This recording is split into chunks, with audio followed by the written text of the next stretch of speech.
Okay, it's 9 o'clock, and I believe in starting on time. We're going to be starting our live stream on time. So thank you all for those of you who are here, starting with us bright and early, 9 a.m. It's actually the nicest time of day right now. It feels really good inside of this tent. I'm going to go through the boring stuff to begin with. We'll go through the housekeeping items and what we're going to be doing today. But first of all, I want to thank Lynn Hadfield, who's going to be doing our audio today. He has been working his tail off getting this up and going. And Aubrey Newell, who has spent literally an entire day because I keep asking really hard things of him. And he's figured out all kinds of stuff for live stream participants today, so you can watch everything that we're doing. And so we can record this as well and have it available later on. The way that we're going to go is we're going to be in here for a couple of hours. I'm a big believer that you can only retain the things that your rear end can endure. So we are only going to stay here long enough, until we can't sit any longer. So it's going to be a couple of hours this morning going through the 12 steps. Then we're going to do some hands-on stations. So we'll rotate. So we'll take a quarter of people at each of the 4 stations, and we're going to move for the next hour around the homestead, talking about some different hands-on topics. During the lunch hour, you're welcome to go and get some lunch, but we're also going to be doing a cooking without electricity demo, so you can come and go for that. Linda's going to be over near the back porch area. There's some seating over there. She's going to have all sorts of things you can come and check out. I don't know that she's going to have lunch for everybody, but she'll have some things to check out. So hopefully you brought lunch or can run and get it quickly. Then starting again at 1:30, we'll be back in here. Scott will do a lot of hands-on, really detailed information about lighting and communication. Then Grant will be here to do electricity, and then all of the presenters, as well as Kenneth, those of you who may know Kenneth Moravec, will be here to do a panel from 3 to 4, just a Q&A. So any questions that you have remaining, we'll start then. For restrooms, there are signs leading you down the stairs to the basement. And in the basement, there are signs showing you there's 2 restrooms down there. Feel free to use them. There are some little bit scary steps going down the center. I wouldn't use those. There are 2 good sets of steps, so one on each side going down to the basement. Use those, please. I don't want anybody falling down the scary steps in the middle. You're welcome to wander around the homestead and look around. A lot of the things in this section, this is the medicinal gardens, a lot of the things are labeled, so you can actually get a little bit more information. A lot of things in the garden are labeled, so you can get information. Hopefully the other pieces are ones that we're going to cover during the hands-on walk around in a little while. But you'll see some helpers as well at the table, as my daughter-in-law Brooklyn and my son Jens will be helping, and as well as my husband. They can answer a lot of the questions too. So if you have questions as you go through the day, feel free to ask them. I'm really grateful for their help as well. My 3 other children are far, far away, and they're very grateful that they're far, far away today. They're pretty sure. Only had one kid that's in town this weekend. Poor kid. The other 3 are very glad they're gone. But I'm grateful to have all of you here and that we can talk about this important topic. One of the things as I was thinking about today, I will share how I got into preparedness, but I want to talk just a little bit about my philosophy. I have a lot of people ask me frequently, so how do you feel about what's going on in the world? How do you feel about this thing? How do you feel about this thing? How do you feel about this thing? And you know what this thing means when I say that. There's a lot of different things happening. And in fact, it was funny. Just this past week, I had a family visit me in my dental office, and they were from Hawaii. They were here getting some medical treatment and other things done. And it was a mom and 2 grown children, a 19-year-old and a 23-year-old. The son was 23 years old. They're very tall, so I kind of had to look up when I talked with them. So I kind of envisioned myself looking up as I'm having this conversation. But the mom, they kind of cornered me in the room. I was in a closed room doing an exam on the daughter. And so they all stood up, these 3 tall people, and they're asking me all these questions. And one of them, they said, I see you write books. So what do you think about the state of the world right now? And I thought, oh no, here we go. They're very tall. And the mom said, will you calm him down? Talking to her son. She said, will you calm him down? Because he thinks the world's going to end like tomorrow, and he's just freaking out about everything.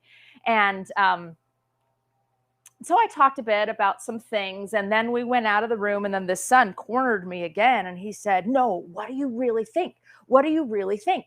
He said, because I feel responsible for my family. I'm the only son. I feel responsible. My parents aren't doing anything.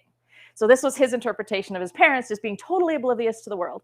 And I said, this is how I approach things. So that's what I want to share with you a bit, is how do I approach things? I believe that there is plenty of everything good in the world that we could possibly find if we look for it. I believe that a part of what is happening in the world is very based in fear.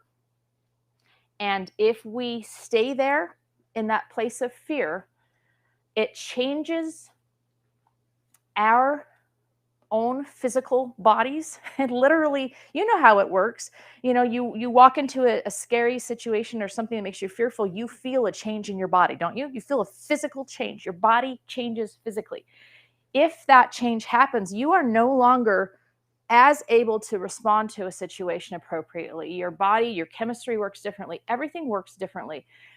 There's two states of being. One's called the sympathetic. That's a bear is chasing me and I've got to run really fast.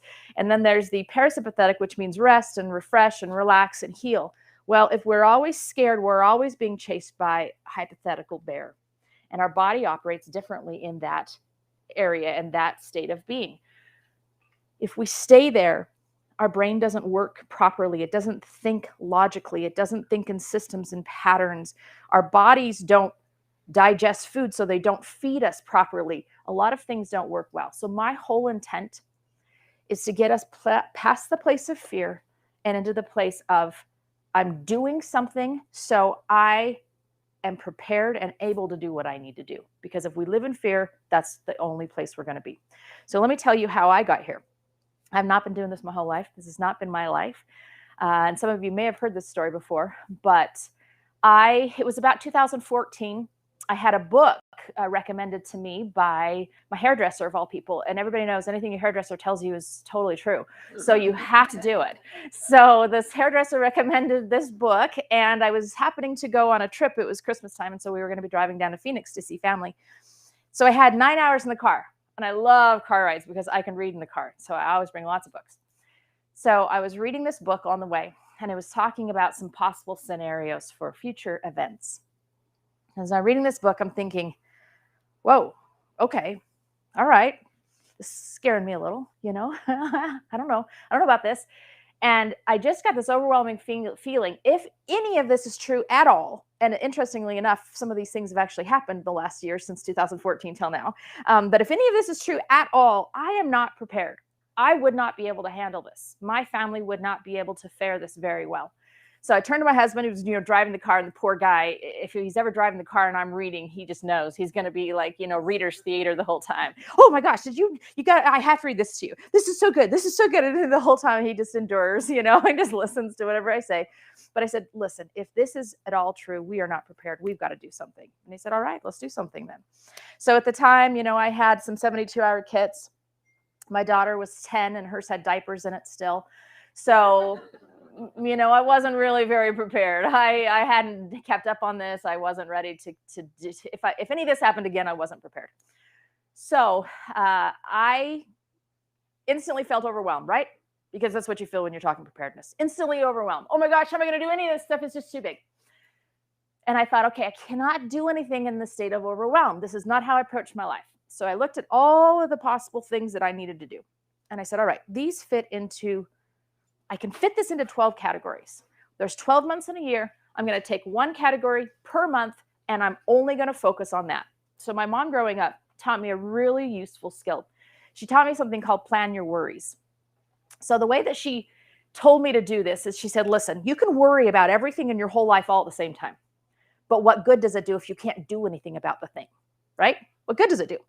So she said, you plan your worries. You don't worry about the thing you're going to worry about, because it's hard to tell yourself, oh, just don't worry, because it's going to happen. You don't worry about the thing you're going to worry about until you actually could do something about the thing you're going to worry about. So this is how I've gotten a lot done in my life. If, for instance, the handout for today, I planned to worry about this Thursday night. I could have worried about it nonstop for the last 7 weeks, since it's been prepared, but I had way too many other things to do before then. So this got worried about Thursday night, and it got done Friday, yesterday, about midday. So planning, I decided I'm going to apply this plan your worry principle to preparedness. I'm not going to worry about all 12 topics at once because it just doesn't do any good. I can only tackle one thing at once. So I organized the 12 things based on what I felt was the highest priority. And I decided I was going to only tackle one category at a time. I wasn't going to think about the rest. I wasn't going to worry that I wasn't prepared in those areas. I was only going to think about the one thing. And that allowed me to deep dive into that one thing enough that I felt really good about that topic once I was done with it, once I'd spent a month and delve into that. I'll talk in a minute about which one I started with. So I started doing that personally. And it was interesting. Every month I would tackle a topic, and then I would tackle another, and then I would tackle another. By about September, I was gaining a lot of momentum, because you do. You go, I can do this. Oh, okay, I'm learning some stuff. I'm finding some sources. I'm doing other things. And so by about September, I started doubling up on things and doing a couple of topics a month. And you'll see my 12 topics, they get a little easier by the end of the year too, which is kind of nice. We tackle the heavy ones first. So at that time, I was then asked from my church to help all of the people in my vicinity with the same thing. And I thought, I know how to do this. I know how to do this. Let's do 12 topics. We'll do 12 topics, 12 months. This is good. We did that for a year. I was asked to do it for a larger group in my neighborhood. So I said, okay, I know how to do this. 12 topics, 12 topics, 12 topics. I did that for a couple of years. And then all of a sudden I realized this is a book. This is a book. This is something that this needs to be put into a book format. And so I've had a lot of friends. I've had a lot of others that have contributed and helped with it. And so that's the 12 steps to emergency preparedness, or Be Prepared, Not Scared book. That's all it is. It's just me simply giving to you the things that I've learned along the way in taking topics one topic at a time, so that it's not overwhelming, so that it's manageable, so that it's doable. That's all it is. Now, the reason this event is free, the reason most everything I do with Be Prepared is free, is because this is not something that I want to do to make money. This is something I just simply am doing because I want to help people. So I hope that we can share some things today that inspire you, that enable you to do something rather than overwhelming you. That's the challenge with this topic. Is sometimes it's really easy to get overwhelmed, and that's the last thing I want to do, because as soon as you get into that state of overwhelm, you stop actually doing. You stop doing. So overwhelm is not on the agenda today. We're going to talk about a lot of things, but we're not going to overwhelm. And I challenge you just to take it a topic at a time. You're going to learn some specific things on each topic, but you're not going to do them all at once. So what did I start with? There's a rule of three, survival rules of threes. And hopefully you all got this on the email. If you weren't able to get it, it will be on your email when you get home. Take some notes, take it on your phone, whatever you need. I didn't print them just because it's a free event. I didn't want to pay for all the printing, to be honest. So this was sent to you. It's just a guide. We're going to talk about a lot of things as we go too. And there's also Amazon suggested links. So for products, because people always say, well, what did you buy? What did you get? Where do I get it? I actually made some Amazon suggested link lists. So it'll give you an idea of specific products that are based on each chapter. So they are on here as well, those suggested link links, list links, whatever the version it should be in. The other thing, we'll get back to the survival rule of three just a moment. I forgot I had a couple things to talk about. A lot of preparedness conferences are all about the stuff. Tables and booths and speakers are all about their stuff, right? Lots of stuff. You could walk out of there with thousands of dollars in stuff in tow. It's not what this is about, because you can buy stuff. And, I have stuff. I didn't haul it all out because I didn't want to put it all away again. That was my biggest thing. I'm like, oh, this is enough. I got to put this all away at the end of today. So that was one of the reasons. But the other reason is that I don't want to focus on stuff here. I want to focus on skills, because skills you can start acquiring all the time, nonstop, and actions. What should you do? It's more important that you do and start moving than it is that you just acquire a whole bunch of stuff. Because if something were to happen and you just had a whole bunch of stuff and you had no clue how to use it, are you really that much better off? You're just maybe a little poorer than you were, but you're not really that much better off. So let's talk about skills as well. So where did I start? Which topic did I start with? I started thinking, okay, everybody talks about 72-hour kits, so that must be the first topic. And then I started researching. And I found that actually, if you look at emergency scenarios, the large portion of emergencies would keep us in our home. So let's think about it. So just start yelling out some potential emergency situations. Earthquake. Okay. You may stay in your home, you may leave your home, depending on the danger or the damage to your home, right? So it could be either or an earthquake. Okay, what else I didn't hear? Power outage. What would you do? Would you leave your home? No, you'd stay in your home. Okay, what else? See another one? What? Pandemic, imagine that. That can never happen. Hurricane. Okay, so pandemic, would you stay in your home? Did we stay in our home? Did we leave our home? No, we stayed in our home. Okay, hurricane, tornado. Could leave our home, maybe would stay in our home based on where we were. Fire. May stay in our home, may leave our home, either way. Water contamination, that can never happen either. We would never have a boil order. As we were just under boil order like 2 weeks ago, right? Never would happen. Did we stay in our home? Yeah. So the large majority of emergencies, another emergency you may not think of is losing employment. Would you stay in your home? Yeah. So what I figured out is probably 75% of emergencies would probably stay in our home. The other 25% would be what we term an evacuation emergency. We'd leave. So the home is burning down. We have severe water damage. It's not safe. Severe earthquake damage, something of that sort. But the large majority of emergency situations, we'd stay in our home. So if that's the case, a 72-hour kit is made for leaving. It's made for putting on your back and walking out of your home. So is that really the first thing we should focus on if the large majority of emergency has us staying in our home? No, I decided no. It's not the first thing we should work on. So survival rule of 3 says we can survive for 3 minutes without oxygen, 3 hours in unprotected situations. So if it were a severe ice storm, you could live for about 3 hours without shelter, 3 days without water, and 3 weeks without food. So in those scenarios, then I decided, okay, even before food storage, I'm going to focus on water. Because I can live for 3 weeks without food. Not happily, probably, but I could live. But I couldn't live more than 3 days without water. So that's what I decided. So this was just from my own personal study. Water was most important. All right, what we're going to do as we go through these is I am going to highlight some stuff, some examples. We're going to really focus on some skills and actions, but I want you to ask questions as we go.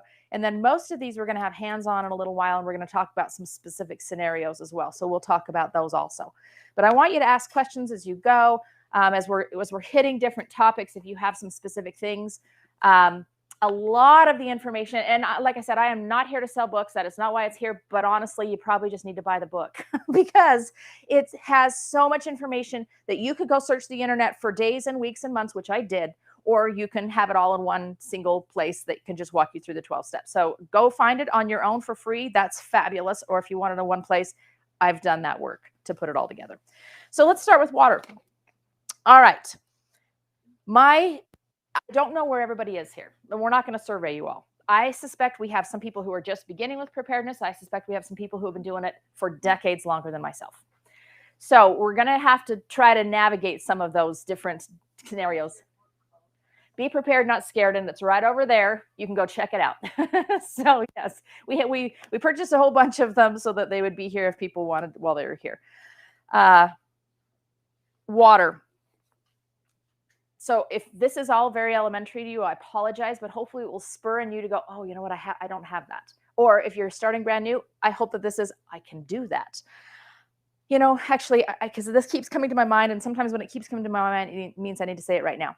There's a principle called the normalcy bias that I do want to cover. Let's just cover it now. I was going to cover a different section, but let's cover it now. This is a psychological principle. I've actually been studying psychology a lot and the way our brains work.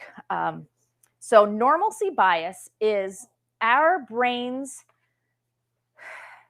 we are wired to expect that what has always happened will continue to happen. So did anyone think we could have a pandemic and businesses would be shut down and we'd be walking around with masks on anywhere we went? And how quickly did that happen? 3 days, right? It was interesting because I don't shop very often, but yesterday I was actually shopping for Moments, and I walked into the store, and it was actually weird for me to walk in without a mask on. I thought, how did that switch? How did that switch? Because remember how it was so weird to walk with a mask on at the beginning, and all of a sudden it's switched already. Interesting. But our minds are ingrained to think that we'll continue to have what we normally have. Everybody, has anyone said during this pandemic, when is it going to go back to normal? Has anyone ever said that? I haven't even ever thought that. Oh my gosh, when is it going to get back to normal again? Our brains are wired to think it will continue happening the way that it's always happened. So one of my most favorite stories in this example is of a gentleman who was in the Malibu, California area. He was, you know how there's a lot of wildfires in that coastal area of Malibu. And so there was a wildfire coming his way. And it wasn't the first time. I mean, there had been fires coming his way multiple times. But this time, the police came. They said, listen, this one, I think, is probably going to take out your home. You have 3 hours to evacuate. So he had 3 hours to evacuate. He could have gotten so much out of his home in those 3 hours. Instead, he spent 2 hours and 50 minutes pacing in front of the TV, watching CNN, sure that it would never come to his home because it never had before. Watching out the window, seeing the flames approaching. Finally, he grabbed his dogs, his keys, and he left with his life. And that's it. That's normalcy bias in action. How many of you had it in when the pandemic started? I lived it. So in my practice, I remember the day, I remember we were sitting. I think I've been learning a lot about psychology, actually. We only remember peak events. So does anyone always, we just went through the anniversary of September 11th. People always say, where were you? Where were you when the towers fell? Where were you when JFK was killed? Because we remember peak events. The pandemic now for me is a peak event. I remember sitting at my computer in my office, completely frozen. Like, there is no way that the government would shut down my business. There is no way this would happen. And I'm clicking back and forth between articles. I'd see a patient kind of, but not really, and I'm back on my computer. I was literally frozen in normalcy bias. I could not move forward. I cannot do it because I thought there was no way this would happen. 6 weeks, my office was closed, the lights were off, and nobody was allowed there because they would have died. That's what I was told if they had entered those doors. So I thought there was no way to happen. We have to break the normalcy bias. We have to talk about some scenarios and things that could and will potentially happen because we have to introduce those concepts into our minds. Now, interestingly enough, media does this for us some. Have any of you read any books that are like survival type situations, scenarios? You read any of those? Mm-hmm. Yeah, they're entertaining, but I think they also open your mind to a potential other normal. Scares you sometimes. It does scare you sometimes. There's a group of books that I love called Ashfall. They're one of my favorites. They talk about what would happen if the Yellowstone, they call it the Yellowstone caldera. The Yellowstone caldera erupted and threw ash into the air. What would happen? It's pretty scary. Like I said, it's pretty scary. However, it opened my mind to a lot of potential things. And we're going to talk about things like this, which is how in this fictional situation they survived. But these are just potential normal things we open our minds to. Okay, water. What could happen with water? We could have a boil order.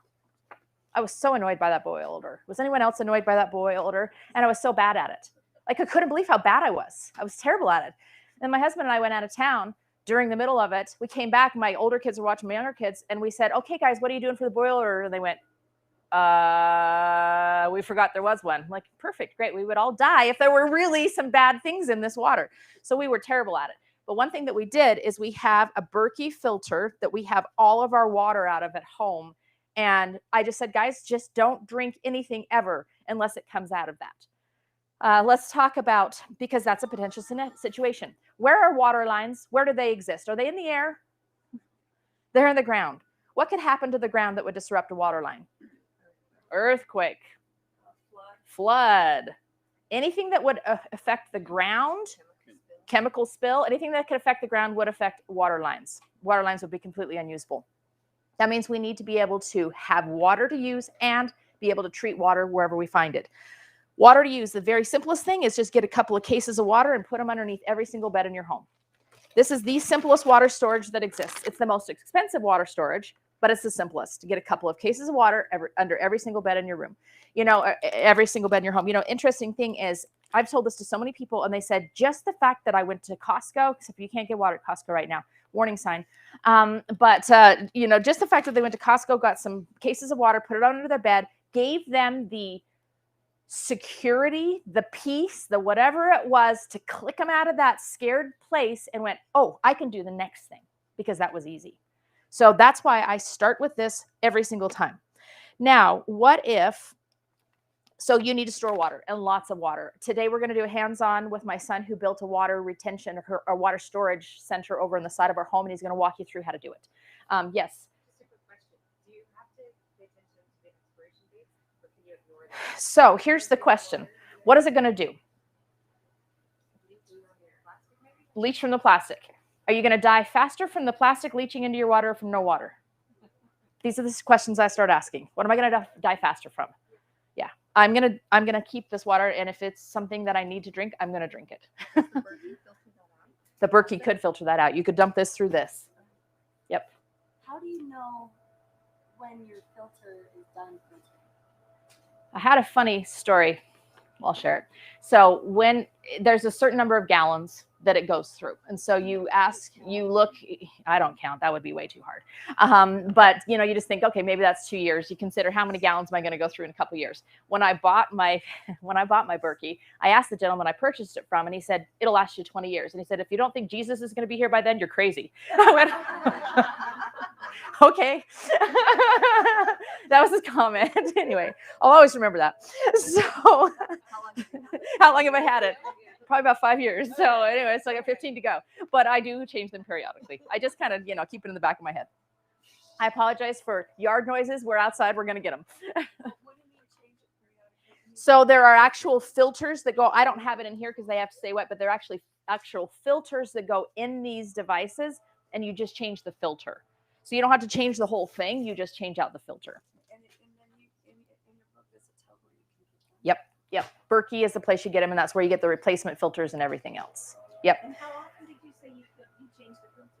I do it about every 3 years. Okay. And I use a ton. I have a huge giant one, and that's all we use for our kitchen. And I mean, it is running constantly, nonstop, about every 3 years. So I have replacement filters as part of my storage. I have a couple filters in there so that if I needed to use it for long term, I have them. Yes. Yes, the fridge. Okay, so let's actually go into that. What are the two things that filtration units need to do? There's two things that we have to do to water, and we've got to talk about this in relation to that. So we have to filter water. Filtration is for chunks. Okay, that's how I imagine it. Filtration is for chunks, and there are some things that you can only kill with a filter. So filter is going to get out leaves and rocks and bugs and probably those plastic, some of those things. Filtration is also the only way to get out protozoa or parasites. It's the only way you're going to be able to get those out of is with a filter. So you have to filter water first. If you have nothing other than a whole bunch of layers of cotton and some sand and some dirt, that will also work as a filtration unit because you're going to get out the chunks. Then you have to purify. Purification is going to kill the viruses and bacteria that are too small to be caught in the filtration. Does that make sense? They're too little. So then you have to purify, and that's a chemical killing of the bug. So the Berkey does both. It does filtration and it does purifying. So when you pull it out of your refrigerator, you're not getting chemical purification. So you're not actually killing bugs. You're only filtering stuff. So that's the difference. Now, when you put, that's why you put bleach in the water when you store it, is you want to make sure that you're storing it without, because bleach is a chemical purifier. However, bleach inactivates, and you can't store bleach as a long-term purifier. So what I recommend you store, this is the other must-have, I believe, is something called pool shock. And pool shock, you want it to be at least 68%. This is 68%, what's called calcium hypochlorite. What this is this makes bleach, and I put it on here. So what you do is you get 1 teaspoon of this to 2 gallons of water. Now you've made Clorox. So then you use that just like Clorox. So the EPA says a 1 to 100 ratio. You would add 2 tablespoons of that new solution to 3/4 of a gallon of water. It says it on here. You don't need to memorize it. It's also in the book. So this is enough to purify about 12,000 gallons of water. This tiny little bag. Do not store bleach. Store this. This costs like $8 on Amazon. Well, I have a question because, there's a lot of controversy that, actually doing bleach, and there are other things that you can use. Sure. Would you just do that, or what do you feel about bleach? I mean, do you feel like it's harmful? It's calcium hypochlorite. It literally is chlorine and hydrogen. So again, what am I going to die from first? No water, or perhaps the bacteria and viruses in the water, or the bleach? Viruses and no water. So you feel like it's not that harmful? No, and it's so little that you're putting in there. You're putting 2 tablespoons to 3/4 of a gallon. It's very little. It's very little. So how about like And all of the water you drink from a faucet has chlorine in it for your whole entire life. And if you set water out with chlorine, it Thank you for saying that. Right? Yes, that's a really fast way And to so you off-gas just it. set Yep. Overnight. And Yep. the chlorine's Yep. gone in the morning. Yep, 24 hours, it'll off-gas the chlorine because chlorine is in gaseous form. Once it's added into the water, it'll off-gas and it will be free of the chlorine for drinking. You just answered my question from about last 10 years. Seriously, because, I have these containers that don't have water in them yet.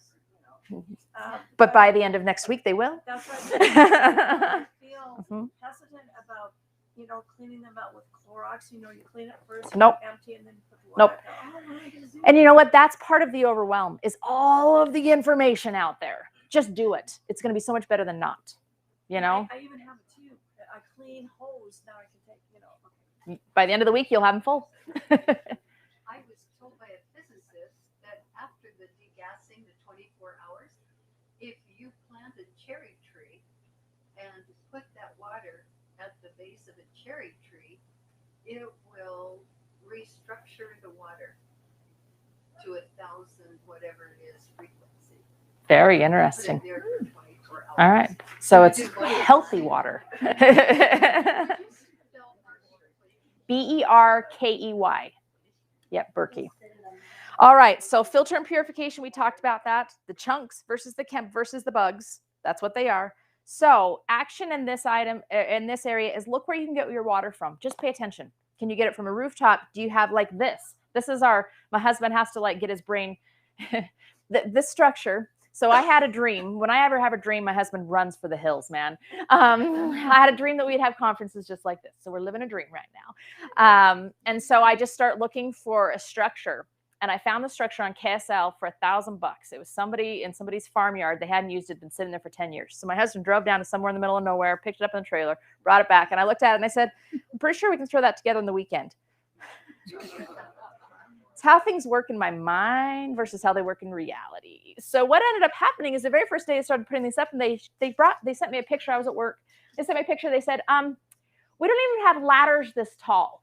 We're going to have to go buy ladders to actually be able to do this. And the instructions are non-existent, so we're having to make this up as we go. I'm like, oh, okay, so the weekend? No. So it took a few months. So, it's $1,000 and 1,000 hours of labor is pretty much how it worked to get this set up. So anyway, next year, once he survives the brain damage that I caused this year, we're going to put some rain gutters, some gutter systems on this, because think of the water that'll come off this if rain ever happens. I want you to start looking around your house. What do you have? What shed do you have? Whatever, that you could pull rain off.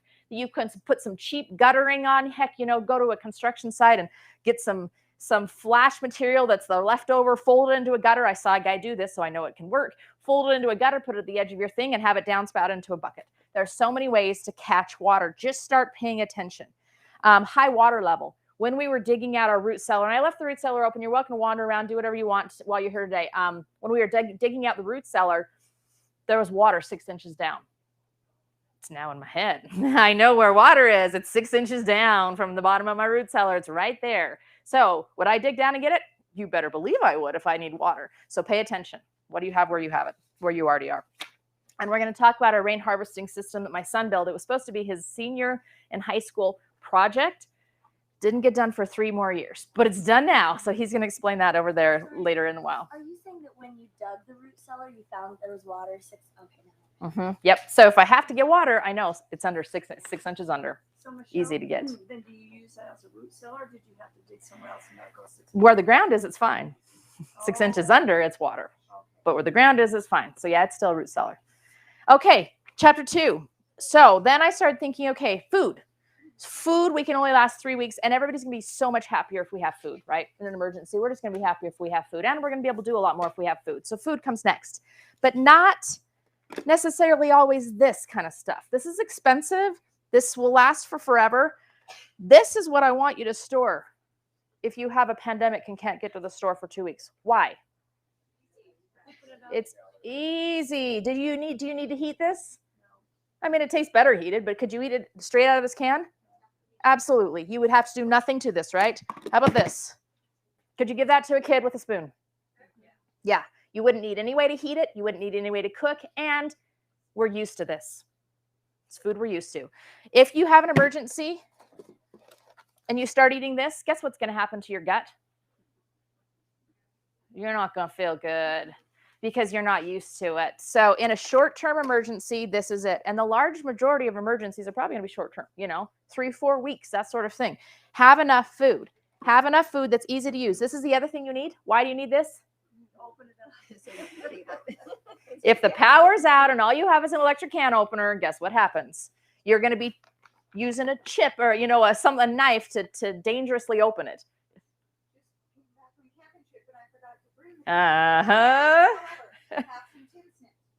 Exactly. Unless you want to have to resort to the tin snips, I have just like 7 of these down in my food storage.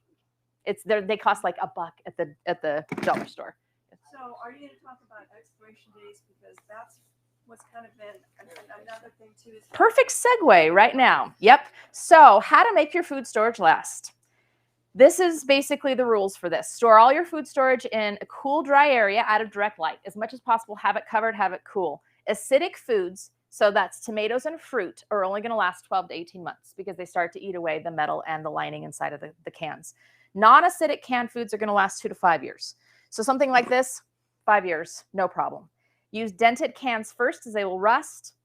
Dried foods need to be double bagged and sealed to last a long time, and ground grains, so flours have insect eggs. So always store in the freezer, or just don't mind the insects. So the flour, I bought a whole bunch of flour a year ago. Why? Everybody was buying flour a year ago. Why not? So I bought a whole bunch of flour a year ago. And now when I use it and I dump it into my bucket, to use, and then I go to get it, I don't tell my kids, Jens, you're not listening right now. There's always a few little black bugs, but they always just crawl to the top and I scoop them out before I use the flour. I don't really care. He's nodding back there. He's like, oh, that doesn't surprise me. So again, what's going to kill you more? No food or a bug or two? This is just the way I think, okay? No food is going to kill you more. The bugs will be added protein, and the bugs are just, they're tasty. I'm sure we just don't choose to eat them very frequently. But I pull them out. And so if there's bug eggs and there's tiny little bugs, it's okay. It's okay. Just pull them out. Throw them away. Don't tell your kids. They'll survive. So I want you to start using the one more rule when you go to the store. I want you to use this as a game. Yes. You were talking so fast. Sorry, I talk fast frequently. How do you do that? So put them in 2 Ziploc bags. And that's it. That's it. As long as it's.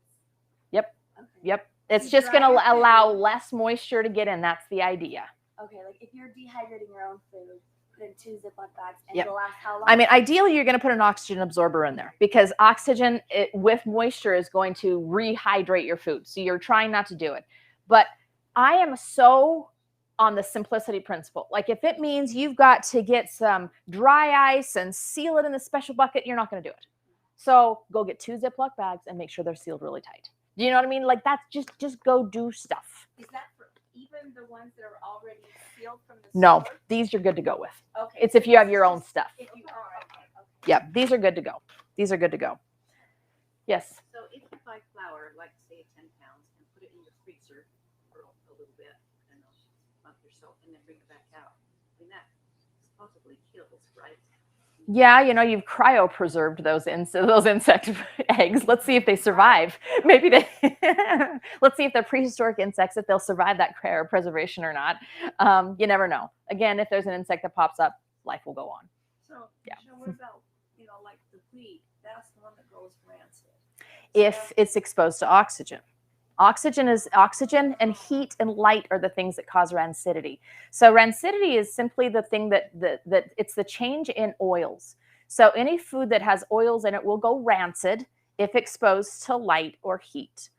So that's why you want to keep things dry and dark, because you're going to extend the lifespan of everything, especially something that has oils in it. So that's the reason that when you grind wheat and leave it as a ground flour, it will go rancid because now it's exposed to light and heat and air and all those things. And that changes the bonds in the fat itself and cause rancidity. But if you did that and then you had, I'm sure you can get the oxygen fats on Amazon. Yep. If you put it in, because I'm just wondering, because It'll store longer. I buy whole wheat from the store or stuff, and then you smell it and it's rancid, but it's been in a cool, dark container, but it's still almost rancid. Yeah, as cold as it can be in the fridge if possible. If I grind any flour, I'll stick it in the fridge to save it. It'll last longer. But this is why you don't store brown rice, because brown rice won't store long term because of the oils in the bran, the oils in the outside layer. So that's why you store white rice, and sometimes even refined flour. That's why you don't store wheat flour. You store white flour for those reasons. So you can put, like, say, if I just start putting my brown rice in the freezer. Yeah, it'll last keep longer. longer. Yep. Is that? It is much better if you parboil. So are you talking the kind where they take some of that bran off and then store it, or you parboil it? No, I saw at Costco they have Parboiled rice. So it's gonna be like a polished rice. They'll remove a little bit of that bran. It will store longer than a straight brown rice. Yep. Actions. So I want you just to start using the one more rule. I want you to make this a game, make it fun. How can you inexpensively just get one more? You know, you're buying this for something you're making this week. Okay, how could I get one more for like 3 cents more? You know, whatever it is, just make this a game. Every time you go, just buy one more.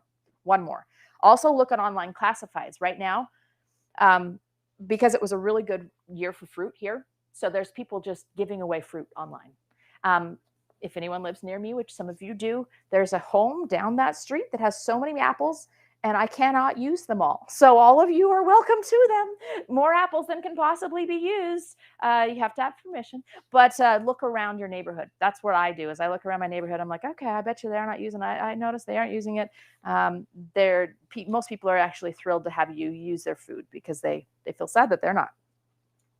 Okay, long-term food storage. This is the stuff everybody knows about, right? This is what you always think about when you think about emergency preparedness. This is it. Well, you can see this is only one little thing on this whole table. So this is a great place and it's a great thing to have. However, it's not all the food storage is. But I want to think about a couple things about it. First of all, do you have a way to use all of that wheat you've got stored in your basement? Make sure you have a wheat grinder of some variety. I have like 4 of them. Just because people usually gift me things like, I'm never going to use this. Okay, I will take it. And then when you are not able to use your wheat and you're starving to death, you'll come visit. So the wheat, make sure you have a wheat grinder. Make sure you have ways to use stuff.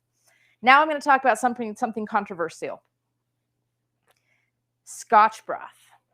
So I've been told off about Scotch broth, like vocally told off about Scotch broth. Which I thought was really interesting, but let me explain. Let me make sure that you are very clear about what it is and why you would have it. Again, when I started finding out about long-term food storage, what I did is and in the book, there's a calculator. You put in there how many family members you have, and you calculate how much stuff you need to buy. And I calculated it for my family, and I about had a heart attack. I thought, I would never have enough room to store all of that. And I don't have enough money to buy all of that. You know, I just had a heart attack. I've since slowly added, and it's built up to what it needs to be now. But it was so overwhelming to look at those giant numbers. So I found this thing called Scotch broth. And the reason they call it this is because actually there is a kind of soup in the UK that they eat called Scotch broth. And it's largely beans and rice and just grains. And so they call it Scotch broth. That's the reason for the name. It has nothing to do with scotch or drinking or anything else, but that's why it's called that. So the reason for the controversy is that this is often taken as the only thing you need to do. If this is all you do, then you're going to be fine, and this is going to take care of all your food storage. That is not true. So I am standing here saying this is not all you need to do. The purpose of Scotch broth is to get you to do something. That's it. And if you do something, then you feel better about your efforts, and then you do something else. It will also buy you some time. So for about $200, I just had somebody just recently, like maybe a month ago, they were asking me some questions about where to get some items. They did this, and they said, you were about right on your pricing. It was about $200. For about $200, you can get enough to feed a family of 4 for a few months. Now, would you get super sick of eating this? For sure. But would it be better than eating nothing? You've read about pioneers eating shoe leather. This is probably better than shoe leather. So if this is all you had to eat, you would be happy to eat it. It's basically white rice, some barley, kidney beans, lentils, black beans, split peas, chickpeas. You see it on there with some bouillon. You don't realize, I think, how overly spiced and flavored our food is, especially if you're buying a lot of packaged or takeout food. It is heavily spiced with salt, sugar, fat. If you're just eating a plain old bowl of rice, it's not going to be very palatable unless you put something in it. So make sure you've stored some of this stuff too.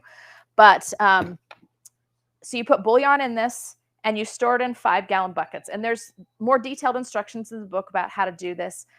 That, if, you know, again, it's the psychology piece. If you do that and you have it in your basement, then all of a sudden that fear dissipates and you go, I knew something else. Okay, that was easy enough. I could afford that. I feel better. Now I can do something else. That is the purpose for Scotch broth. It's to get you started. It's like a jump start. But if you've It's already just a got jump bunch of start. food storage and all, you don't need to do that, right? No. But if you have nothing, this is It's a great way fabulous get place to started. start. But you know what? I did do it because it's a very easy thing to hand off. So I could take one of these 5-gallon buckets and I can give it to my married kids and they could take it to their apartment now. Or if it were emergency, I could carry it down there if I had to. You know, I could walk down to Provo with that bucket of beans and rice and it could hold them for a couple of months. So I do have it, even though I have a lot of other stuff too. I do have it because it's a very easy to use, portable, simple to hand off to somebody else kind of method too. Like your neighbor. I could dish it into a bowl they brought over. I could scoop up a couple cups of it and they could hand it off to a neighbor that needed some food because they didn't have something. Yep, it's a really easy thing to use that for. You can use it with your garden by adding Beautiful. carrots. And that's what it should be used as. It should be supplemented with the other things. You have other roots that you've dug, whatever it might be. The only caveat is if you're going to use it for a couple of days, the onions will change the flavor of it. So you don't put onions in except for day of food. That's the one thing. Because oftentimes we think we're going to make the food and then we're going to eat it today. Most likely if you're doing something like this, you're going to make it one day and then you're going to eat it for 2 or 3. You know, we just don't think like that anymore. But don't put the onions in until the day you actually want to use it. Skills, start cooking with this stuff. All right, so this is a big one. This is my own personal, I don't have a beans here. If you're starting to use just things like the Scotch broth food, beans and rice, there's something on the outside of a bean called phytic acid. I do need to talk about this because it's really important. Most of these stored foods are going to fall into this category, and I have information about it in the book. This is one of the things I've studied quite extensively. If you think about a seed, in fact, I don't have a, well, I might have a bean seed here, but I know I have a corn seed. And I do. Perfect. I have a bean seed. Okay. So why is this not a plant? Why? And what does the water do? Have you ever thought about this? It softens the outside, and the outside has what's called phytic acid, which is a sprouting inhibitor. That's how come I can have a whole packet of bean seeds here. It has every single thing in here to grow a bean plant, doesn't it?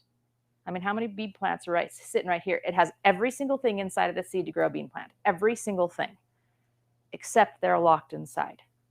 What a beautiful package. I mean, isn't that amazing? Somebody must have thoughtfully created that. Either that or something banged together and created that.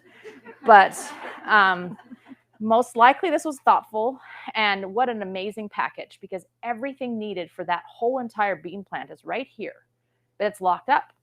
It's locked up with that sprouting inhibitor. So what if I take this handful of beans? Oop, I'm gonna have a bean plant there someday. You pop it back. Thank you. What if I took this and I just put it in a pot and started to cook it? I've not removed the sprouting inhibitor. What does that mean? The sprouting inhibitor locks nutrients up, right? It's what it's doing right here. It's locking up the nutrients. It does the same in you. If you just cook that pot of beans and you've not done anything to it previously, all of the nutrients are locked up. There is this phytic acid that bind onto minerals and things in the foods, including the other foods you eat with it. So let's say I eat that pot of beans with a loaf of bread that I just carefully and lovingly made for my family. Now everything that I've eaten together is in my stomach, and that sprouting inhibitor locks up the nutrients from even the bread that I just ate with it. So what it does is it means that foods that are so potentially full of nutrients are no longer nutritious for us. And not only that, but they throw off the way that our calcium and phosphate and everything work in our bones, and they could be actually detrimental, particularly to our guts. You have to inactivate that sprouting inhibitor. Here's the beautiful thing. It's as easy as soaking it. It's that water. That water does it when you put it in the soil. What you are doing by watering the seed is washing away the sprouting inhibitor and now allowing all the nutrients inside to unlock and say, it's time to wake up and go to work. And now we grow the plant. You have to wash that away when you eat it if you want to get the nutrients out of the food as well.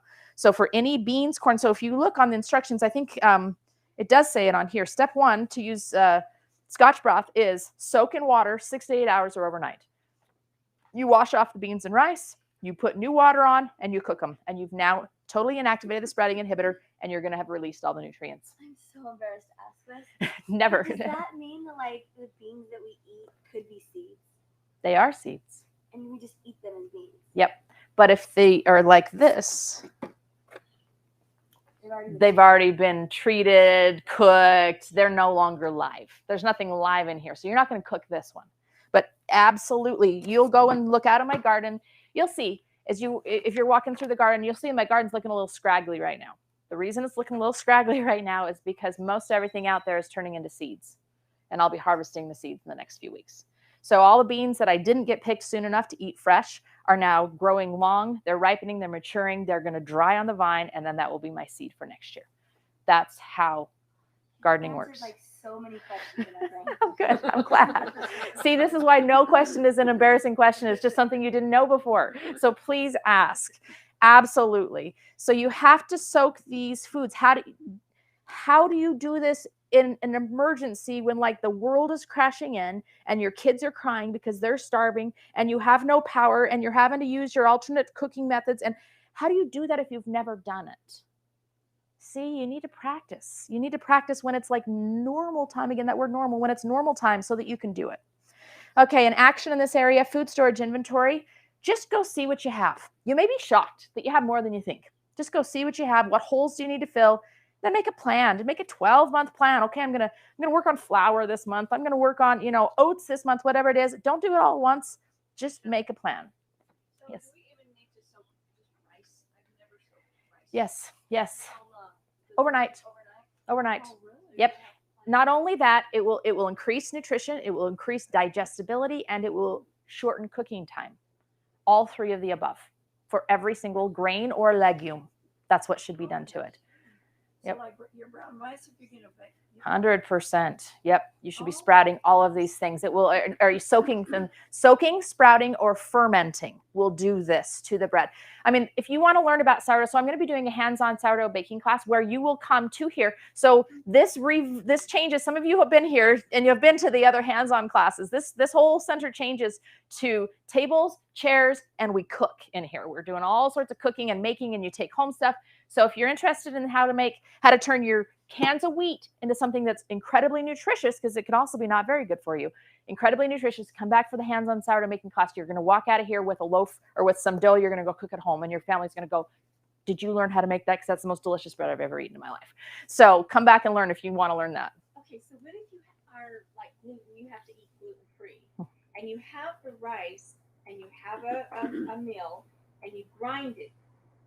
Is that taking away? I mean, is that opening up, or do I still need to soak it? So then dry it. And then good dry question. it? Are you going to be using it dry or are you going to be using it wet? Dry, because I make a flour base. Flour base. So what you're going to do is you're going to grind your rice, and then you're going to soak that rice in the water in your recipe overnight. So you have to soak It's a it. sourdough bread. Yes, absolutely. Oh. If it's a whole grain flour, So if we dry that's sourdough. That's the fermenting. Absolutely. I see so many people day in and day out that are full of cavities ear to ear, and all they eat is whole grain bread. But they don't do this. So it actually not only does it not release the nutrients, but it steals nutrients from you, and you end up with cavities and other issues. So you soak it in the recipe. Correct. That's sourdough bread. That's what it is. Yeah. The salt water, does it contain the vitamin? And this is one that I've studied a lot. Ideally, you would remove it. However, if you're soaking it as like a bread recipe, like we're talking about, you do still have the phytic acid, but you've inactivated it. You've changed it. And if you do it in a true sourdough ferment, the yeast is going to inactivate and activate other enzymes. So I'm also doing a gluten-free sourdough bread making hands-on class in November.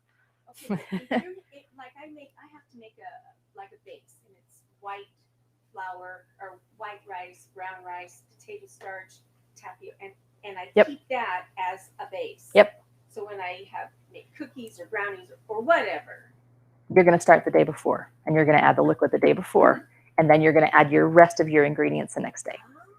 Yep. Believe me, this is my life. I have typically 4 bowls of something soaking at all times on my countertop. Yep. I'm right now perfecting the gluten-free sourdough bread. I just made a delicious loaf this week. And pancakes and German pancakes and waffles and all week long. That's all I've been doing. Exactly. Come in November. Yes. So when you say soaking, is it only for all the rices or beans, whatever, only 6 to 8 hours? Yeah, overnight.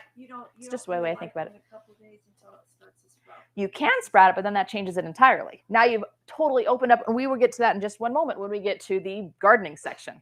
Yep, because it changes and it's good actually. I just want to get this straight in my head if I'm understanding you correctly. So if you buy a bag of rice at the store, you don't just cook it. You don't do that. You put it in water the day before. And it changes the way you're uptaking nutrients from everything you eat with that rice.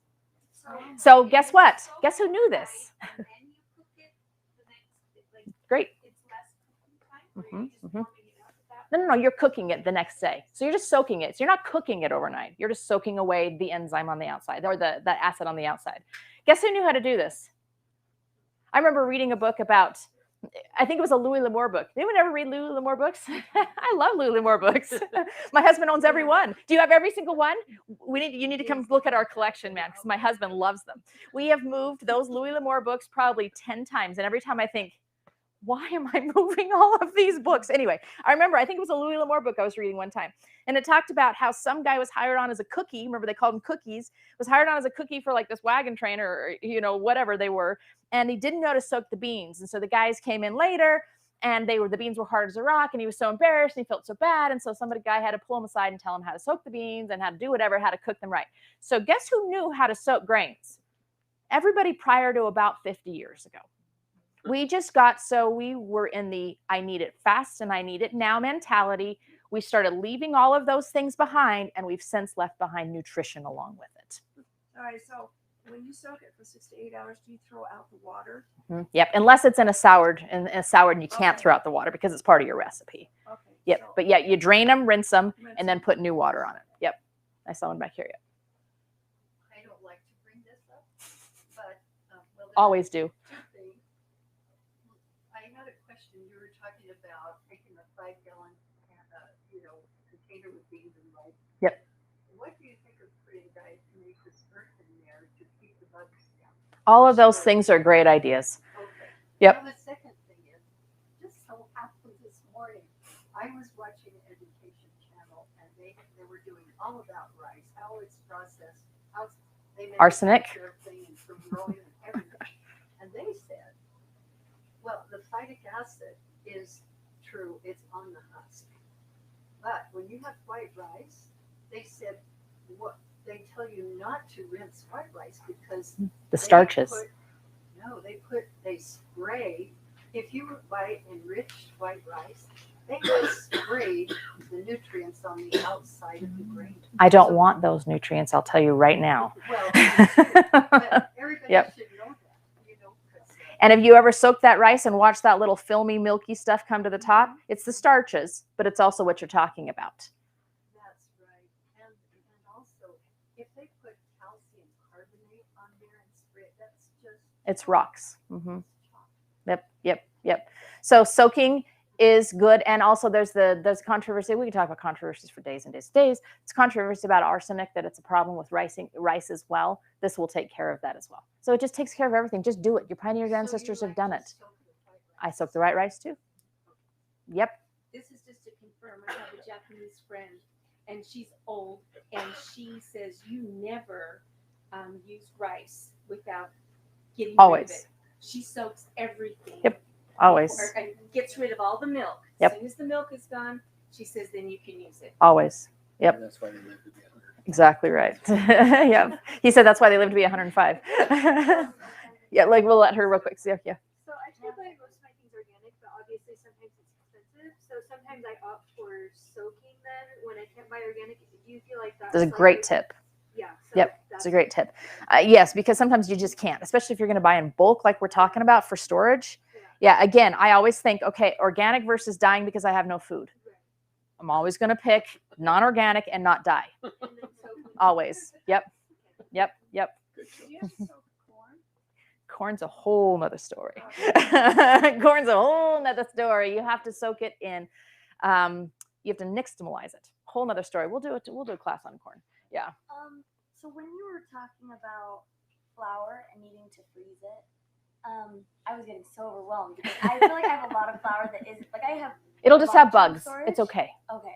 So it's not like it's gonna go totally bad. No, it's just gonna have bugs. You just scoop them out or eat them either way. But in general, do you recommend like having the long-term storage for flour and wheat, and then as you pull it out and use it, that's what you freeze? That would be ideal. And then Yep. are you just using like as you're making bread or whatever each week, you're going to the freezer to get your bread? Yep. Or Ideal. Yep. Yep. Or scoop out the bugs and then you don't mind them as bad. Yes. Scotch broth. You said there's only, excuse me, one brand without the. It's the only brand I found. It's hard to find. It's hard to find. It seems like it was. It has little leaves in the logo. I can't remember. Does anyone know the brand of bouillon without MSG? It's a box. I don't remember. I'll try to find it. Yeah, I'm sure you can Google it. Okay, I'm going to go to gardening here. Did you find it? I did find it at Winco. I think this. Is that it? One of these does. This one does. Very good. So the Nor brand, just look on the, so monosodium glutamate, disodium glutamate, those are the things that you want to not have. What does it do to it? It makes your brain not work right.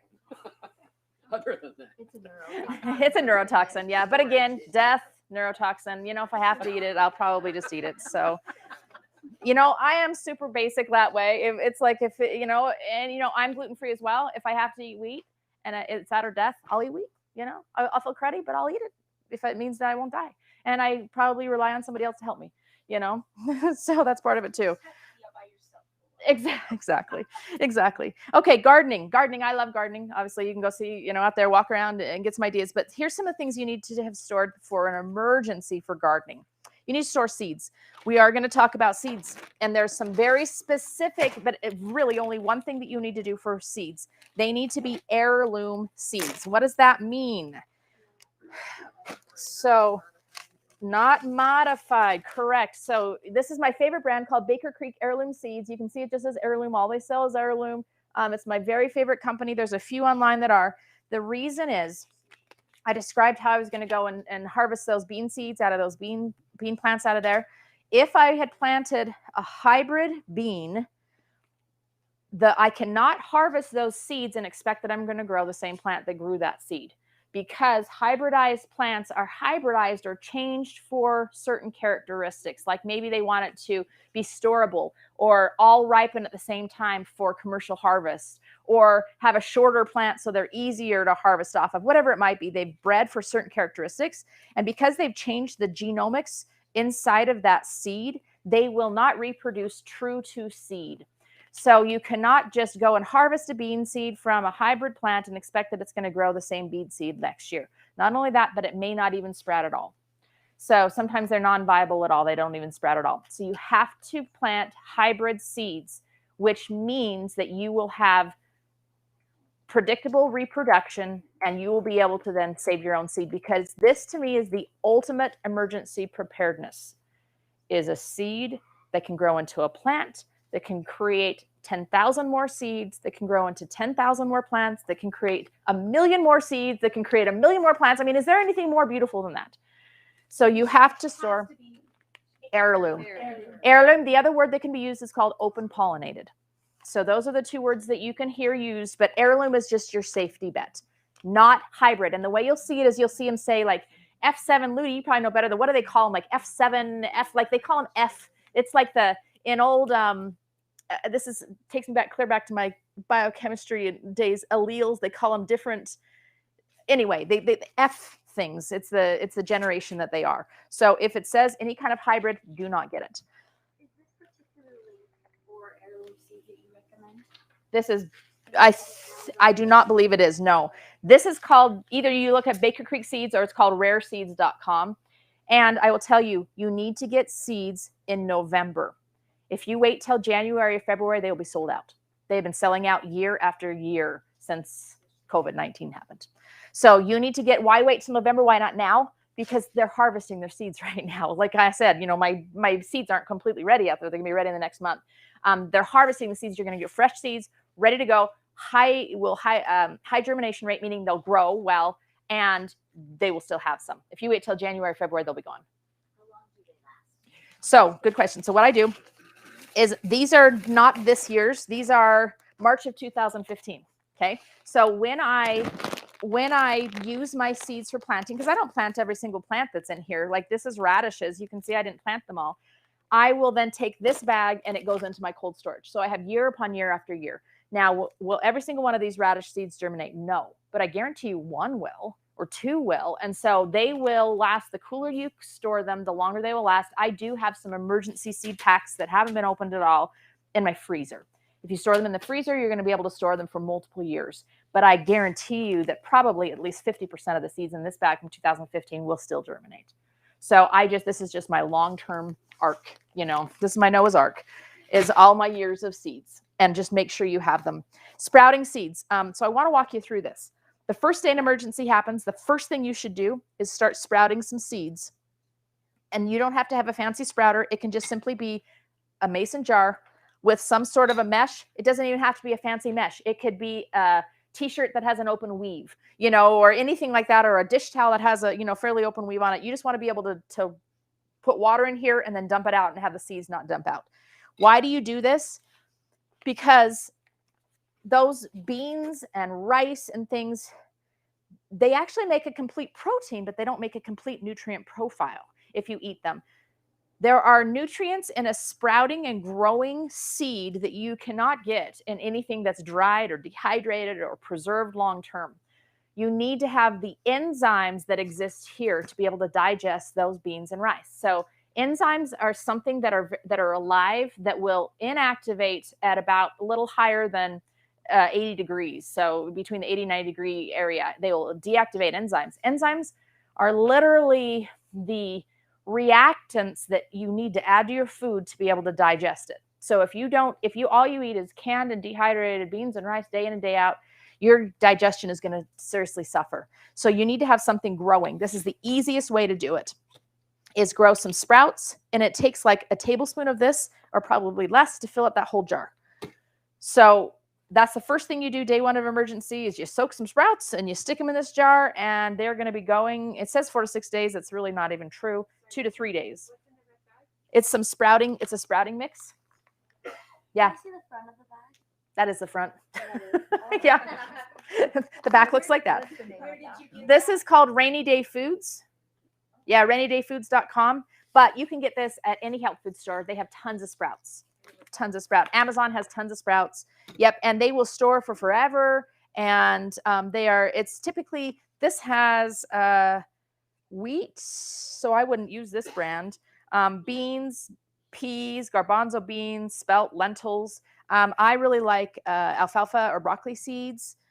So mung beans are great. Yep, great. So as long as they have those, as long as they're living, those enzymes will help immensely. Then you start more sprouts every other day. Just add to your recipes. You put them on top. I mean, think about like sprouts on a sandwich, you know, that kind of thing. Yeah, they're great. You want the sprouting time to be fairly consistent with the different seeds. So your mix, if you put mung beans in, then They're longer. They take longer, and they usually cause mold. So that's why these mixes are probably specially made with things that'll sprout about the same time. So just keep your mung beans separate. Just do them on their own. It's been so many years. Can you refresh our memory? How do you sprout? So you put like a teaspoon of seed in here, you cover it in water, and you soak it overnight. Again, you're inactivating that enzyme. You drain it, you let it sit there for 8 hours. Put more water, rinse it, drain it, let it sit there for another 8 hours, put more water in, rinse it, drain it, let it sit there. That's it. And you'll see the sprouts start to come up. But you want that first soak to be about 8 hours overnight. And then, and any of these seeds, like these radish seeds right here, they would sprout. They would work as sprouts. So I could just pour some of those in here, and it will give me very quick, because how long from this bag to what's growing in my garden? Couple of months. So what if the emergencies happen right now and you have no food and no source for that? This is going to be months in action. It means you need to plant it today so that you can get it months going, but this is going to be 2 days before this is something edible. See how this is actually gardening. People don't think about that. So I have a question. I had some sprouts going when we got the boiled water for it. And I'm thinking, so do I need to use bottled water to be rinsing? That's an awful lot of water, right? Yep. Yes. So, Or that's why you get a Berkey, and then you run everything through that. And yep. If the sprouting them, and then I just wash them really well afterwards, I'd be fine if the water were bad. But No, if the water were bad, the bugs are going to live there because it's not going to heat it. You're not going to heat, you're not heat treating them. So any bugs are going to stay alive on those. You wouldn't want to do chemical treatment because it's going to kill your plants. Yep. So you need to off gas your water. Yep. Do they have directions on how to do the sprouting on the Yes. sprout Yeah. when you get it? There's tons of stuff, and I have it in the book too. Walk you right through how to do the sprouting. So that's what the first step of gardening is in an emergency, is sprouts. Then you eat out of your refrigerator and your freezer. Then your freezer becomes your fridge, and then you're on to this stuff. So when you start an emergency, you don't start opening big old cans. You start using what you have in your fridge. You start sprouting. This is what you do in an emergency. Now, as far as skills, how to sprout, how to grow food, I did put some specific planting guidelines on this, but in the book, there's way more information there on where to start. It's just something you need to learn how to do. I want you just to start growing something. And I always show this. These are my gardening tools, and this is all I have. This is all I use. I literally use nothing but these two things for everything that I do out there ever. So this is called a Japanese gardening knife and a pair of gloves. And you can do everything with that. So you don't need to store a whole bunch of tools for gardening. That's all I use ever. Oh, Amazon. And the link's on that list. Yep. And also too, I got one, but I don't really know how to use it. That's about it. Yep, it's it's a digger. silly. So it's a, yeah, no, but that's a good question. Yep, literally. And the beauty of this one is it makes a really nice hole for planting. So if you put it in the soil like this and then lean it back, all of a sudden now you've got a perfect place right here for planting a seed. I make a row like this, and all of a sudden you've got a perfect row. Yep, yep, you just, nope, never. Just the whole row, and it just pushes the soil off to the side where it needs to be. This is, you got to bend over a little further. Yep. This is nice because it's got a serrated edge, so that will actually cut a thick stem on a cauliflower that I'm trying to harvest, something like that. It does as well. This has a sharp edge, even though it's not sharp anymore. Used to be where it got used a lot. The handle's really good for hitting things, but then it comes loose like this. Then you duct tape it together. That's just, it's useful for everything. And I do recommend putting duct tape on the handle because then you don't lose it in your garden. That's why the duct tape is there, because it gets lost. Japanese gardening knife. I was taught that probably 20 years ago in a garden landscape class, and it's the only thing I've ever used since. I own like 5 of them, one for every child, so they have no excuse that they can't garden. Nope, we have 5 of them. Okay, they have them at Lowe's. Beautiful. Okay, now we know you can even get them at Lowe's. Hands-on, we're going to do chicken keeping and garden. My husband is going to be talking through that in a little while here. Okay, kits. I'm not going to go a lot into this, but chapter 5 is the kits that we talk about. Brooklyn's actually going to do a class just on kits at 11 that we'll rotate through as well. But I want you to think about, where would your family be if something happened? Like, I want you to think about, COVID wasn't like a one-time event, but, September 11th was a one-time event. Everything fell. Where were a lot of people's family members? At home? No, they weren't at home. They were at work. They were at school. They were on the subway. They were, wherever. They were away from home. So it's really important that you actually create what's called a get-home kit for your family. This just goes into our cars everywhere. And this is a little everyday carry kit that I have that just goes in my car, and it can pop in my purse super simply. And I have lists in the book about everything that goes inside of here, but it's, a medicine, a compass, a whistle, a way to start a fire starter, a little screwdriver, some money, a little bit of candy, a knife, a pocket knife. You know, it can just go wherever it needs to go, because who knows where we're going to be when something happens. You just don't know, and most likely it won't be home. What I want you to do, the actions for this chapter are, I want you to make some checklists for evacuation. Again, talking about the story of the man who just wandered around for 2.5 hours and could have evacuated. If he had had a list while checking CNN, he could have been checking off the list, because even as prepared as we are, our brains stop working in an emergency.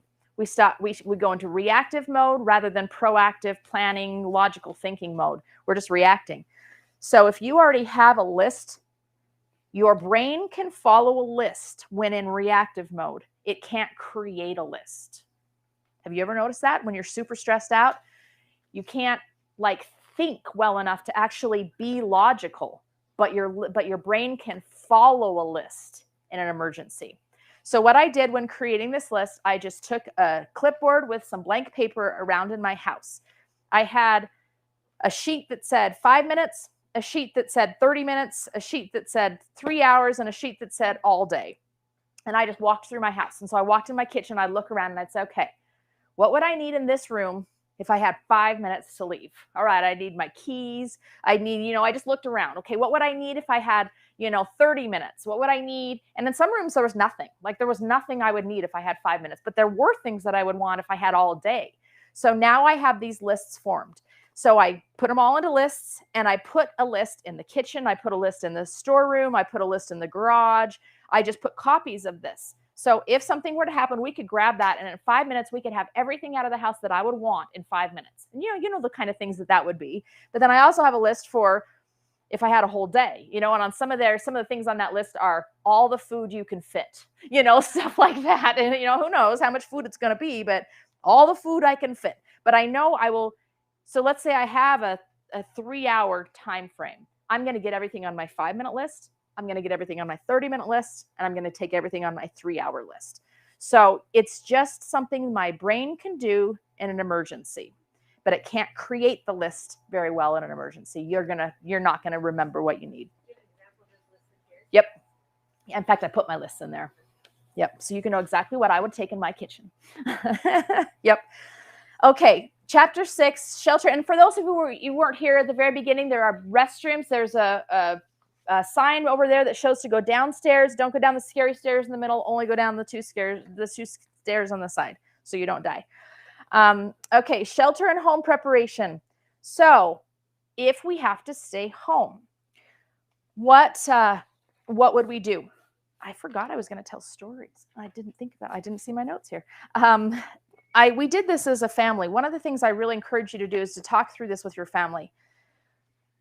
Where would you go? So just, I asked my kids, okay, what would happen if we had a really bad earthquake? What would you do? And my kids were like, we would walk home. I said, wrong answer. Let's talk about this. Then I wouldn't know where you were from here to, from where you were at your school. No, you stay. But we hadn't had the conversation. You need to have the conversation because you don't know what their brains are thinking. You do not know until you tell them. You do not know what they're thinking. Make sure you have those conversations. When you're at home, do you know how to shut off your gas, your propane, your electricity, your water? Do you know how to do those things in your home? Does everybody that is old enough to do those things know how to do those things in your home? Make sure they do. Make sure they know how to do that. Where are the main switches? Where are the main valves? I was changing, I don't know, I got super adventurous once. My husband was out of town and I decided I was going to install this big water filter thing under the sink. Why I thought I could do that, I don't know. But I didn't really know where the water shut-off valve was, and I accidentally clipped something I shouldn't. And it instantly filled my face and the entire under sink structure with water. Thankfully, I kind of remembered. I went, oh my gosh, I think it's downstairs. And I went downstairs, ran, and was able to turn off. But, in events that are like that, even if they're not horrible emergency events, it's probably good for everybody in the family to know where some of those things are and how to turn them off. Physically prepare your home. Those are things like securing things that could break and fall. I heard about, in California, that has a lot of earthquakes. They don't typically do glass front cupboards anymore, because what happens if you have an earthquake in a glass front cupboard? It's going to fall and break all over the floor. Now you have an incredible hazard all over your floor. So just think about things like that. How can you make your home safer? pictures for sure. Glass in front of the picture. And if that's sitting above the head, above your head while sleeping, very dangerous. Yep, or hallways. Think about where they are. Is it bad to have a fan over your bed? Well, how well is it anchored? I guess that's a good question. We do have one. It's over the foot of my bed, so at least it won't fall on top of my head. But think about things like that. What could fall over? Dressers, those kinds of things. What could fall over? Where would you be? And what would be safe? So that's thinking about how to prepare your home. Some things to have are some really easy to carry things like first aid kits you can grab and move to one central location if you needed to. A radio that's a hand crank or a battery operated, so you could get some things very quickly. Just think about that. One of the things that I like to do that we've done as a family as well is we put a pair of extra shoes and a flashlight and tied it in just like a Walmart bag on the leg of the bed. That way, if the bed is moving, we could reach down that and we could always find that pair of shoes and a flashlight. Just easy to find, So tie it to the edge of the bed. Okay, light, heat, and fuel in emergency. We're going to have some talks about this with people who are even better than myself.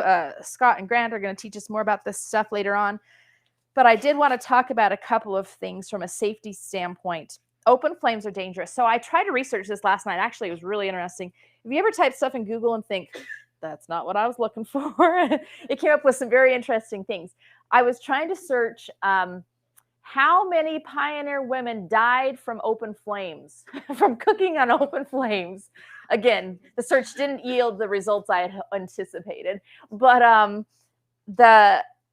I've heard stories about many women that died from their big petticoats being swept into their hearth fires and catching on fire, and very, very dangerous.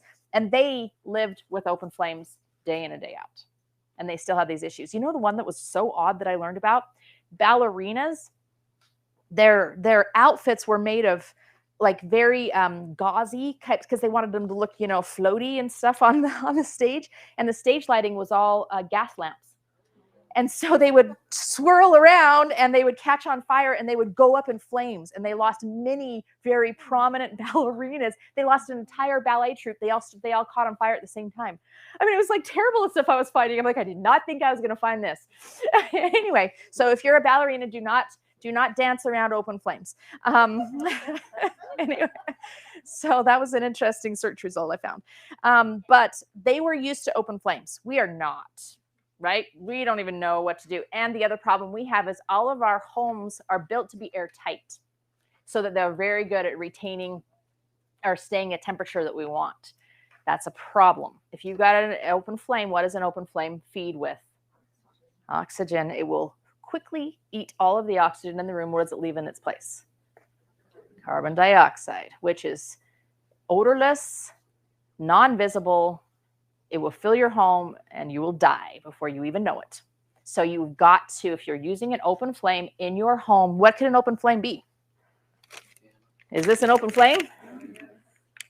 Anything that has an open flame will consume oxygen. You've got to crack something. You've got to crack a window. You've got to have a fresh air source. Our homes are so airtight. Pioneer days, they did not have airtight homes, did they? They had chinking. They had, stuff coming. They didn't have to worry about this. We have to worry about carbon monoxide in a big way. So just be super aware. What should you do for storage for this? I really encourage you to store multiple things. Chemical light stick. Why would this be useful? Does anyone know why this might be useful? No batteries, not a flame. Lasts forever. Exactly. It's fast, super easy. You crack it. This goes in our 72-hour kits for sure. Safe, yes, and this is also the one if you have potentially a gas leak in the home, this is the only light source you want to use. You don't want to use any kind of a flame that could ignite that gas. So chemical lights are very good if you have any kind of a light gas problem. This is a very good way to store a flashlight because all of a sudden I can do stuff too, right? When you're carrying a flashlight, you can't do stuff. Lamp oil, we're just not used to using this kind of stuff. But this is super simple to store. And if I need it, I have it. So I just store, I like to think of storage and preparation as layers as well.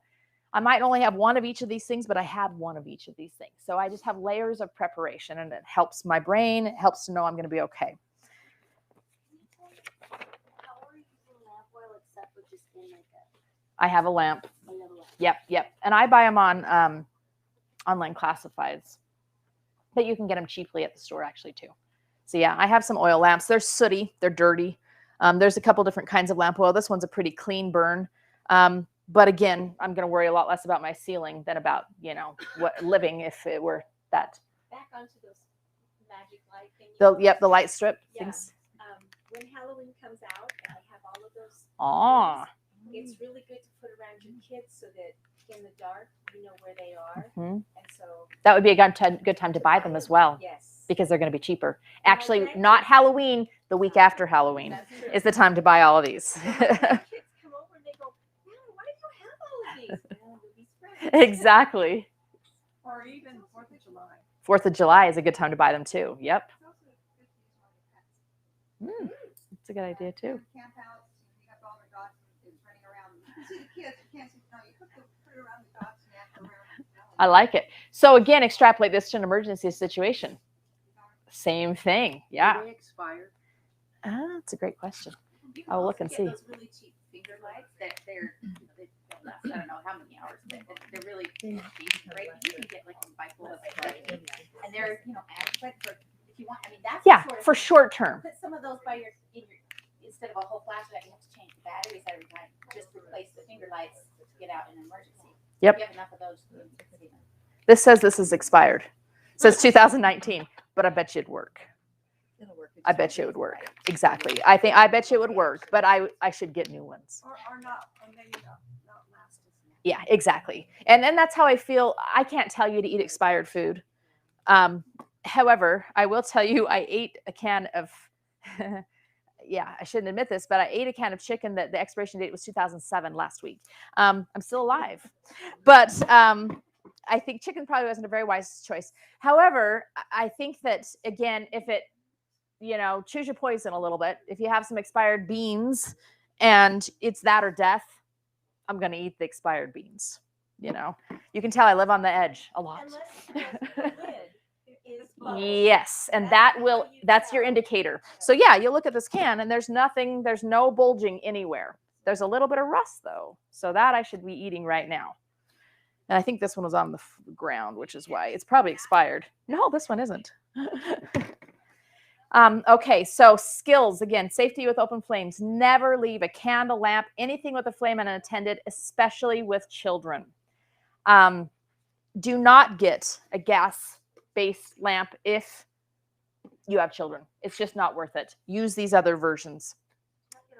A gas-based lamp if you have children because it's easy for them to knock those over. Blowout lamps if you're going to fall asleep. I had a friend who did this. They were having a romantic evening, she and her husband, and fell asleep and caught the bed on fire. So, oops. It wasn't that romantic after all. No, it was not. Make sure you have a battery-powered flashlight for light in the night. You don't want to have to get up and light a candle for bathroom trips or whatever. Remember, all flames need oxygen. We talked about that. Store gasoline. I gave some instructions for storing gasoline. You can store, did I put on here? In the book, it says what's legal. I think it's 100 gallons. Anyway, I'm not sure. But if you add a stabilizer to it, it will last for 12 to 18 months. My rule is just basically rotate your supply every July. So my husband uses it up in the lawnmower and those kinds of things every year. And then you make a new batch of things. One key is to leave your gas tank at half full all the time. Why is that important? It's storage. My husband always tells me that's the worst out of it. He's like, what if you were to get stuck in the canyon and you were to run out of gas in traffic or something like that? Or So you're home. He'll be like, I told you so. I told you so. Yeah, or you're home and you need to get away from your home and all of a sudden you got enough for make it, 2 miles. Yeah, it's dangerous. You could siphon it out of your car if you needed to. Yep. Now, Maverick sells ethanol-free gas, and my understanding, I learned recently, is that's the part that degrades and turns the ethanol. Your gas bad. So if you're really serious about it, pay up a little bit and get ethanol-free. So we should be storing the ethanol-free versions of this. Is that? It's better on your small engines too. And it's better on it's just so because it yeah. turns It's much more into a gel, expensive. Yeah. Yeah. clogs up your car. But But for your lawnmower, then that's what I was told. Yep, lawnmowers, everything. So ethanol free will help for the storage, it sounds like. How you store that much gas? Like, how do you safely store gas? Guess your Bunch of gas red cans. gas can. Yep, that's it. And then they're easy to use again too. Oh, not the new ones. Oh my goodness. No. You can't get into them. Into They're them. so dumb. It's not the old gas can that you just twisted off. No, they're Oh my bad. goodness, even the guy at the store had a hard time figuring it out. So get some old ones apparently. Well, fine. Yeah. Right. Yeah. There's, Get some, familiar with there's something called SureCan that has come out in the last few years, and it's far easier.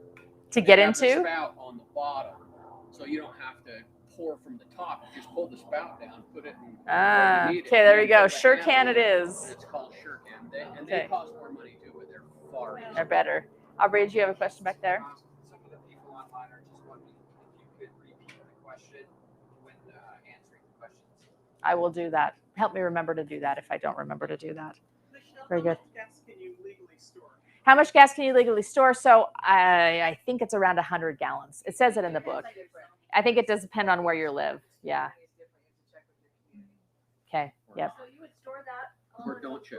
have like 50 of those little red. Yeah. So what would you store it in? Yes. I also have a couple of those bigger barrels you see at gas. You know I'm talking about, the metal barrels of like kerosene, and you can store things in that as well if you need to for larger amounts. You need to keep it cool. Yes. So it's better to keep it cool. Yeah. So garage. And then once a year, yep, you rotate it through. Like, that's the kind of thing that seems so terrifying to me. Yeah. Because I have a bunch of gas like on my property. So an outbuilding is a good, yeah. So she's saying it's scary to put it in something like that. An outbuilding's a nice idea for that. Outbuilding, like a shed. Two things that come to mind for flames is if you happen to wake up like in the middle of the night and stuff and you smell smoke, one, please do not sit up. This is one thing that really has a lot of people, because they smell the smoke or they stand up and it's usually hot and they inhale the smoke and pass out and get burned in a bad way. And then the other one is with an open flame, make sure that you keep your bleach, Clorox, etc., away from your gas water heaters, because it's a heavy gas and it tends to float on the ground. Where the flame is, it's flammable. It goes boom. Okay, so yep, some of this stuff is very much, you need to pay attention to how you're storing things, where you're storing things, the amount, the location. Do some research. That's why you take a month on this category, and you just kind of dig into the online resources on how it works. And hopefully we'll learn a little bit more this afternoon too.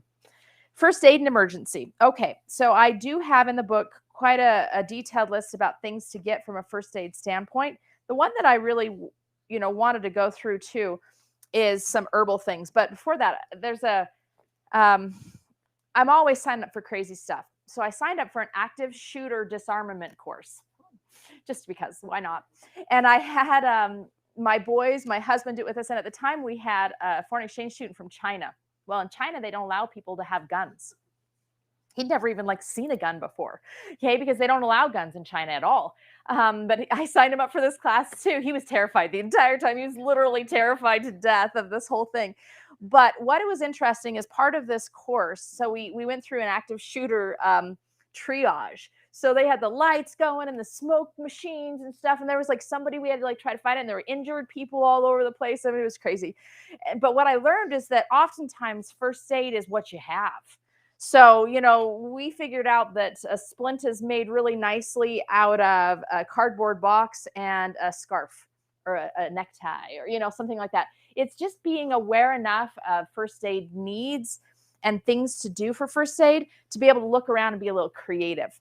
But I do recommend that you have things on hand. So I have a fairly extensive first aid kit because I know what to use it for. If you know what to do with it, oops, something fell. If you know what to do with it, then get a little bit more. Get what level you're at.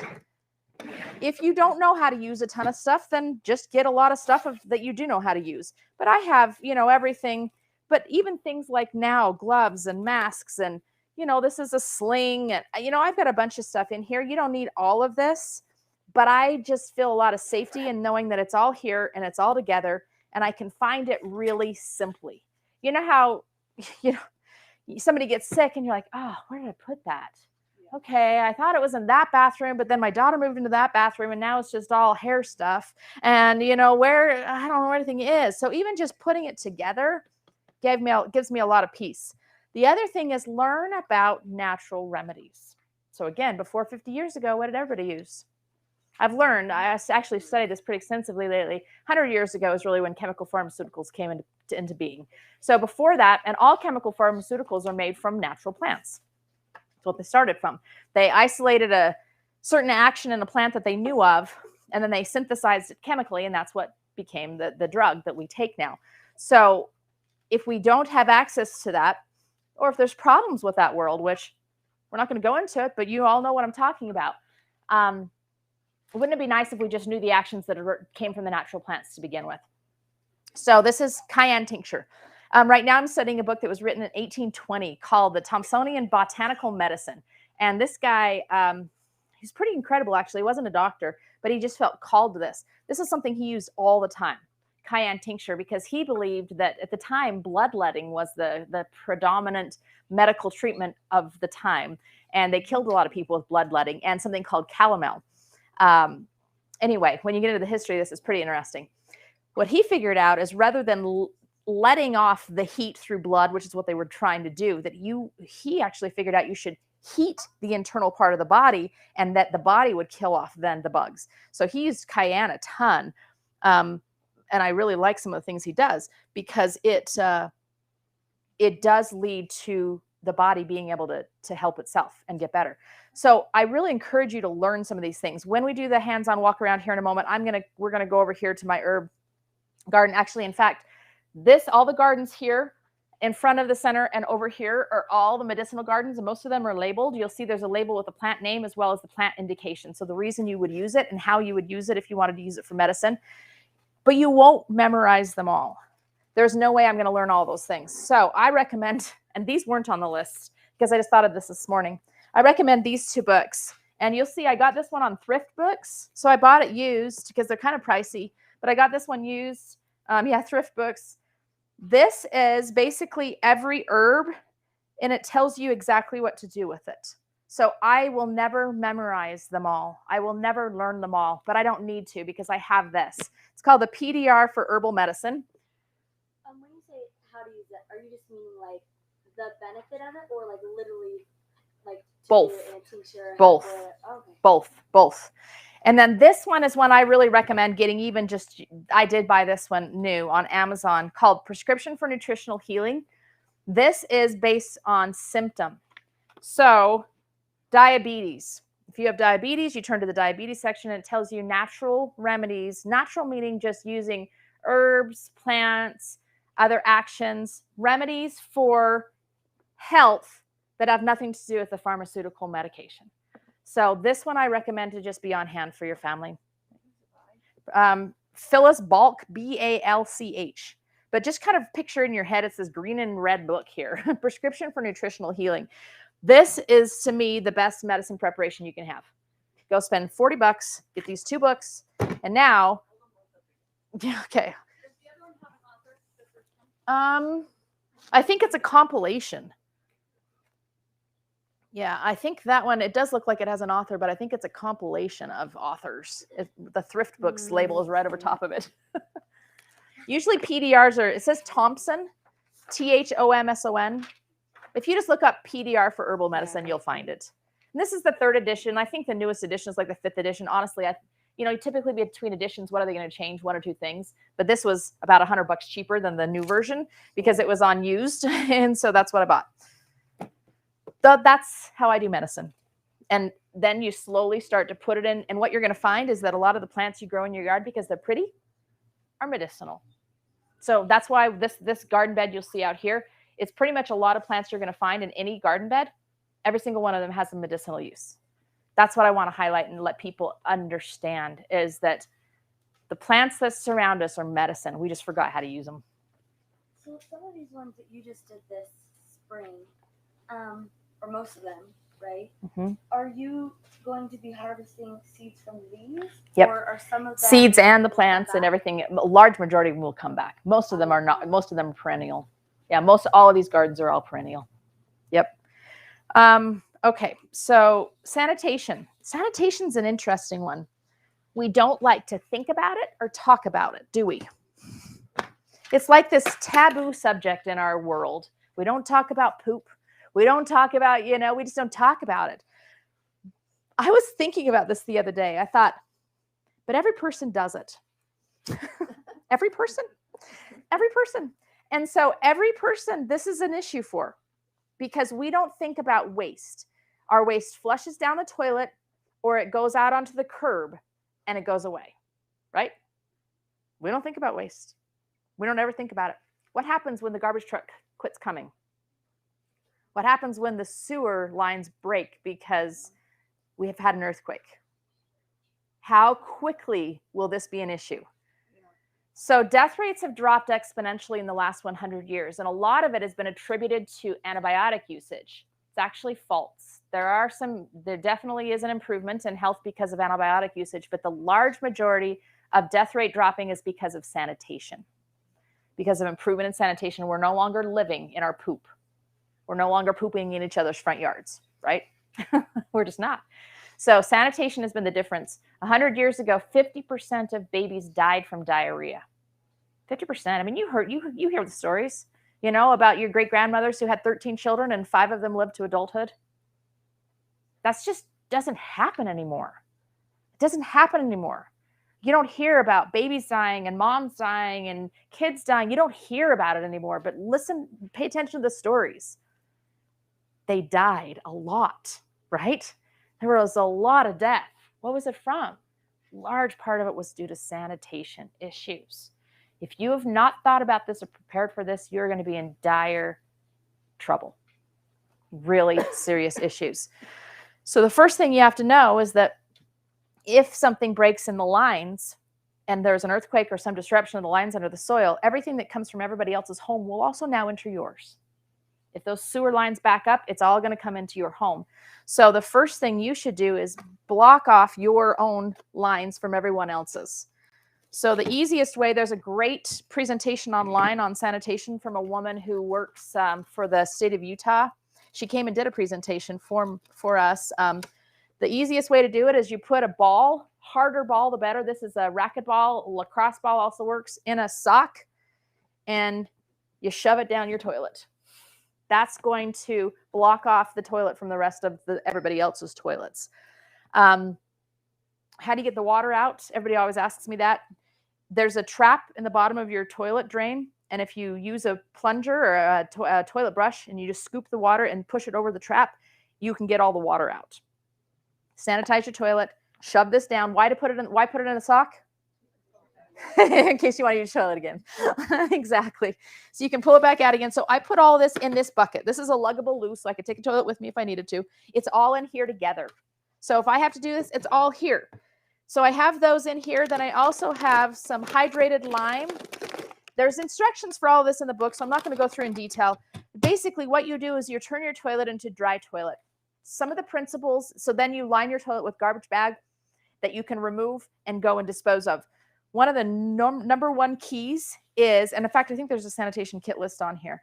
One of the number one keys to this is you do not want to mix number 1 and number 2. Urine is sterile. Interesting, huh? And it's very useful. It's actually a very good fertilizer. You have to dilute it because it's very strong, but urine is sterile.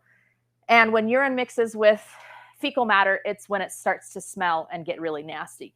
So women, I know, it's a lot harder for us. Men, super easy. Keep something there next to the toilet and you keep, but basically the toilet is only for number 2. Number 1 needs to be kept separate. It's useful. You can use it on gardens, everything else. Yes?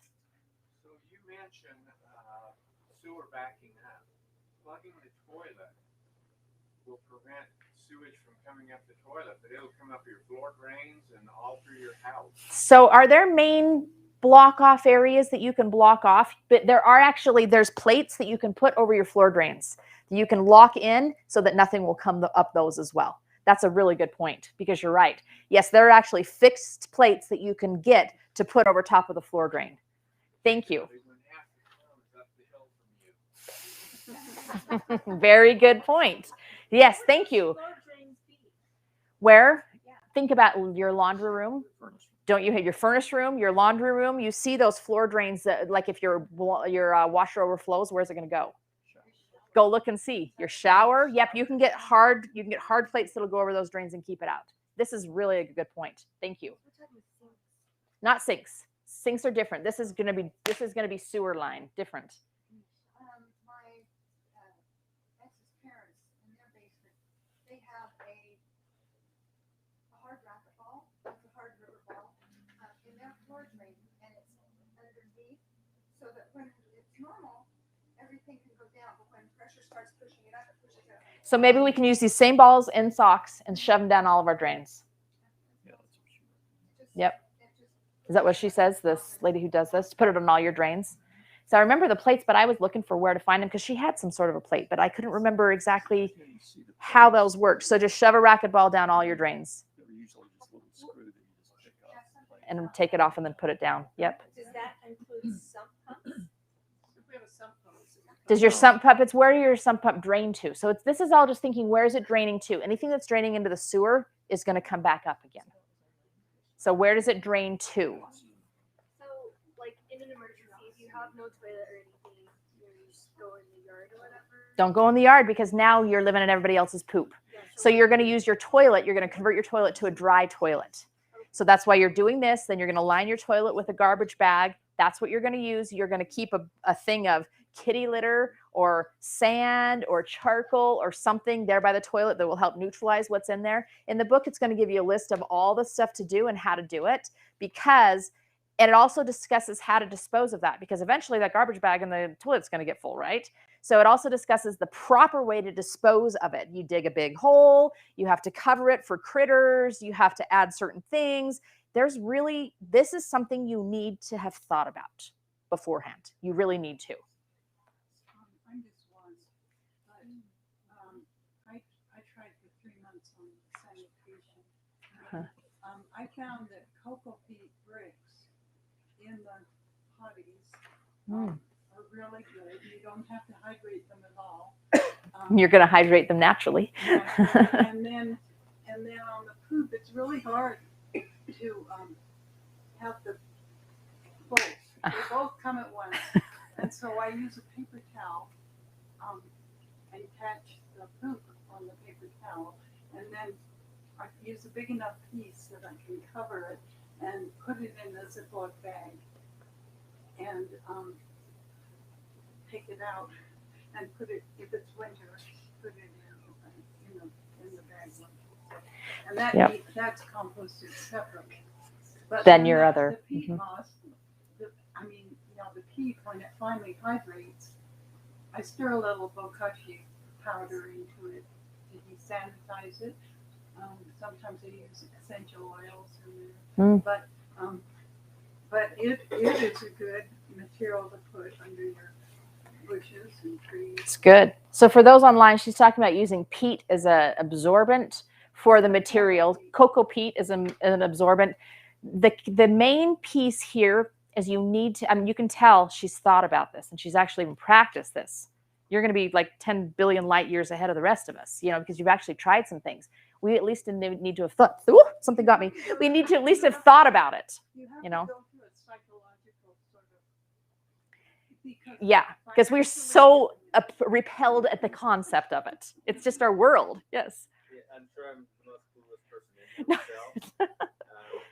But I got to imagine, until I went to one of your courses, that 99.99% of us don't think about this. Ever. Right, for a lot of reasons you already mentioned. But it just hit me so intensely when we consider where we live, right? Which is, what are we most prone to here? An earthquake, right? So this issue that you're talking about right now, I felt like, wow, this is crazy important, right? And the details we went through in the meeting we had a month or a year or two ago were incredible. And your book, the details, I think, are so crucial because I think it's so real, so realistic that this could happen. And then what do you do with it, right? Because you got to put it somewhere, and right, so that leads to in your the thing how you get rid of it in your backyard so that you're not contaminating the water and anyhow.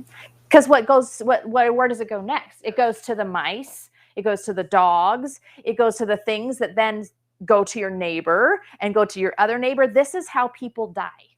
Not because they starve, not because they're out of water, not because somebody shoots them.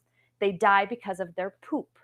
I mean, really, it's literal. It's literal. What if you don't have a big backyard that you can go? You got to start thinking, what am I going to do? So go learn. You know, you don't have to. I have a book called Humanure. You know? And it just talks, the whole book's just about this, called Humanure. And it talks about the beauty. Actually, they used to call this black soil, and it's useful, but you need to know how to dispose of it. So you may need to dig a really big hole, and you're just going to layer it because you only have a little bit of room, you know? So there's ways to handle it even for small areas, but you've just got to have thought about it. You've got to have considered this ahead of time. Does it ruin? Because you said you would dig for your water. Does it ruin your water?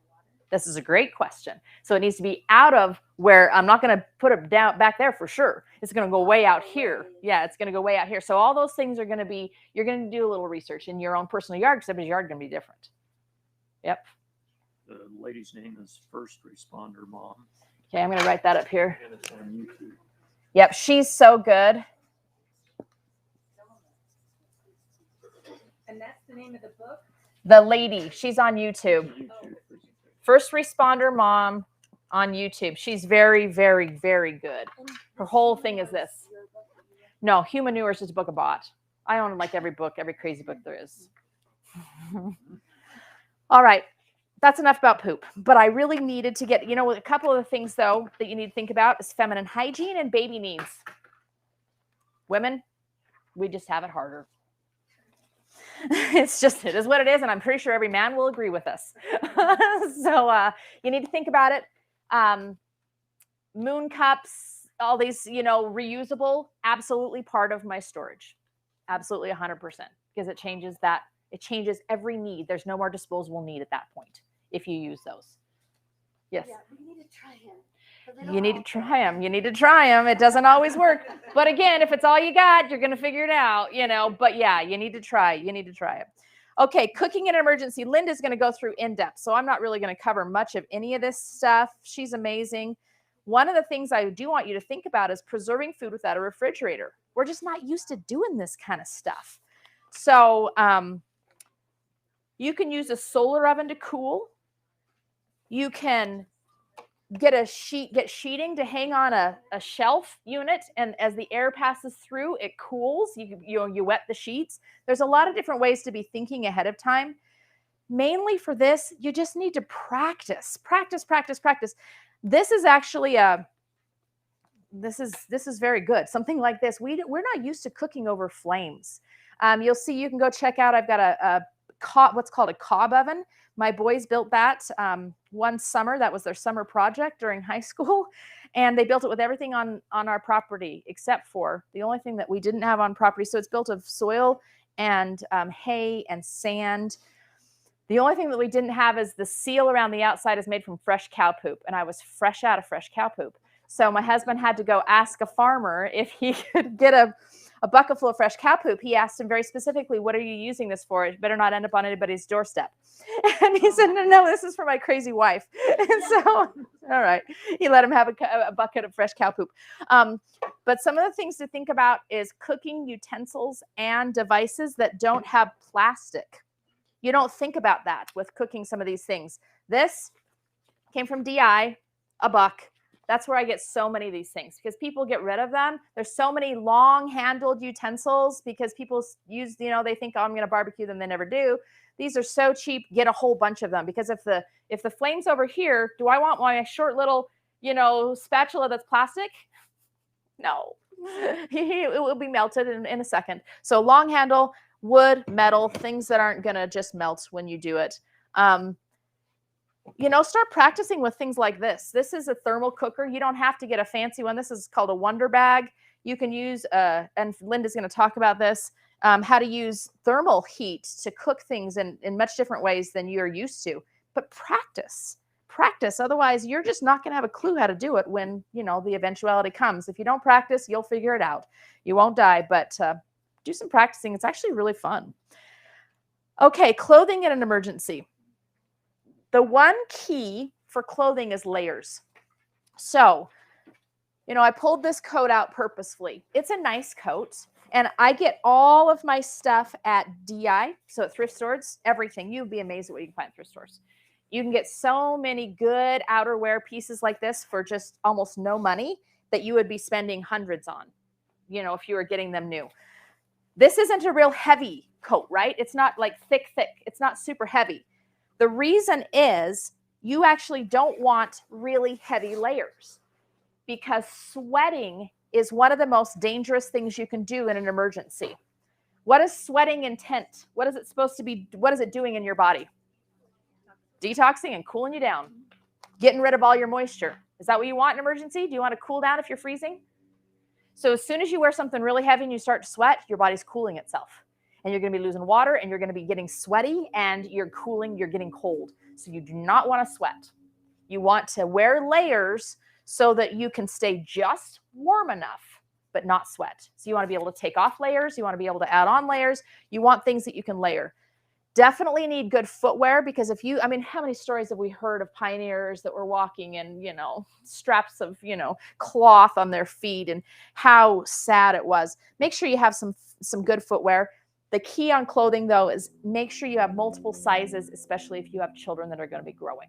So again, what I did, this was a month, you know, I took a month, and I would just go to DI and I'd buy, you know, 3 shirts for every kid in like multiple sizes. They were $1 or $2 a piece.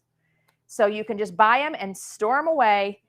Thankfully, all my kids are pretty much the size they're going to be now, so we can get rid of all those little ones, except for they'll be somebody else's. But for every family member, I have it listed on here. What do you want?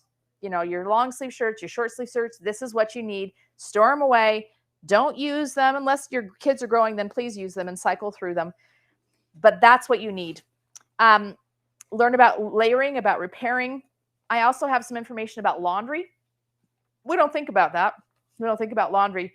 One year, my job was to take care of my younger brothers. I have 4 younger brothers. And that was my summer job. My mom was working. So my summer job was to take care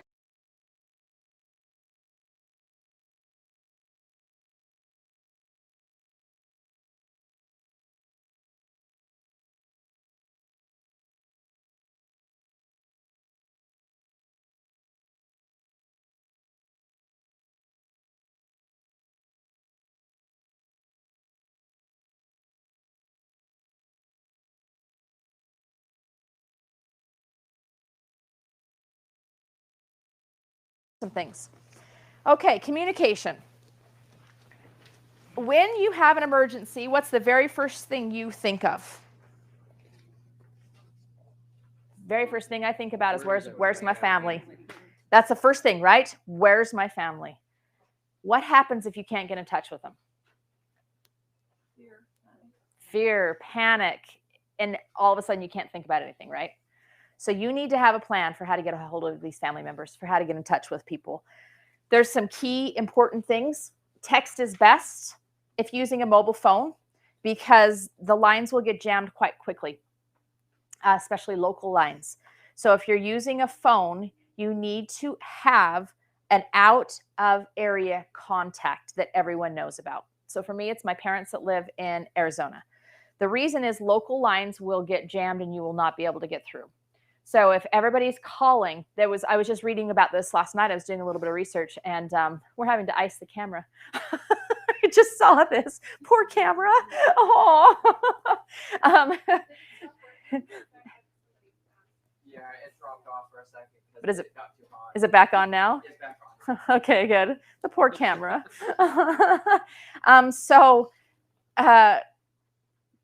I can't remember what I was saying now about texting somebody. Anyway, the local lines will jam. Oh, I was doing some research last night, and it was talking about during a time that there was a hurricane. And it said the problem wasn't necessarily the people that were in trouble. It was the people calling 911 to ask about where the hurricane was a problem. And so all of the lines were jammed with people just looking for information, and no one that was in a true emergency could actually get through. Really interesting to think about some of these things. So don't call 911 if you're just wanting information. That's one piece, but hopefully, fortunately, we can't tell the whole world that. but most likely it'll jam lines. So what you do is you have an out-of-state contact, an out-of-area contact that everyone knows about. So if the lines are jammed where I live, my kids all know they're going to call my parents that are in Arizona. Now, we can't all call them at the same time and talk to each other, but they can be our messengers. You know, I can call and say, okay, if the other kids call, I am at home, so I'm going to call you back, you know, and find out where they are as well. And then they all are supposed to call and say, okay, I'm at school, I'm at here, I'm safe, I'm not, I need, you know. So that would be our relay station if we couldn't call each other locally. Does that make sense?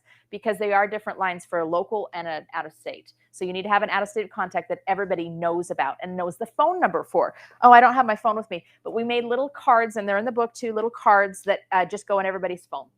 Because honestly, does anyone know anybody's phone number anymore? I don't know anybody's phone number. So if I have to call, you know, and I don't have my phone, you know, I have at least a phone number that I can utilize.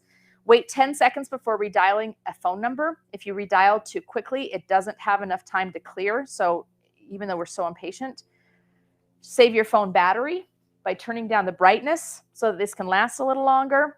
Don't watch videos or play games. If it's an emergency, that's the last thing you're going to do. If you don't have a mobile phone, keep a prepaid phone card. It would probably be useful to have that regardless. Use a payphone if available. They don't use electricity or cell networks. So payphones would be the best way to get somebody. Where are they? That's a great question. Good luck finding one nowadays. Some of the things you can do is to get some ways to power up your stuff. So this is a real simple, basically a solar panel that then can charge phones, laptops, whatever. Even if you just have one of these, you could stick out and be able to recharge. Just think of the peace of mind of being able to get a hold of family members. Just think about that. How am I going to communicate? Where are they supposed to call? What's the rule for communication? And how am I going to keep my stuff powered up so I can do it? Yes. Yeah. Yep. We're recording the live stream, except for when we had to ice it, apparently. Yes. And all this stuff is in the book, too. Okay. Whew, made it. In the book, you go into detail about, like why certain areas would be down. I feel like there's so many gaps in my brain about, like, what causes certain emergencies and why I need to prepare in certain ways, right? You know, you just need to think about where you live. Where you live. What have you heard about could happen where you live? That way you don't need to think about everybody else's places that they live. We're never going to probably have a tsunami unless you live right on Utah Lake. Yeah. You know, but I just mean, like, about communication specifically. Like, because you said, like, have a card, but if I'm still able to call them, couldn't I look at my phone? For sure. Yep. But maybe your phone is not working. Your battery's now dead. So you've got a card and then you find a payphone. Or someone else's phone.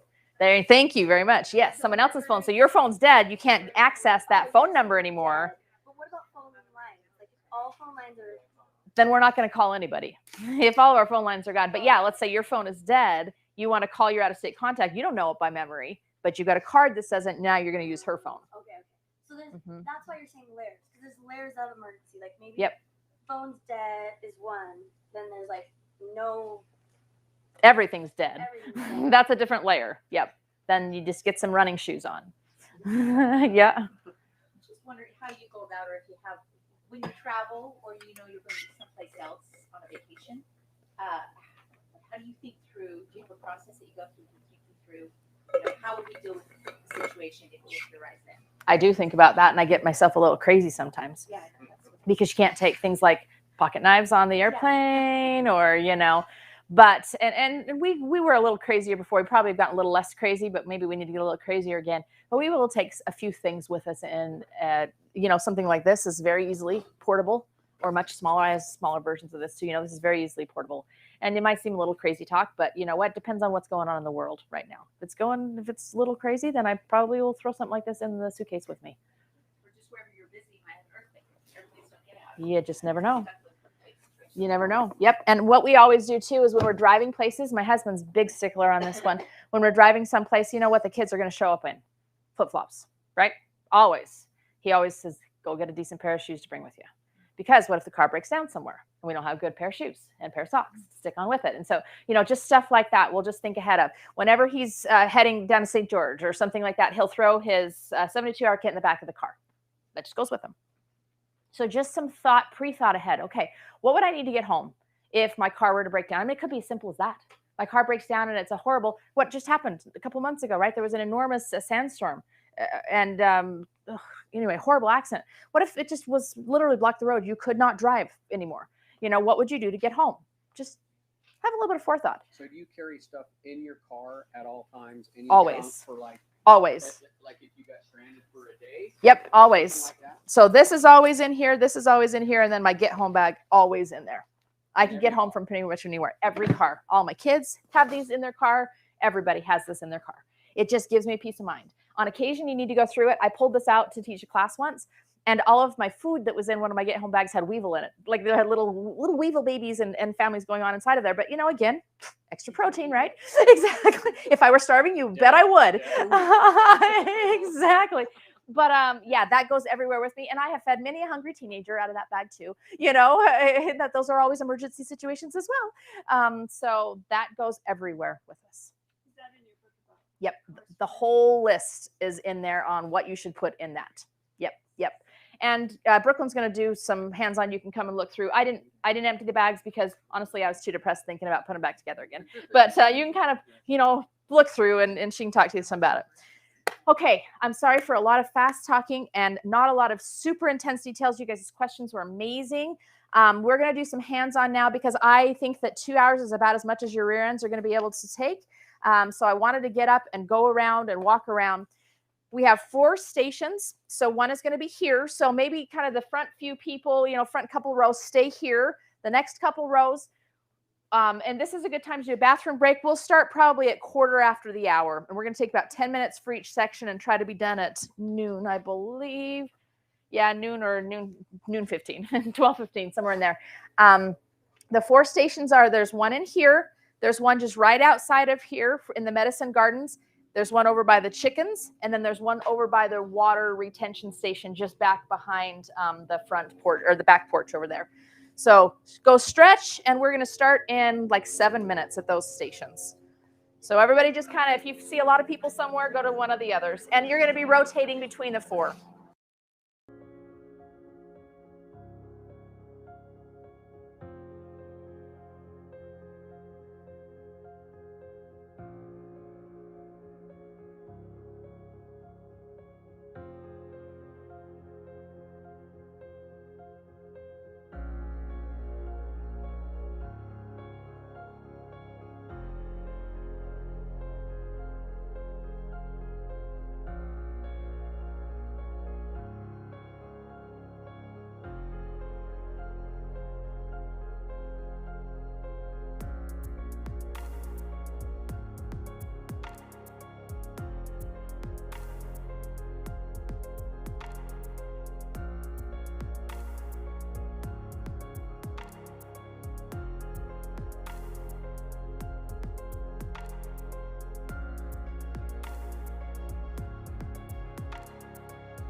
You good to go? All right. Okay. So I'm excited to talk to you about the medicinal gardens here. You know, like I said, medicine was this up to 100 years ago. This is everything that they use. And so when people talk about, oh, is there research? Is there evidence? You know, is there all those kinds of things? Well, yes, it's called centuries of people using things. And when they found that it had an action, then they continued using it. And these were the medicine men or the shaman or the, you know, all those people that had passed this on verbally. You know, this is verbal instruction they would pass from one generation to the next. And we just stopped passing it on. Isn't that sad? We just stopped passing it on. So we stopped sharing it with each other, but we need to. We need to continue learning how to do this. So what I have here is so that over there is what I call the flower bed medicine garden, because it's things that you're going to find in everybody's flower bed. And every single thing over there is medicine. This is culinary medicine. So this is all the things that you've cooked with. You know, we have basil and rosemary and all the things in here, you know, cilantro. This is all stuff that you typically just pull out of your cupboard in a dried format and throw it in your food. You don't realize that you actually are putting medicine in your food. And you can make your food more medicinal, or there's certain properties that you can add just based on the things that you add to it. These over here are what I call the Asian herbs, and they are really strongly medicinal. So a lot of these foods are things that you've heard for adrenal strength, for energy, for those kinds of things. And there's a lot of medicine that lives in weeds. And interestingly enough, a lot of the weeds you'll find will be next to the thing that they're helping to treat when you just start to pay attention. So I wanted to point just a few things out. We don't have a lot of time. I just wanted you to see, you know, how things can work. Some of the things to point out. So right over here is something called comfrey. And actually, I know Ludi has 10,000 comfrey plants in her yard. Right here is comfrey. We use comfrey for a few things. We have it right next to the chicken coop. And the reason is because I feed the chickens comfrey every single day. It keeps them very, very healthy. Everybody always comments on how healthy our chickens look. And I believe this is one of the reasons. We also use the comfrey for a lot of different things. It's an external herb, so it promotes healing for injuries and broken bones. This is a perennial, meaning it will grow back every year. And if anyone ever knows Ludi's home, they know that it will spread. A certain kind of comfrey will spread, and it'll take over your universe, whether you want to or not. This kind of comfrey does not. There's a true comfrey, and then there's something called a Russian comfrey, and the Russian comfrey spreads more than the true comfrey. But I want it here because you can use this as a leaf. It's a funky kind of leaf, actually. It has these long threads kind of inside of the stems. But what you do to make a poultice is you just chop up a whole bunch of this leaf, and you can even feel kind of how thready they are. Anyway, you chop this up and you mash it, mix it with a little bit of water or even an oil if you want to. You apply it right onto a wound. Obviously, it would be much more mashed up than this, you know, cut up. But you apply this right onto a wound. And this is amazing for healing bruising, for healing sprains, strains, breaks, those kinds of things. The medicine in comfrey is pretty incredible. It's very good for bone healing, for tooth healing. You can break one of these apart later on and just kind of feel it's a real kind of mucilaginous, like a real kind of a sticky substance inside of here. And it's incredibly healing. So that's a very good one. It'll reverse infection, prevent and reverse infection both. Eucalyptus. So this is a eucalyptus plant right over here. You can smell it. So if you smell the right here is eucalyptus. This one won't grow back, so this is something I have to plant from seed every year. But you can smell it, and you'll recognize this. This is amazing for respiratory problems. Has anyone been hearing about any respiratory issues lately? Anything ever? So respiratory issues, this is amazing as a steam. All you do is you put this in a pot of water, you boil it, you put a towel over your head and your face over top, not while it's boiling, but after you've removed it from the stove, you know, and you just let that steam come up and it just clears up all your respiratory passageways. This is what you do so you don't end up in the hospital. This is how you clear things so that you don't end up in the hospital. Eucalyptus, you just use it every few hours and it's just going to keep you clean. Absolutely could keep some in your shower. You can use it as an essential oil as well. So it doesn't have to be the plant, but I like the plant because I have a whole lot more plant here for pennies, whereas the essential oils, can be expensive. We may not have access to it. So I will just plant this one from seed every year. Ginger I don't have growing, but that's my goal this year. Actually, I will grow ginger this winter. It's great for nausea, stomach troubles. Ginger is something you can preserve. You can keep it in your fridge for a long time. Echinacea. Actually, mine is over there. And if you go by my back porch, you'll see there's a kind of a round dryer thing that I have hanging out there. It's full of echinacea right now that's drying. Echinacea is amazing for your immune system strength. So it's not the thing that you get once you're hit hard with something. It's the thing you take daily to keep strong. So it's very good to not prevent viruses and bacteria. It's to allow your body to be able to defend itself against viruses and bacteria.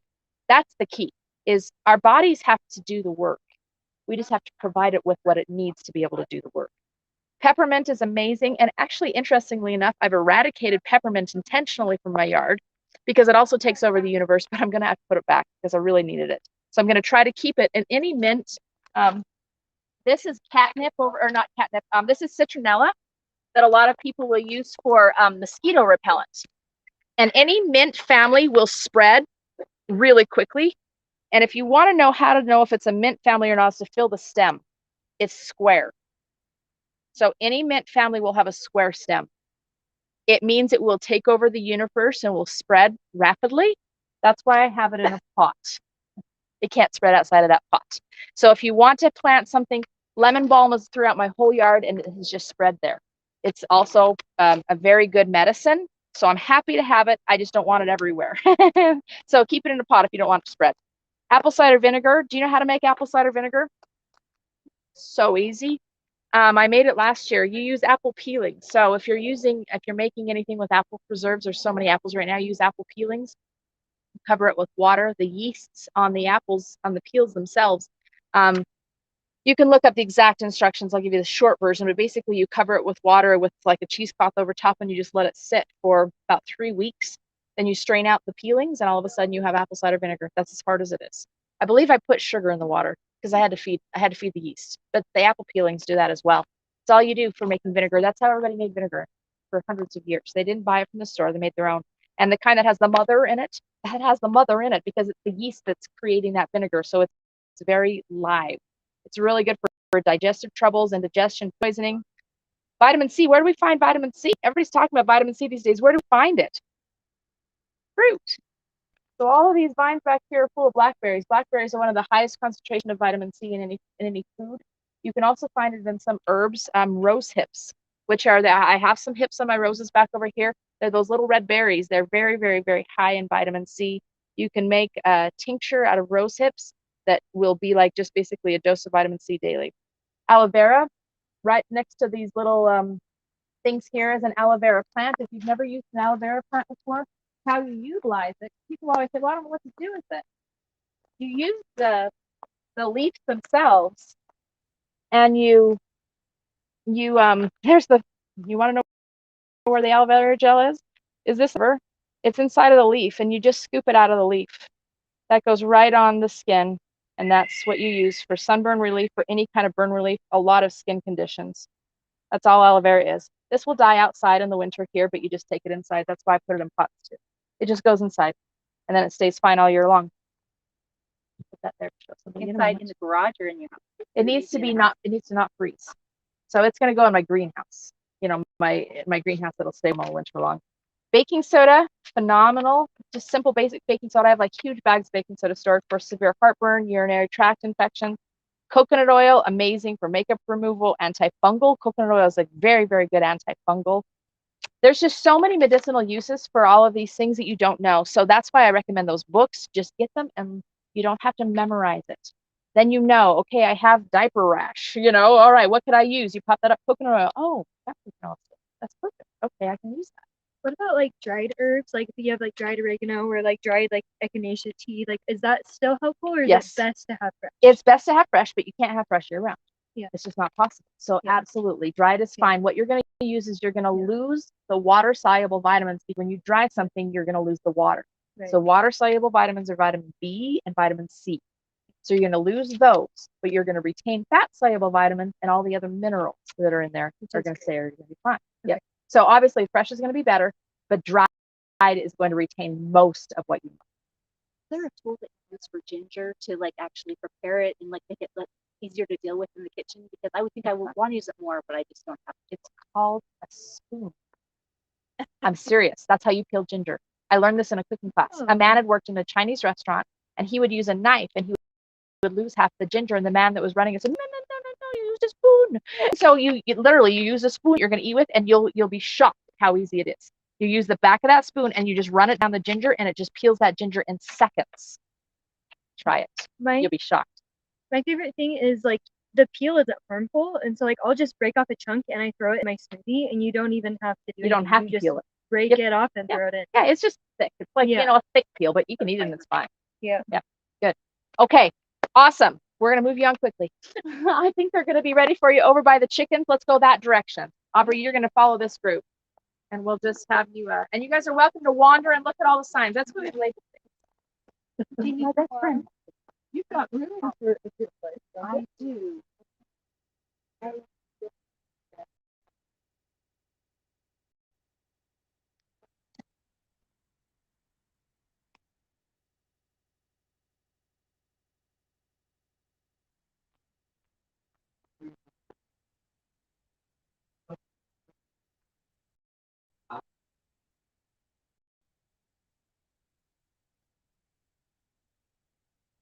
It's just the layer mash from Leland Mills, plus these black sunflower seeds that I guess help them with laying in the winter and whatever.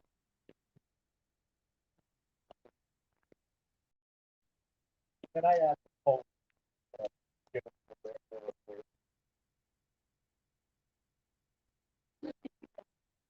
this many chickens, like 18, 20, 22. So our kids get them.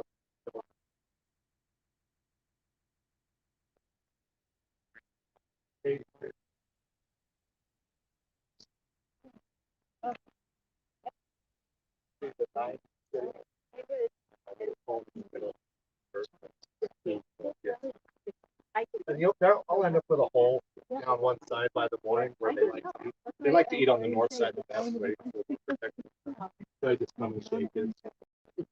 Okay, I guess we have to move. What other questions? That's just the 3-inch CVC for 90, and then you can see the food down at the bottom. That's great idea.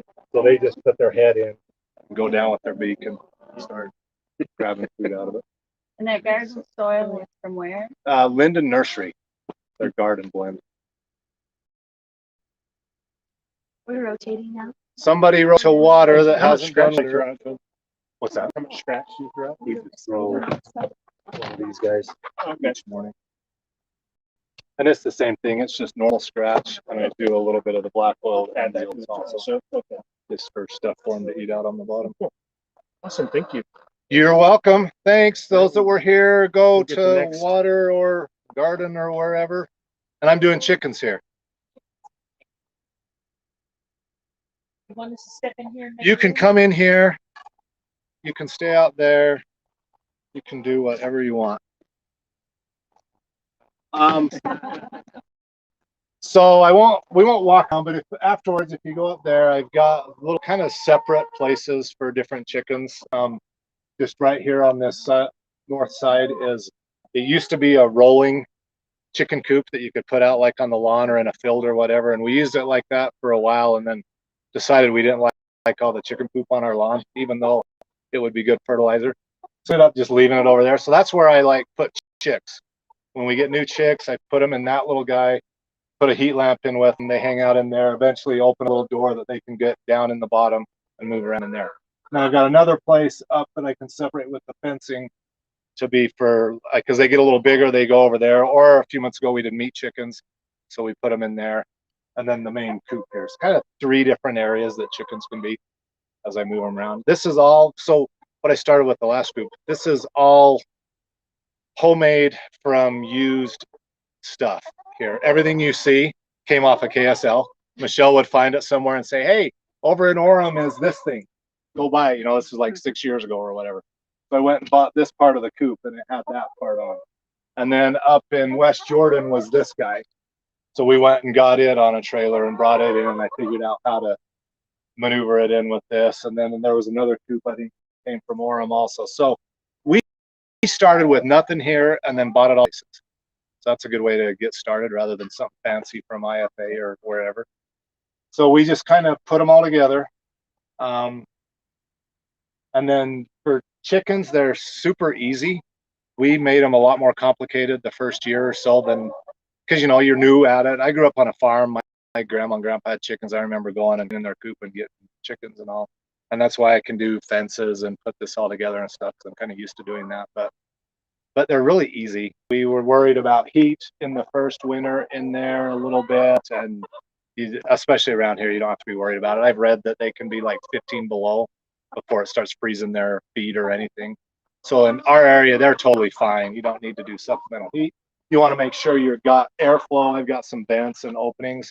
Like, don't close. That's the other thing. You start thinking we should close it off and make it really tight, but then their poop and ammonia and stuff is a lot worse than they need the airflow. Otherwise, it gets really humid and gross. So airflow is great. Cold, they're fine. Have a place that they can nest and lay eggs and water and food and hopefully a place to roam around, and that's pretty much all they need. So they're really pretty simple, other than the intensive build a place. And I mean, ours is pretty intense because it's big, and if you wander around, you can see how, you know, they run up the side and everything. Tell you a couple other things, then just ask me questions. So we do scratch. For this many, we probably ought to do more, but just something like this size, we just throw out on the ground and let them kick it around and pick it up. And it's just a normal scratch mix. I get the food for the last year, so I've been getting it from Leland Mills down in Spanish Fork. So I get their scratch, black oiled sunflower seeds, and oats. Our neighbor does chickens, and she was telling me of all the reasons why you have black oiled sunflower seeds. And I don't really know why they are, but we stick them in there. And I think they do help them to lay in the winter without needing the supplemental light too, I've read. So we're trying it. We haven't been too far into that, but I basically mix 80% scratch, 10% sunflower seeds, 10% oats. We throw it out on the ground. Then we do lots of garden stuff in the summer. You can see some of it out there. And I also do fodder, basically sprouting oats, or not oats, sprouting barley and wheat.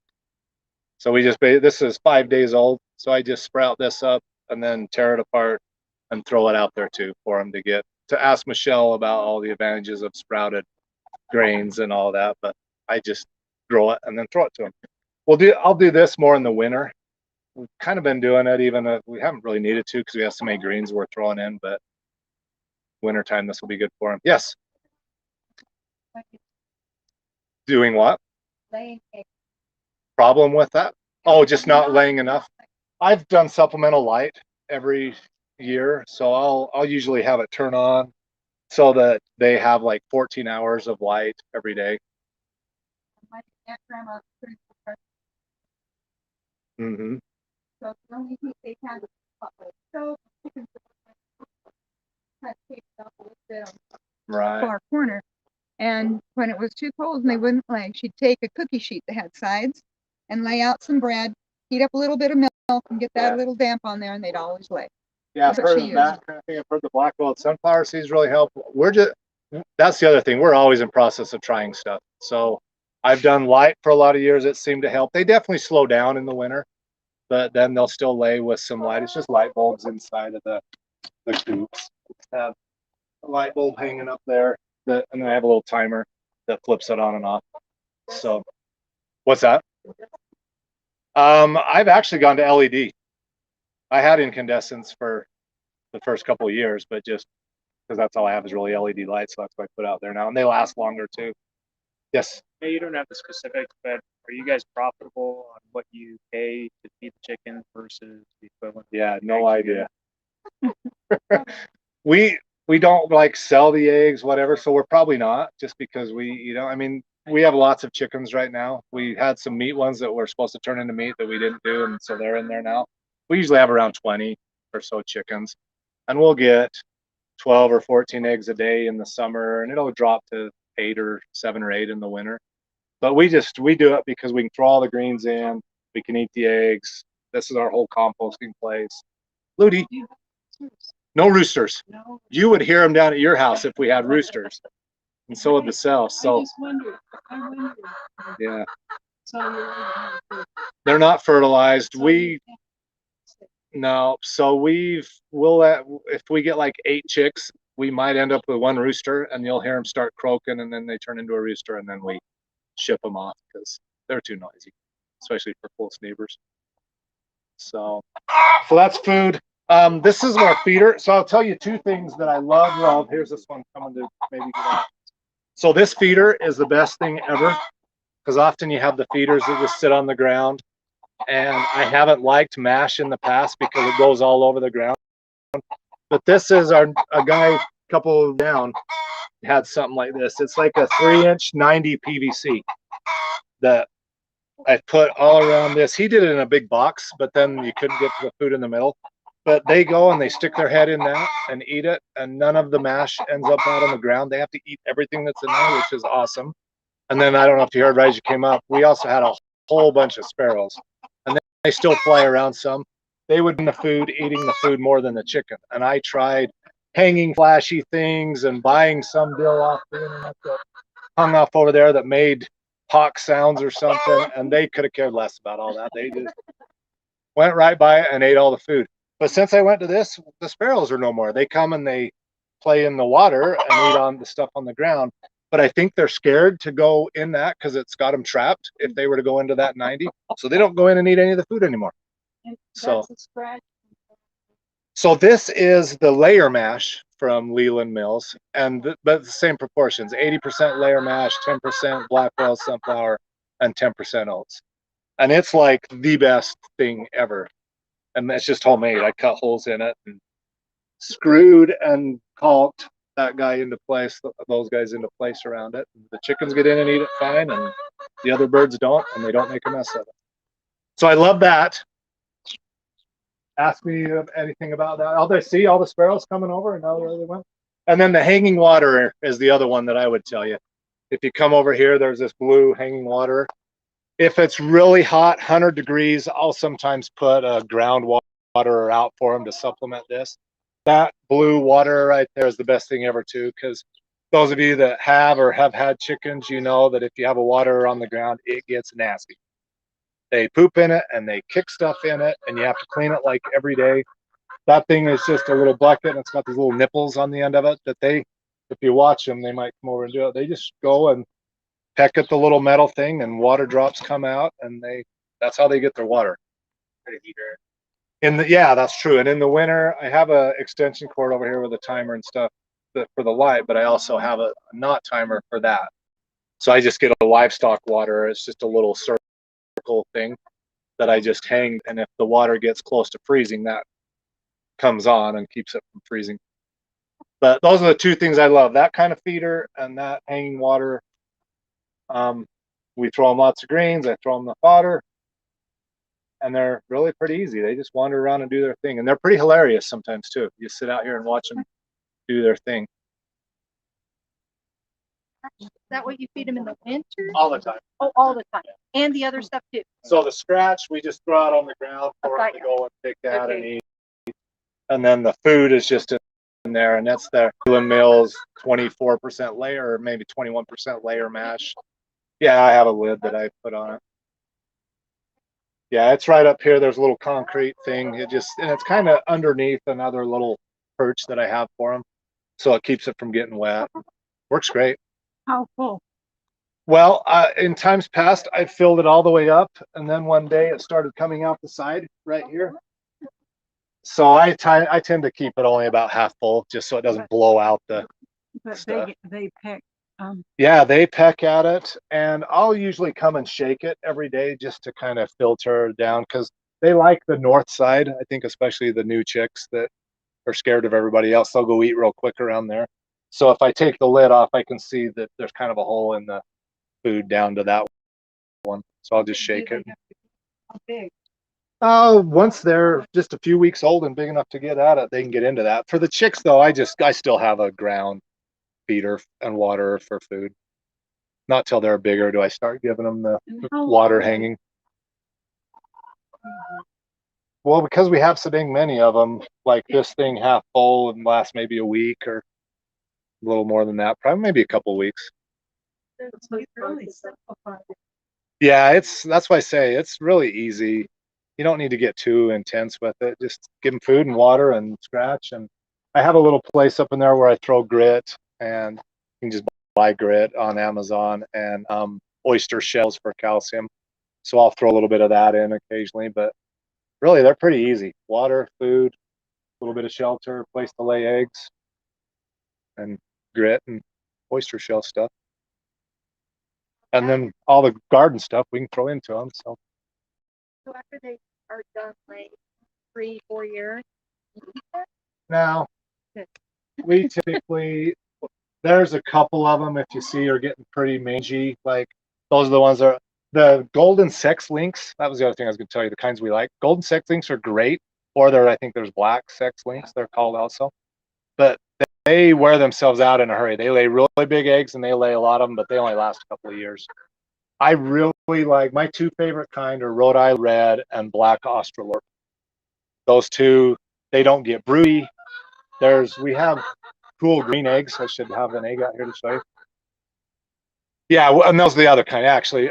Americanas, or however you say it. Yeah, I've seen it Americana or Araucana.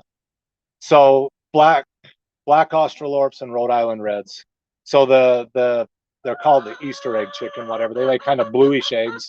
The other ones lay brown. And then we've had this black one that lays green eggs. It's called a, I can't remember what kind, but they are always broody. They my family laughs at me. Broody means they go in and just sit on the eggs, so they don't lay, and they just sit on the other legs and they're in the way. So I'll go grab them and cuss them and tell them quit being broody and throw them in here to try to get them to stop, but they're in there all the time. Olive eggers. They're called olive eggers. The eggs are awesome, but the chickens are annoying. So don't olive eggers unless you really like green eggs and broody chicken. And there's one bragging about having laid an egg or mad at us for being here talking. Yeah, that's probably it. Yeah, when I cleaned this out a while ago, I freaked one of them out. She started squawking like that. Any other questions before we switch places? Wander around and look at it either now or later, but yes. I was told that if you pick up a chick and its legs go out like that, it's a rooster. As they hang down, it's a hen. We just buy them from IFA or Cal Ranch and wait to see if they get big, thick, whatever you call all that stuff, combs and stuff, and then eventually you hear them start going, rawr, rawr. And then a few days later, it'll start turning into a real crow, and then I'm like, okay. Yeah, they do. They have whatever that was. So anyway, that's what we're doing with chickens. They're great. They're easy, but it is work. So.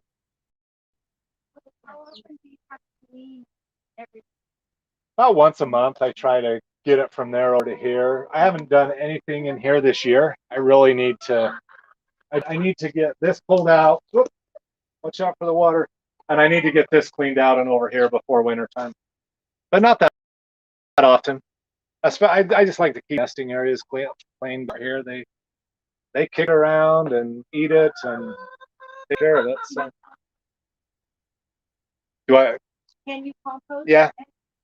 That's why I like to move from here to here to here, because by the time I get it out there, they've really beat it up and it's too much compost, and then I'll take it out onto the garden. But if I just tried to take it out of here, then you've got pieces of bigger poop and bigger pieces of the greens that we've thrown in and everything. In the beds, out around the trees. Winter. Yeah. Usually in the fall, I like to. No, and that's why I was saying if I have it get mixed in there and then mixed out here, and they'll take it from there and throw it in the pile. By the time it's gone from there to here, it's usually calmed down and not too hot. So I'm doing that, and then I'm also the garden. Oh.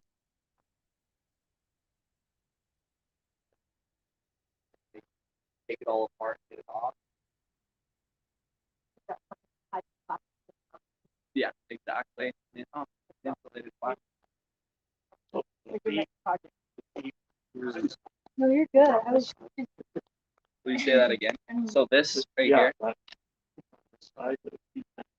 When we first put there,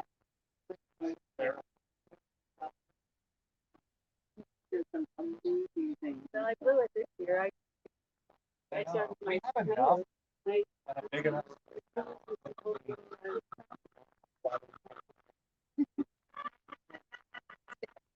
Only if somebody's really sick with them. In the past, when we've got some chickens from other people, they're like, hey, here's these chickens, we don't want anymore. So we brought them here. Those have been kind of mean and weird. So those I'll like move on. But if we get them as chicks, play with them, kids play with them all. Oh no. And then I thought, okay, it's obvious. So I think it's all those people over there looking in those like those gardens that are over there. Oh, thank you. Uh-huh. This is the water. This is the water station. okay. You guys coming over here now? Awesome. Yeah. Over. We'll see if any other people make their way over. Or I'll just be talking to the two of you.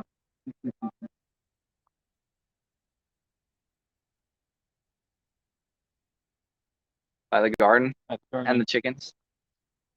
Feel free to take pictures. Yeah, this is it. What we have done with it. We'll see if we get any more people here in a second. I can start sharing it with you guys. Just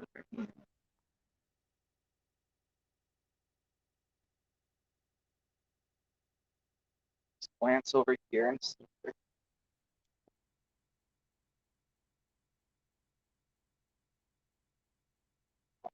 Alright, looks like we got a couple more coming. This is the water view here. Oh yeah, there's a lot to explore.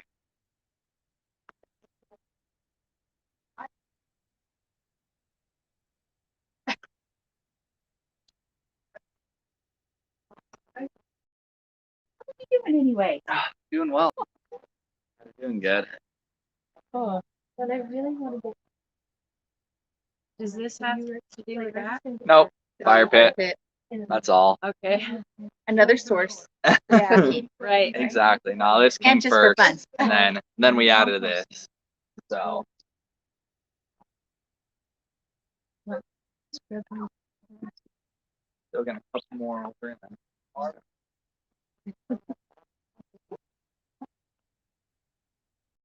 All right. Well, I'll just start by sharing a little bit about what we did with the rainwater collection system here, and then I'll let you guys ask some questions, and we'll look at other options of it.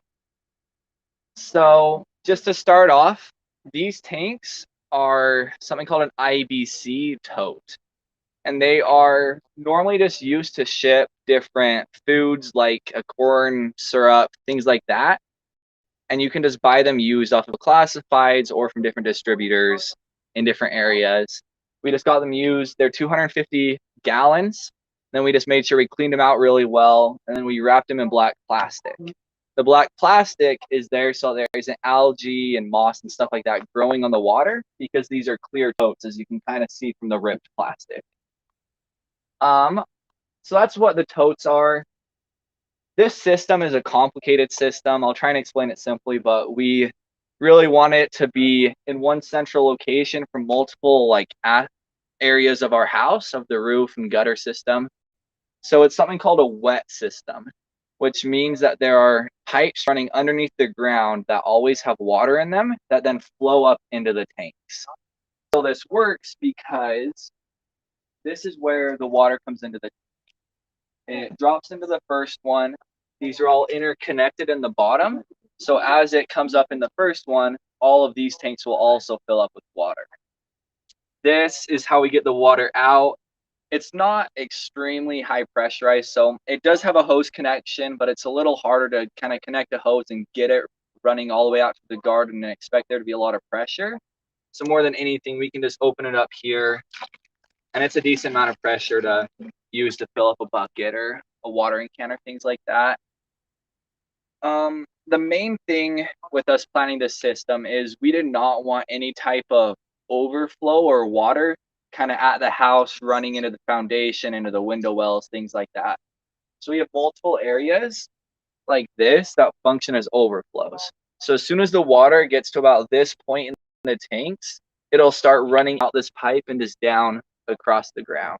And that's the same thing with this big pipe here. If it were to rain hard enough to fill up the tanks and get up to this point, it would come out here before coming out over at the gutters. Yeah. So this is to take care of your plants. It's not drinking. We would drink this if we filtered it, but we would use it to water without filtering. More than anything, it's a way to collect water in an emergency, and it's only for rainwater collection. This is not replacing like normal water storage for us. It is just to collect the rainwater that comes. Any other questions just so far? Yeah. One, are the okay, so the lids and things you would have, they come with this. Yeah. When you buy them. What are these called again? IBC tote. IBC tote. And with the lids, since you asked, it's really screwed on there. In the lid, we made sure that there were holes as well. Because if this were a completely sealed tank and we started forcing water into the bottom, it would become pressurized with the air that was inside and it would start bulging and possibly break. So we make sure that there are holes in the top of our storage containers so that the air can escape while it fills with water. Just in the lid you put we just have them in the lid. We don't want to put any holes in the tank because we just felt like that would be asking for problems of leaking and breaking. So this is just kind of like the whole storage location of it. Yeah. So, dumb question. How does the rainwater get in? Yeah, no, that's where I'm going next. So that's perfect. So if we want to make our way over to this corner of the house, I'll show you how the water actually makes its way into it. So our question is this one: do you have? Does your city make you tell them that you have these storage tanks? So there is a Utah law that if you collect more than, I think it is 100 gallons, you have to report it just with the online form. And the cap of what you can collect on your property is 2,500 gallons. And this is the 1,000-gallon storage. Because I know Orem said that if we did any kind of a system, we could only get up to 100 gallons. Oh. And then we got charged for taking the water. Oh, we have not had to deal with that. So oh my God, not happening. Yeah, 2,500 gallons is the max you can collect on the property.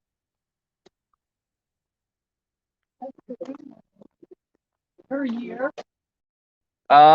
Just having capacity is the most you can have. Yeah, so 2,500 capacity. All right, so I don't know if you guys can all see over there. Maybe we can keep sliding around a little bit. So this is how the whole system actually works. Like I said over there, we didn't want any type of overflow here. We didn't want water coming out and going into the window well and all of that. So this system is, like I said, complicated. At the top, we have a leaf filter. So that is just to filter off any of the large leaves or different debris that would come through the gutter. That then comes into here. So as you can see, this actually stops right here. This is what we call a first flush system. So this collects the first part of the rainwater off of the roof, and with it, it flushes off the bird poop, the dirt, the different chemicals that have landed there. So this is kind of just the throwaway section of the water. And the way this works is there's a plastic water bottle inside of this pipe. I think it's a 1-liter Sprite bottle. That then as the water fills up, it then caps right here. So the water bottle will float and stop here. So as the water comes in, it'll hit here, but then come up and across here.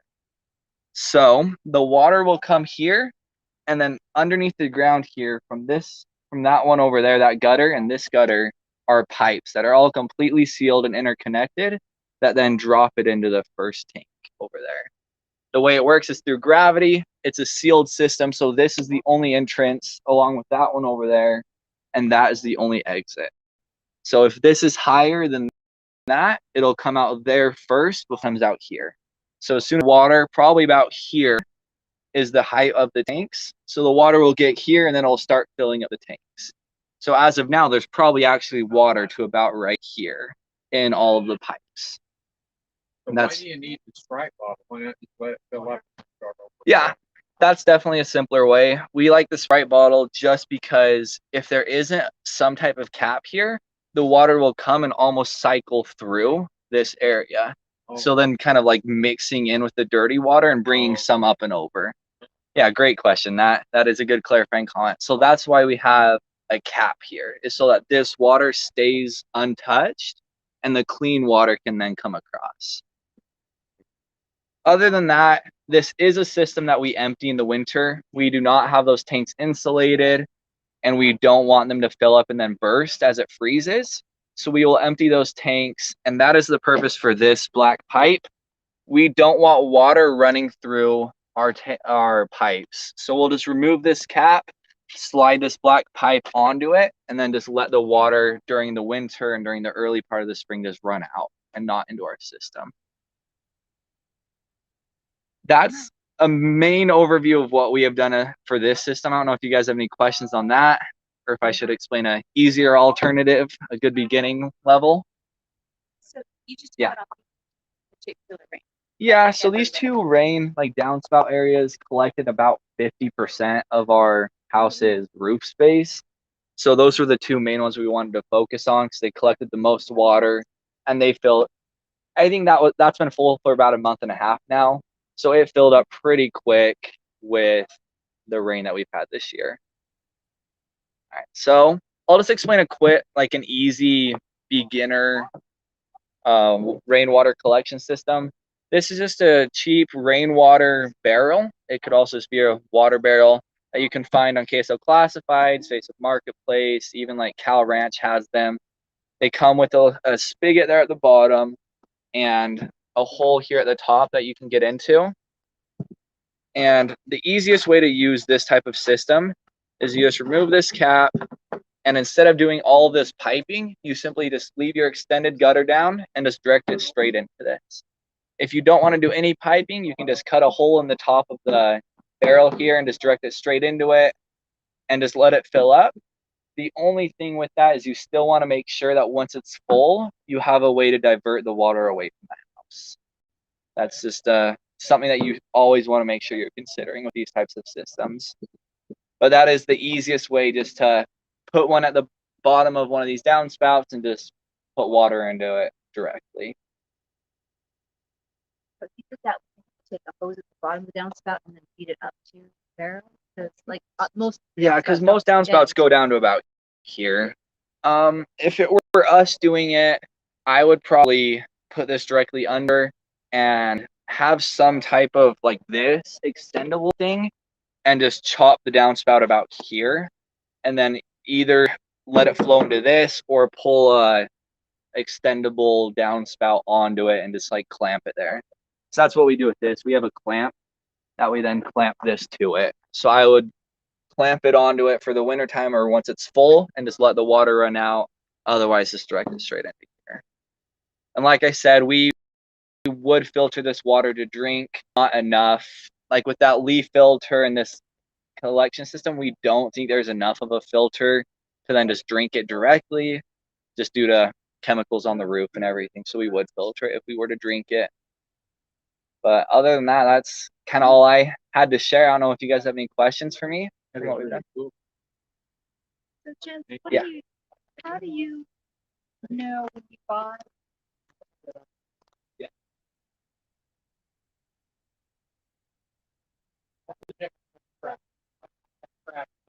So you don't have to, but a lot of places they do.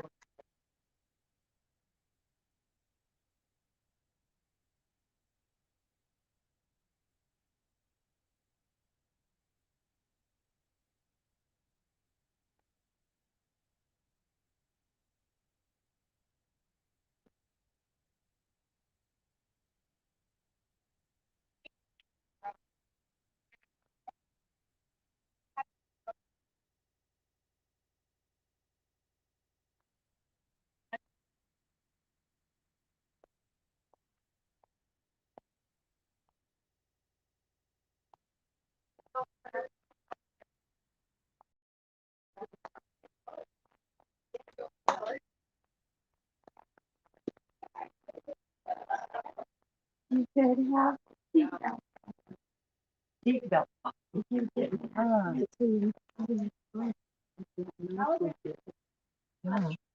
Maybe you can buy seatbelt.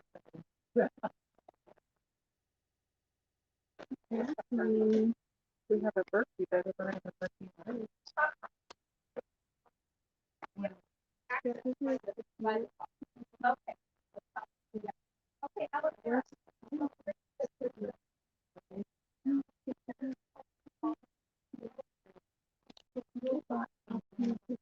Like a gas.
I'll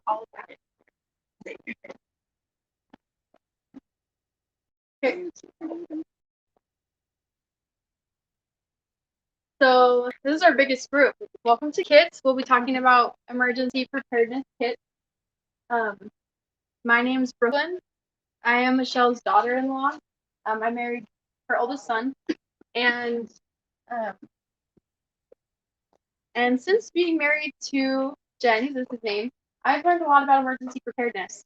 So I'm sure similar to some of you, what I know about emergency preparedness is very much the traditional, have your food storage, get your 72-hour kit in line, and that's kind of the extent of my knowledge. So learning about all of these different kind of kits has been very eye-opening to realize that emergency preparedness is way more expansive and all-encompassing than I really knew.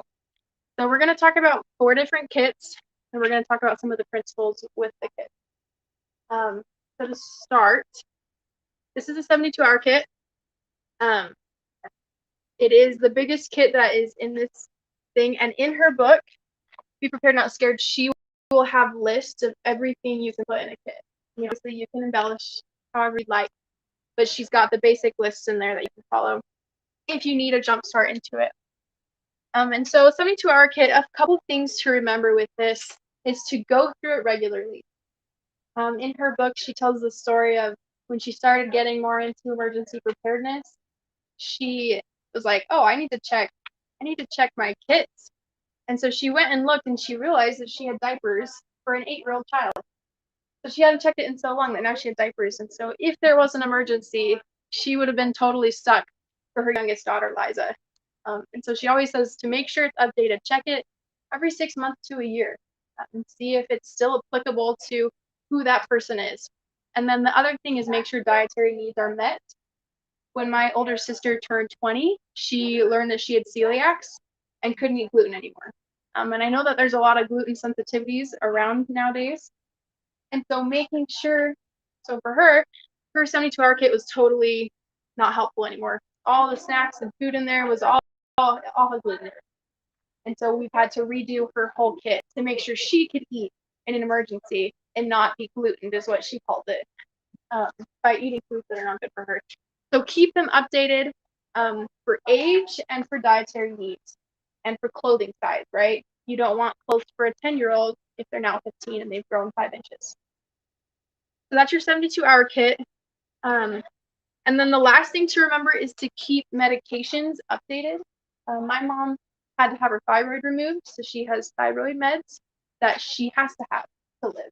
And so she makes sure that she has thyroid medication in her kits so that she can have them in an emergency. Doesn't have to worry too much about those.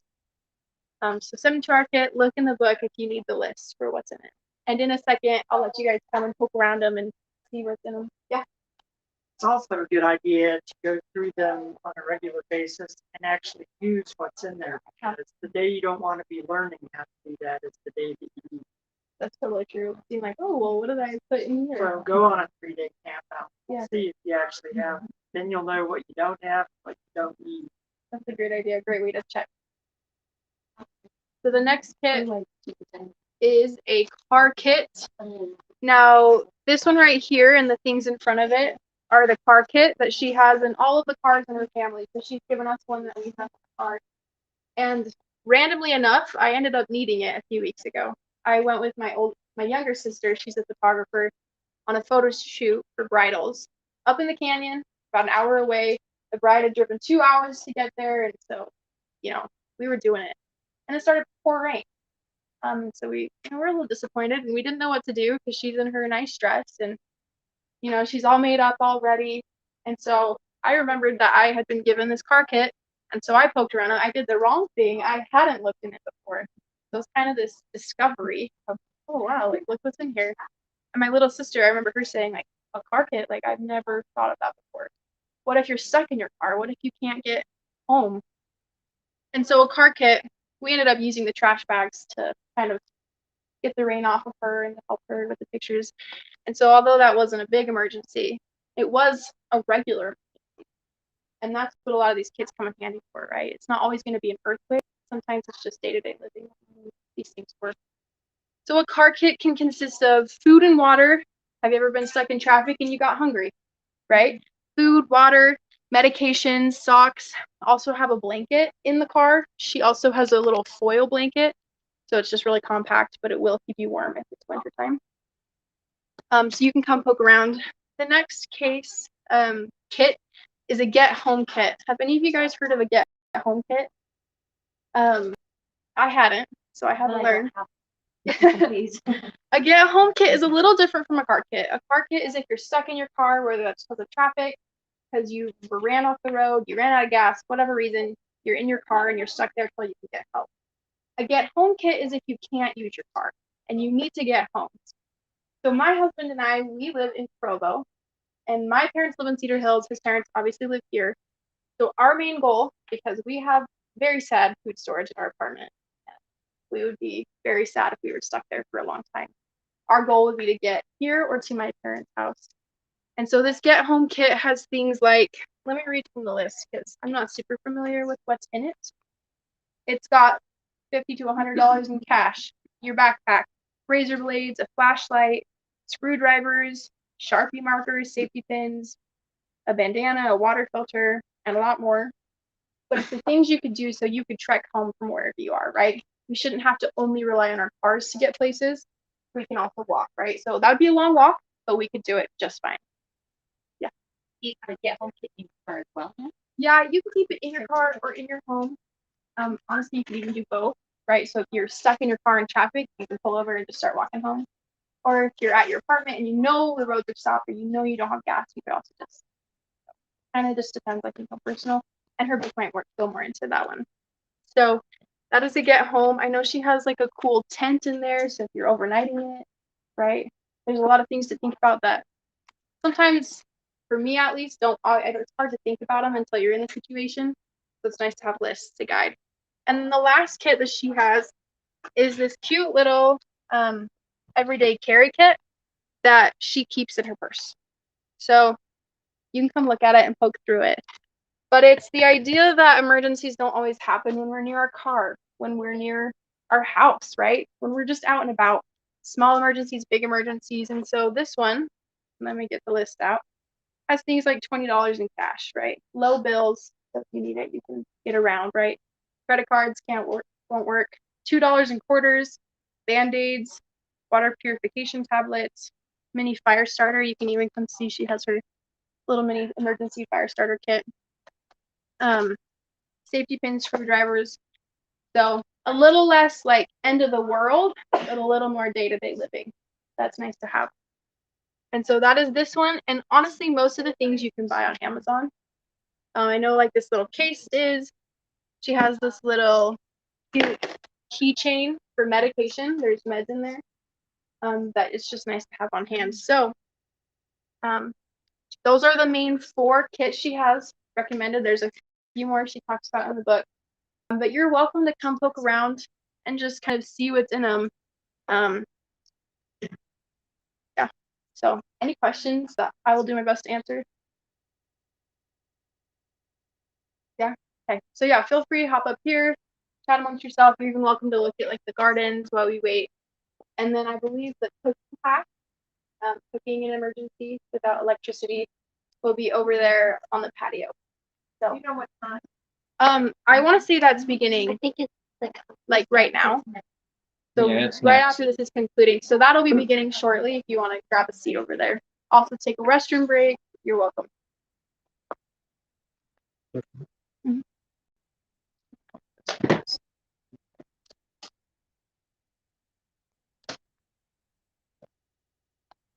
So you're welcome to take and just So those bags. Mm-hmm. Let's see.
a renewable resource. Okay, I'm going to start off with going from the simple, from the ridiculous to the sublime, sublime to the ridiculous, or whatever. But the most simple ones first. I didn't bring this because it was too heavy or inconvenient. But our first most obvious source of off-grid cooking is open fire, a fire pit, or a grill, or put a grill over it. Can you think of advantages of doing something like that? Anyone know some good reasons to use an open fire or a grill? Yes. Yeah, Dutch oven. We'll get there. Yes, it's great. It works great. It's easy. It's quick and easy. It uses renewable fuel. You don't have to have canisters. You don't have to have briquettes. You can just build a fire with what you've got. Can you think of any limitations with this? I see you. What's your name? Rita. Rita, what are the limitations? Well, run out of wood, and your tree can't cut down and burn it. Green, so you better store some wood, huh? Yeah. That's a good idea. Any other limitations? The hand over here? Sorry, just a second. Okay, no problem. Okay. Well, here's a limitation. Well, you can't control the heat as well, and you're a bit limited if all you have is just a grill. You're not going to be baking. You're not, unless you're using a Dutch oven. You're not going to be slow cooking things, but you're going to be doing pretty fast. One of the better things I've seen for a portable wood burning grill. Now, let's see, for a portable wood burning grill. Is one that we picked up at the Mountain Man Rendezvous a few years ago in Wyoming. We didn't bring it because that thing is just unbelievably heavy, and we didn't want to haul it down here and haul it back and all that stuff. But it's probably about half the length of this table. It's made of cast iron. You can set it fire. It has a grill over it, and it's got some upright poles on it that you can hang hooks. It has hooks from it, and if you were stuck in a situation where you did not have any non-renewable fuel and you were fairly stable in your location, it would be an excellent way to manage your open fire and grill. Okay, now another con is you cannot use this it's a little difficult to do an open fire and grilling indoors unless you've got a real fireplace, and even that's a bit challenging. Okay, so what do you do if you have to pack up and move out or whatever? I've gone camping a lot, I've used this little Coleman camp stove right here. Now it sets up like this, and it's got a canister here. You have this little gizmo right here that plugs in. There's a little outlet here. You basically plug it in and plug the canister to it, and it fuels it. And you can control your heat. You can boil things. You can. There are actually Coleman camp ovens. Kenneth has used his Coleman camp oven on camp outs. You put it on top of the camp stove, and then it works as traps the heat. And it works as an oven. I actually have one, but I can't make any claim to fame with it because I haven't messed with it yet. So until you've tried it, you're not entitled to talk about it, right? But you can control the heat. There's some really good reasons for using a grill like this. I've used it. I've been on a lot of camp outs, and I've used it in every one of them. Very reliable. Anyone think? I've given you some good reasons for it now. Can anyone think of some reasons why it might not be the ultimate ideal solution? Kenneth? You run out of fuel. The easiest one. It lasts about 2.5 days cooking. Yes. And we actually have a larger propane tank at home to do that with. But again, we've saved off the day of destruction for a few more months, but we're still going to run out. So Also, another thing, you cannot use this indoors. I had a friend, an interesting experience. I was walking down the street, and suddenly this little voice told me to go visit my friend. So I went inside and found that she wasn't home, but her daughter was. And her daughter thought she had the flu. She was sick, and just really having a hard time getting around. And I looked around, and they had a Camp Chef grill inside their house. It's a propane-fired Camp Chef. It's a good unit, but what happens with a Camp Chef and propane in the house is you get a buildup of carbon monoxide. And they were using this because they were renting the downstairs, and there was sort of a kitchenette down there, but no oven, no stove. So, and they were using that. My friend's boyfriend loaned her his Camp Chef, and they were using it in the family room to cook on. And I said, "Excuse me, but I don't think you've got the flu. I think you've got carbon monoxide poisoning." And it turned out my neighbor upstairs, who was living upstairs, was having some sickness problems too, so it was affecting the whole household. So I had them take the Camp Chef out of the house and put it outside. I said, "You can't use it in the garage either because it'll just filter into the house." And then I had, at that time, I had a butane unit, which is a comparable idea to this. Let me put this down so I can.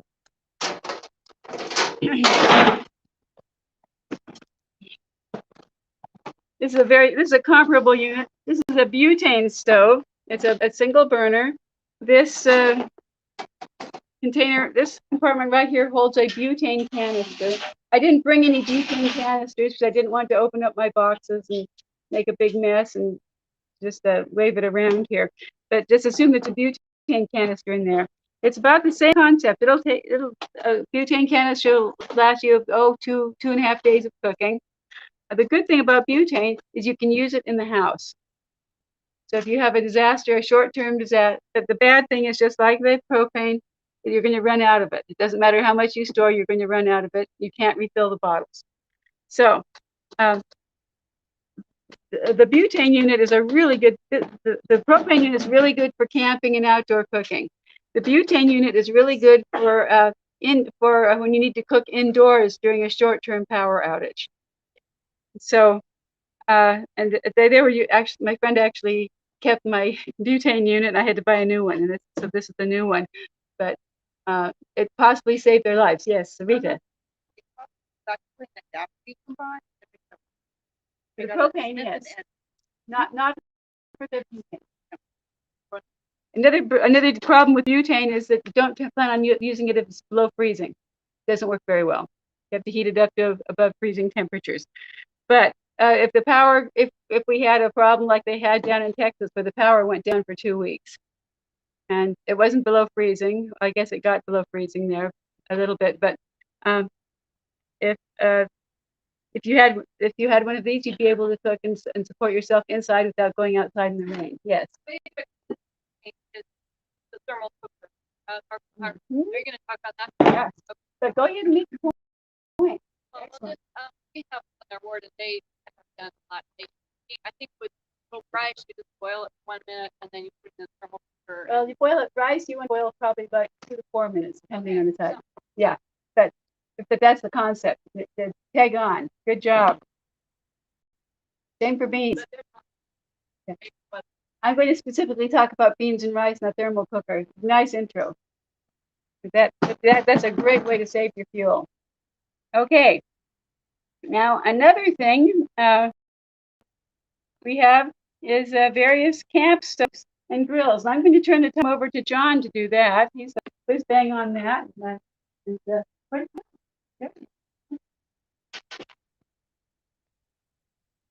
First of all, sorry about the sun. You can blame it on global warming. Don't worry. Space will raise your tax. Okay.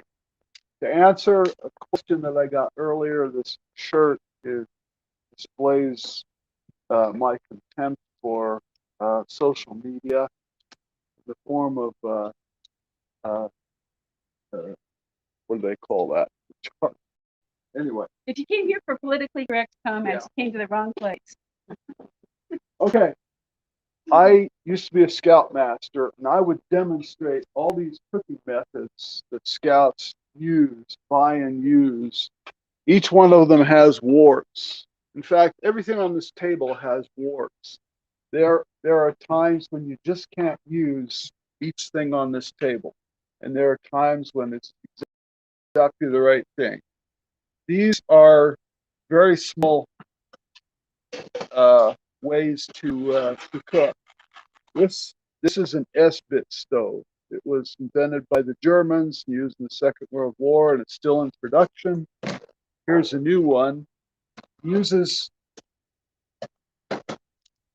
uses little fuel pellets. This is trioxane. There's another one here. I can't remember the name of it, but this one leaves ash. Trioxane doesn't, but trioxane is more expensive. Whatever. But it's a single person cooker, very small, folds up into a little box, and you can put a little package of these trioxane bars in there. Put a hot over there too. I suppose you could. I put 3 hot holes there. Thank you. Briquettes. Well, if you have briquettes, you have to have 2 of them together or they'll go out. I discovered that. Okay. This is called a Svea, S-V-E-A. Get them on eBay. It's an alcohol stove. You dump alcohol in the middle and you light it. Now, of all the fuels, alcohol has the least amount of BTU volume. So it's a relatively inefficient stove. And also, alcohol burns really, really clean, which means there's a very faint blue flame, and it's hard to tell when it's on unless you pass your hand over it. Then you can tell if it's on or not. Okay? You keep your alcohol in one of these things, and if you can read German, great.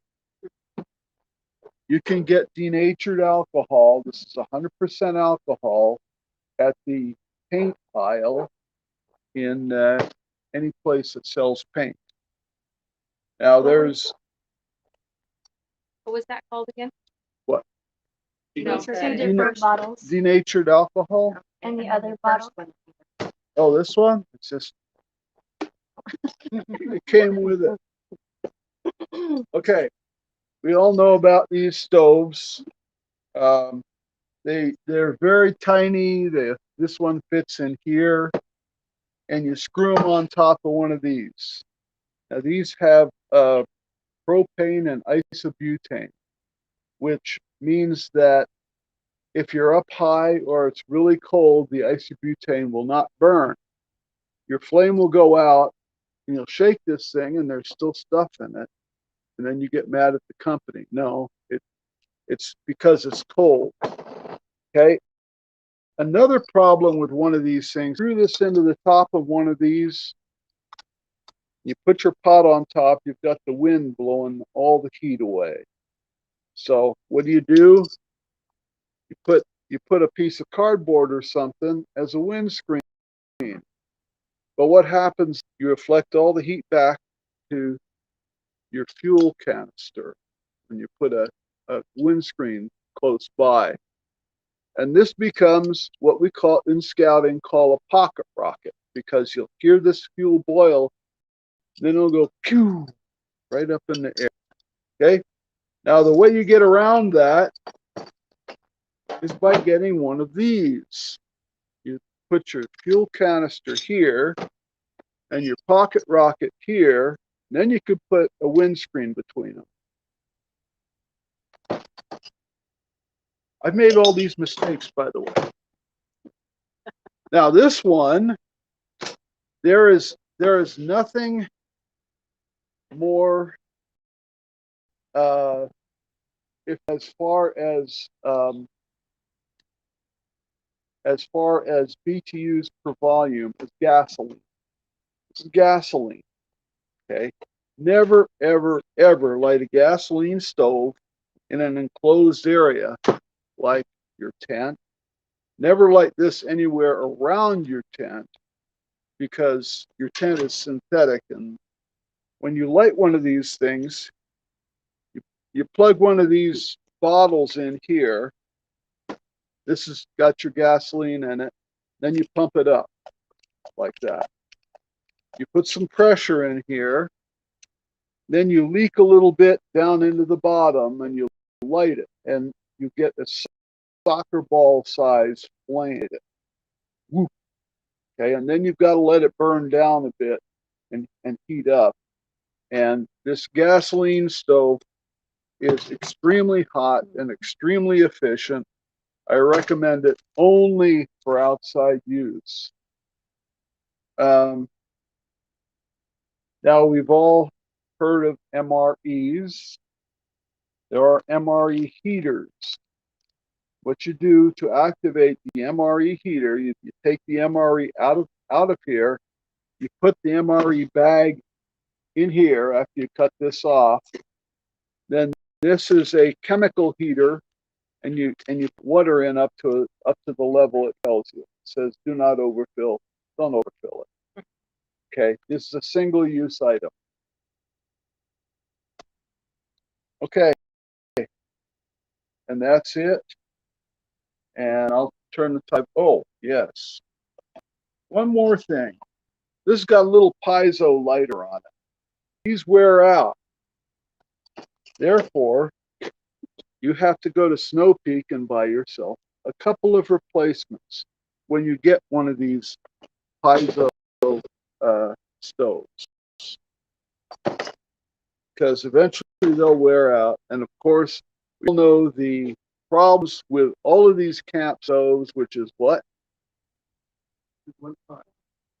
When you run out of fuel, yeah, that's it. Okay, Linda, Okay, you're up. I can follow up with that. I took my son and I went up backpacking in the high Uintas a few years ago, and we thought we'd have an extravagant breakfast before we set out, in the form of bacon and eggs and all the trimmings. And we were up above 6,000 feet, and by the time we finished breakfast, we had a little camp stove comparable to one of these. We'd used half our gas, and for the rest of the trip. And so that was okay. Now what are we going to do? Well, fortunately, I had packed so that we had some non-cookable items that we ended up using for our lunches, and we really did minimal cooking for the rest of the trip, and we made it home okay. But you can run out of gas with these things faster than you realize, and if you don't have an alternate means of cooking, you've got trouble. I think one of the points I hope comes through loud and clear as we discuss this, and I'll make it again, is you need to have multiple modalities of cooking. You can't just depend on one modality for off-grid cooking, because they all have pros and they all have cons. And Frida's nodding her head yes. We have some experienced people here. Yeah. Sadder but wiser. Yes, fortunately we weren't sadder on our trip, on our backpacking trip. We made it through, but we also ended up using. It's always nice to fall back on what's natural. We did have some campfires and cooked some campfires rather than on the nice little things. But okay, now progressing onward. Yes. I have a rocket stove. You said I have to have 2 briquettes in it. Briquettes.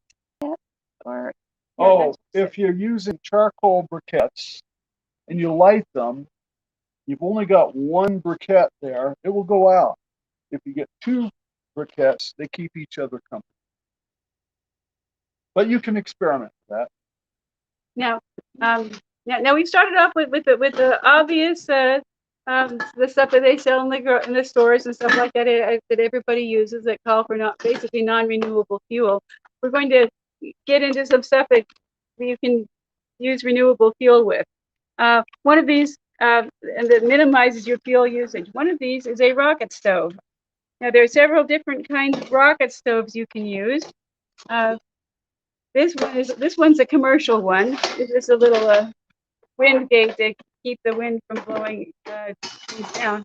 The way you use a rocket stove is pretty nice. You don't have to have a big pile of lumber. So someone over here mentioned that you run out of lumber, you got trouble. Comment here. Did you raise your hand? Okay. No, I just asked about the briquette.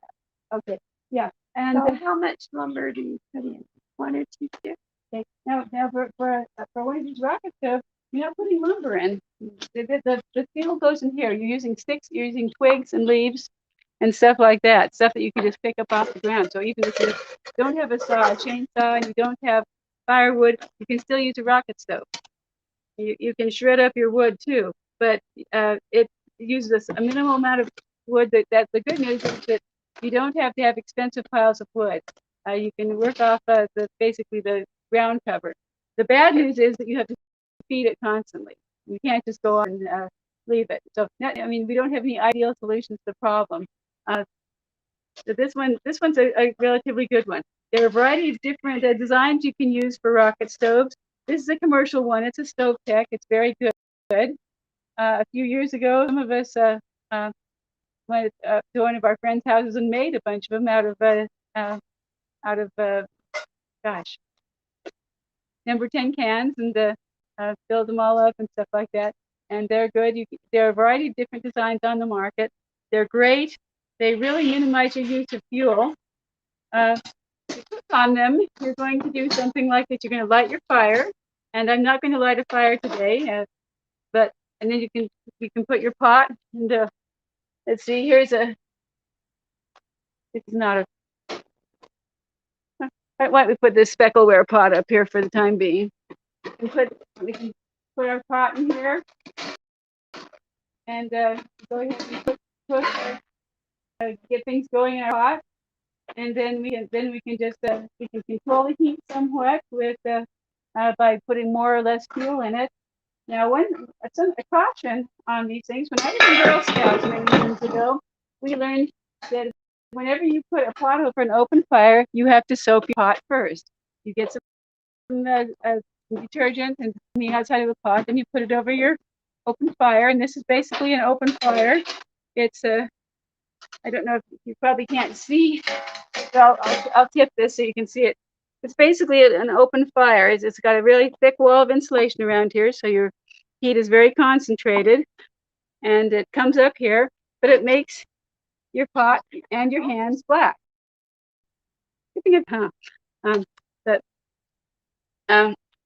And then since you've been smart and you've soaked your pot and you wash your pot off, the soap underneath it will wash.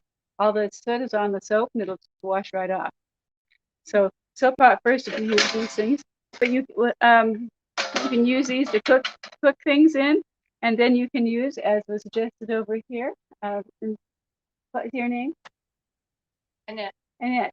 As Annette suggested, then you can put your pot into a thermal cooker and let the rest of the cooking happen. So, but this is a great way to heat things up. Now there's another backpacking type example. You can't take this guy backpacking. That's a bad idea, unless that's all you want to take with you. If you want to, this is an interesting concept. I haven't really tested it out too much yet, but it's a great concept, so I'll share it with you. This has a water jacket on the outside. This is a Kelly kettle. I don't know if you can even get them anymore. I haven't heard about them for a few years. Internet.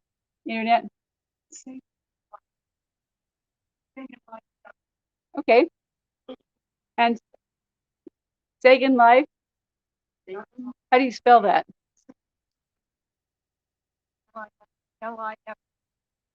I got this at a camping store. What this is has a water jacket around it. So what happens is when you put your Kelly kettle on top of your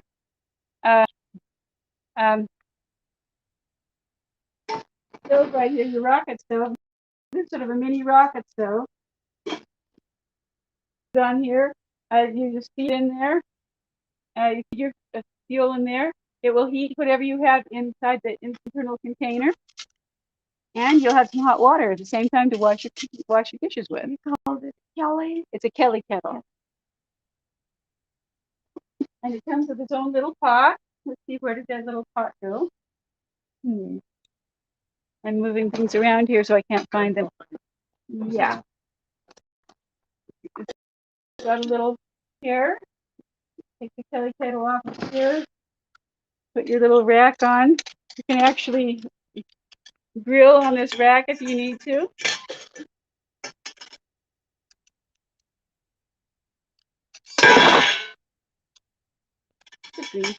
Got to be more coordinated than I am. Get along, and you can put your little pot on here. There's another all kinds of great things you can do with this. But here's a little pot. You can boil stuff on the little pot right here. So you've basically got a little rocket stove, a little camp stove, and a water jacket here. It's a really kind of a very clever little device. Now, can you think of any there's a lot of positives to that. Can you even think of any ideas why it might not be ideal for something? One of the things on kettle put sticks in the center part and bring the fire up, and then you can put your tray off. The Kelly kettle actually that's a stove. Yeah. So you can put your kettle.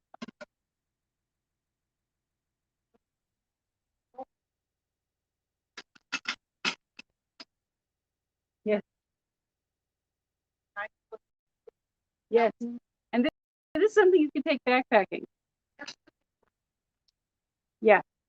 Now, can you think of a reason why this might not be ideal for some situations?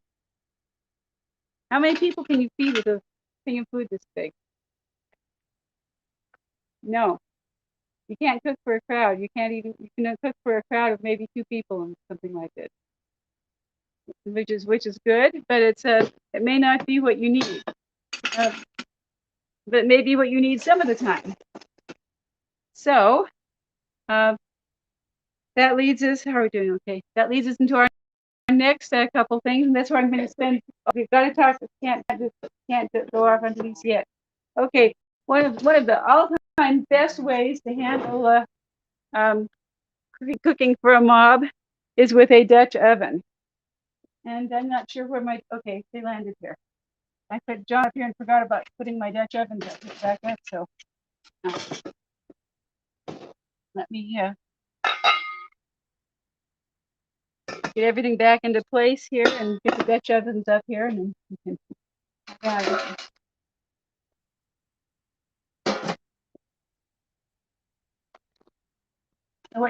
some of these things I was just showing, with the exception of these cookers and the rocket stoves, we're talking about things that are best used for backpacking or very small groups.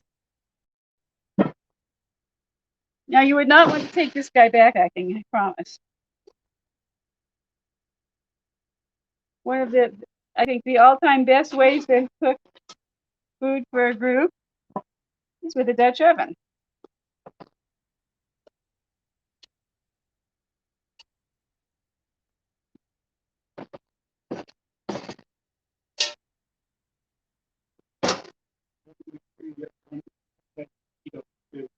Yep.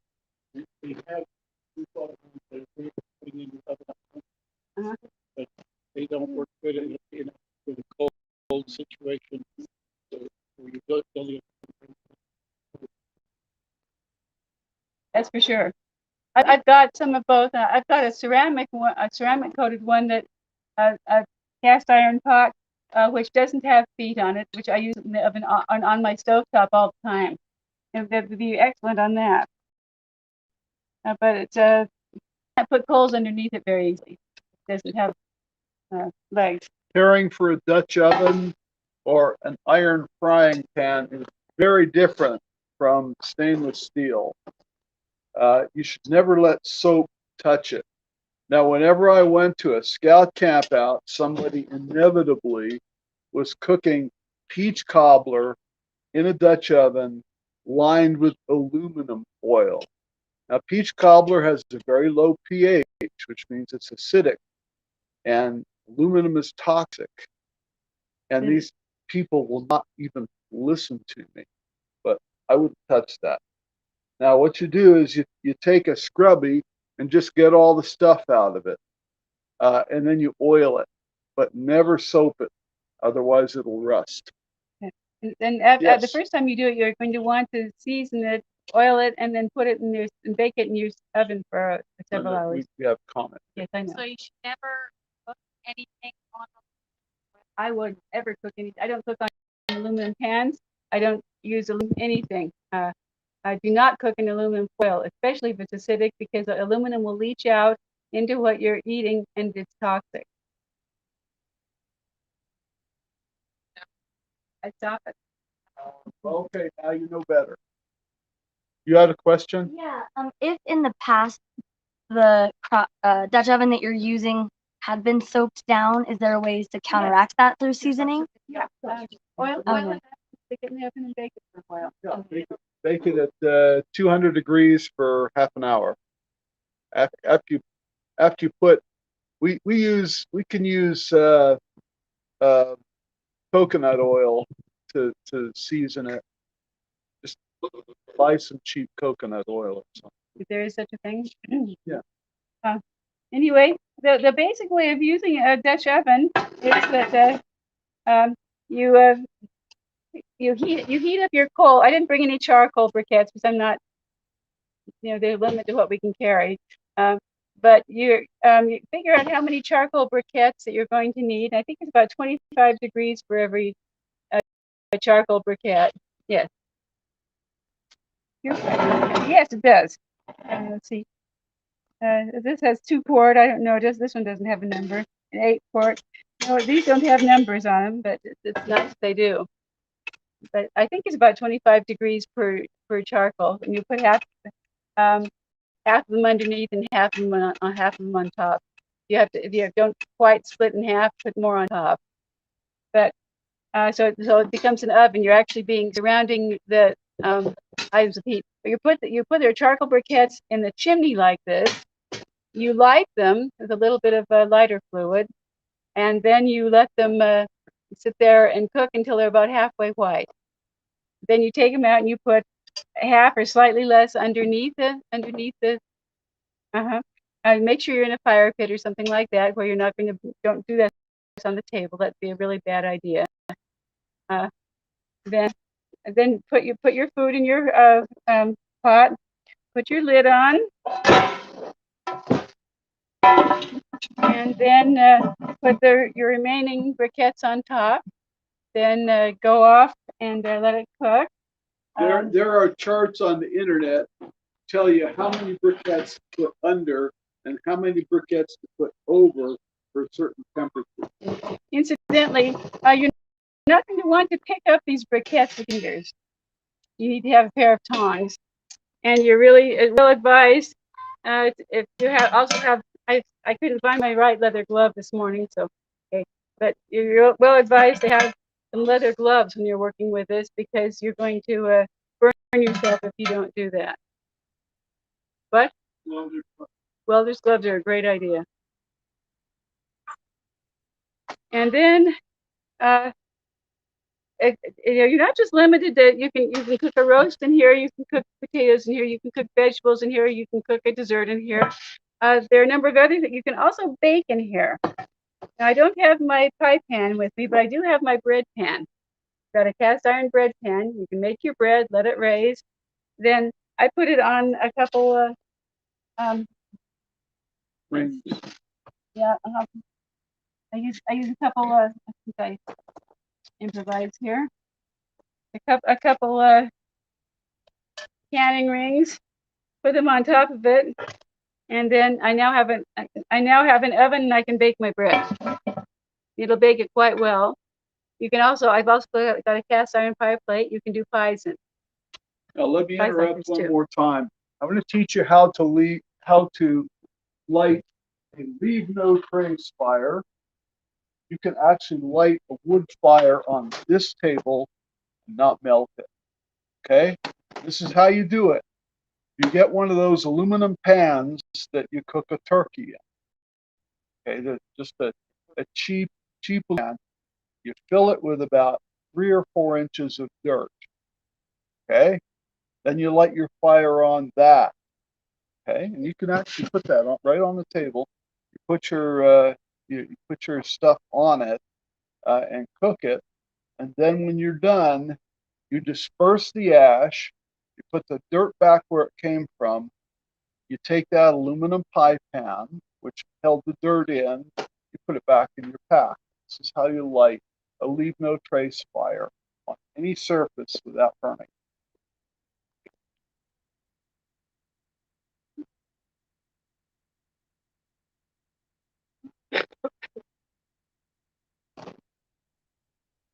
Okay, we hope we're not getting overcooked here. Okay, now you can minimize your use of fuel and maximize your use of maximize your efficiency by using one of these volcanoes. I'll move these things out of the road here. Move this belly kettle out of here. Now this is an old style volcano. They've got new collapsible ones that are all fancy and that you can use with propane too.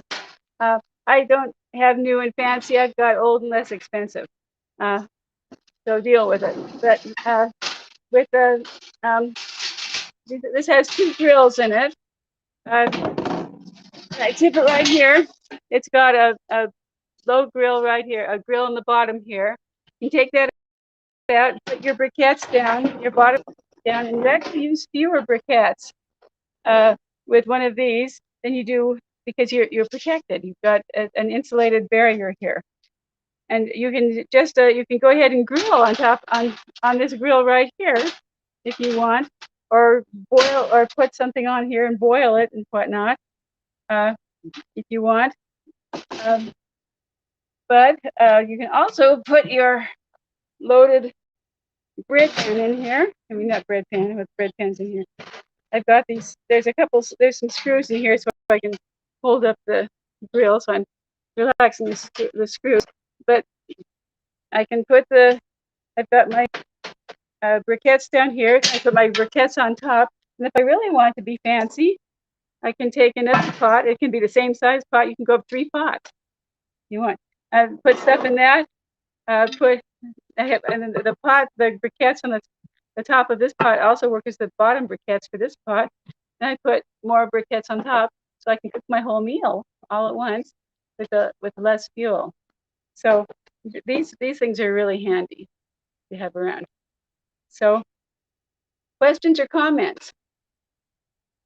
Oh, sorry. What is that skirt around the bottom called? Skirt around the bottom. The skirt. Okay, of this, it's about a volcano.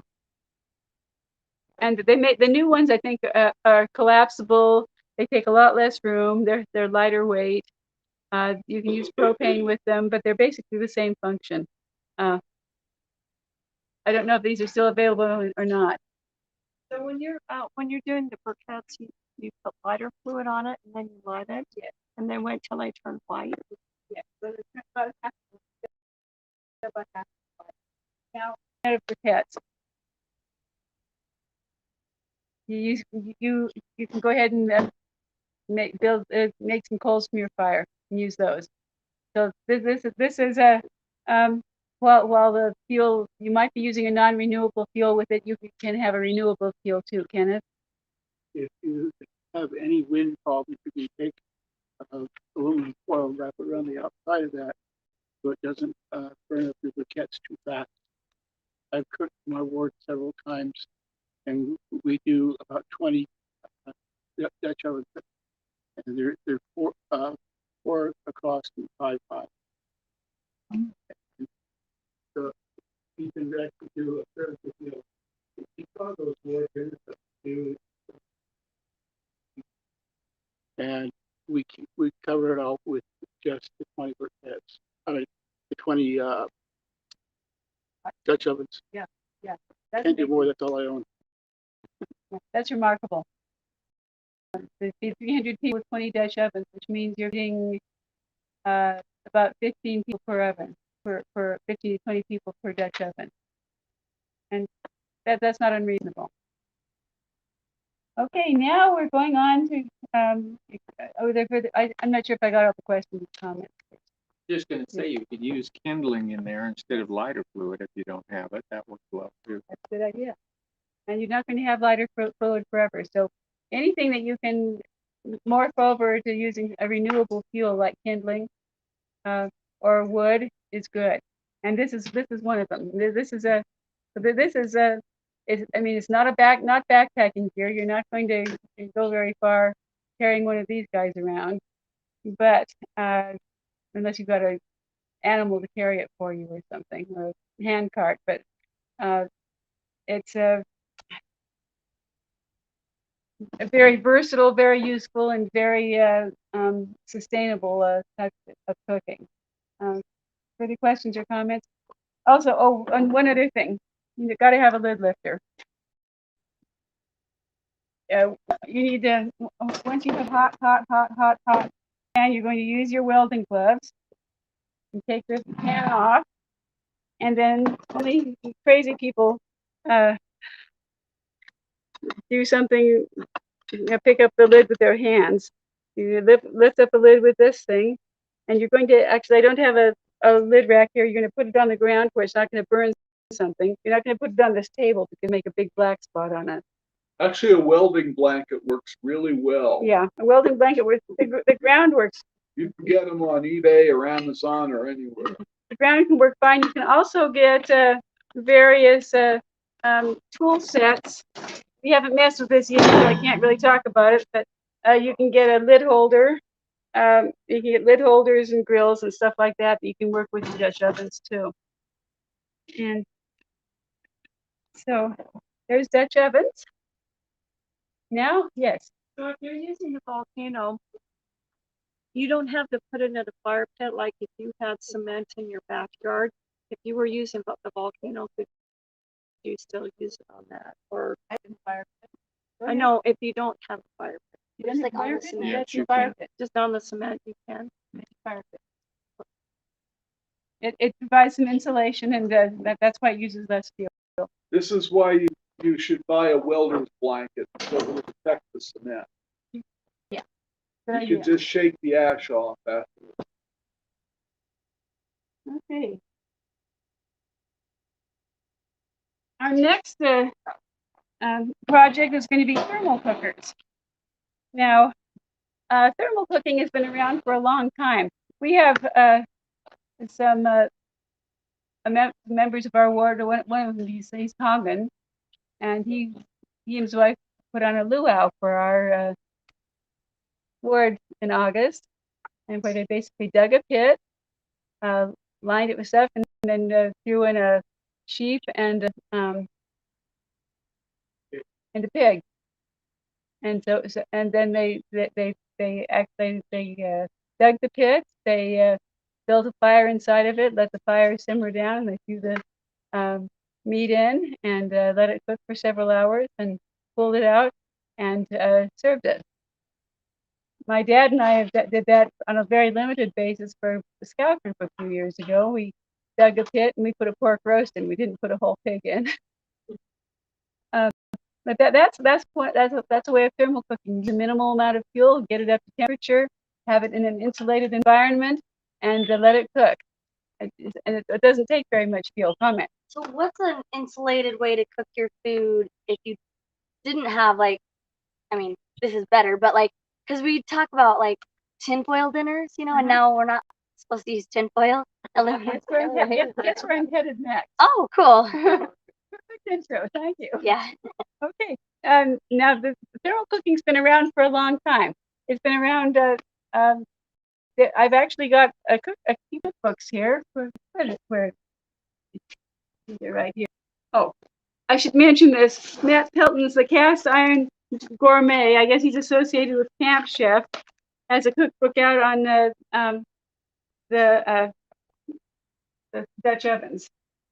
But this this book right here, The Fireplace Cookbook, a manual of the construction and use of appliances for cooking by retained heat with 250 recipes. This was published by Margaret Johns Mitchell.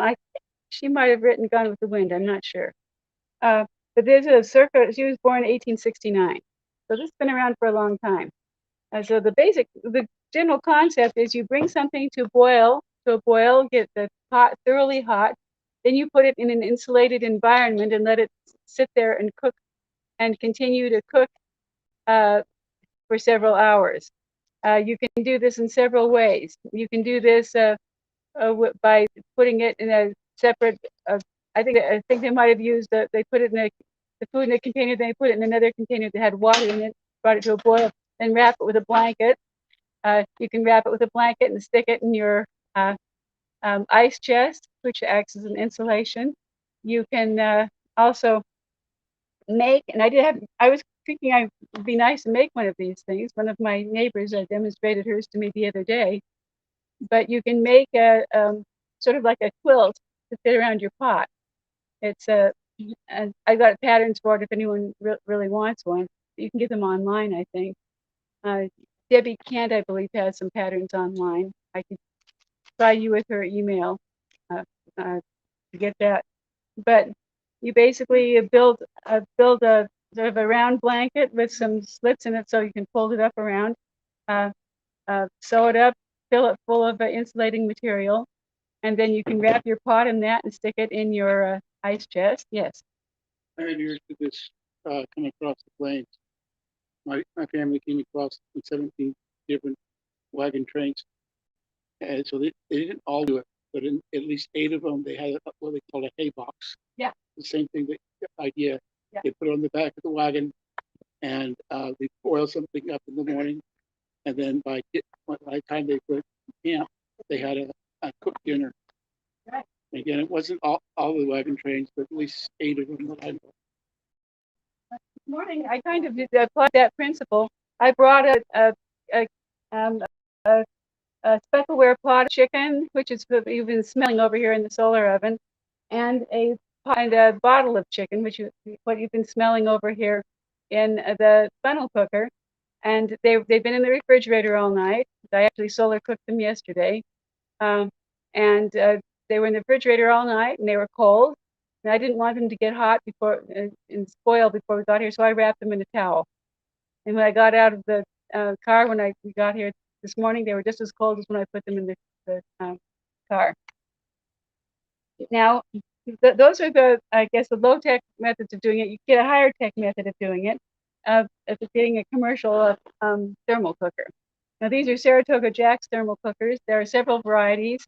There are vacuum-type thermal cookers where it's like a big thermos jar, where you actually have 2 layers. There's as a matter of fact, I think my water bottle around here, yeah, my water bottle is like a thermos jar. It's got an inner layer and then an outer layer, and the air in between is an insulation which keeps the temperature keeps the water from getting too hot or too cold or whatever. They tend to be very expensive, good quality ones, and if you drop them or break the seal at all, they're useless. These Saratoga Jacks are the best I've found of the insulation type thermal cookers. Now there are several different components to a thermal cooker.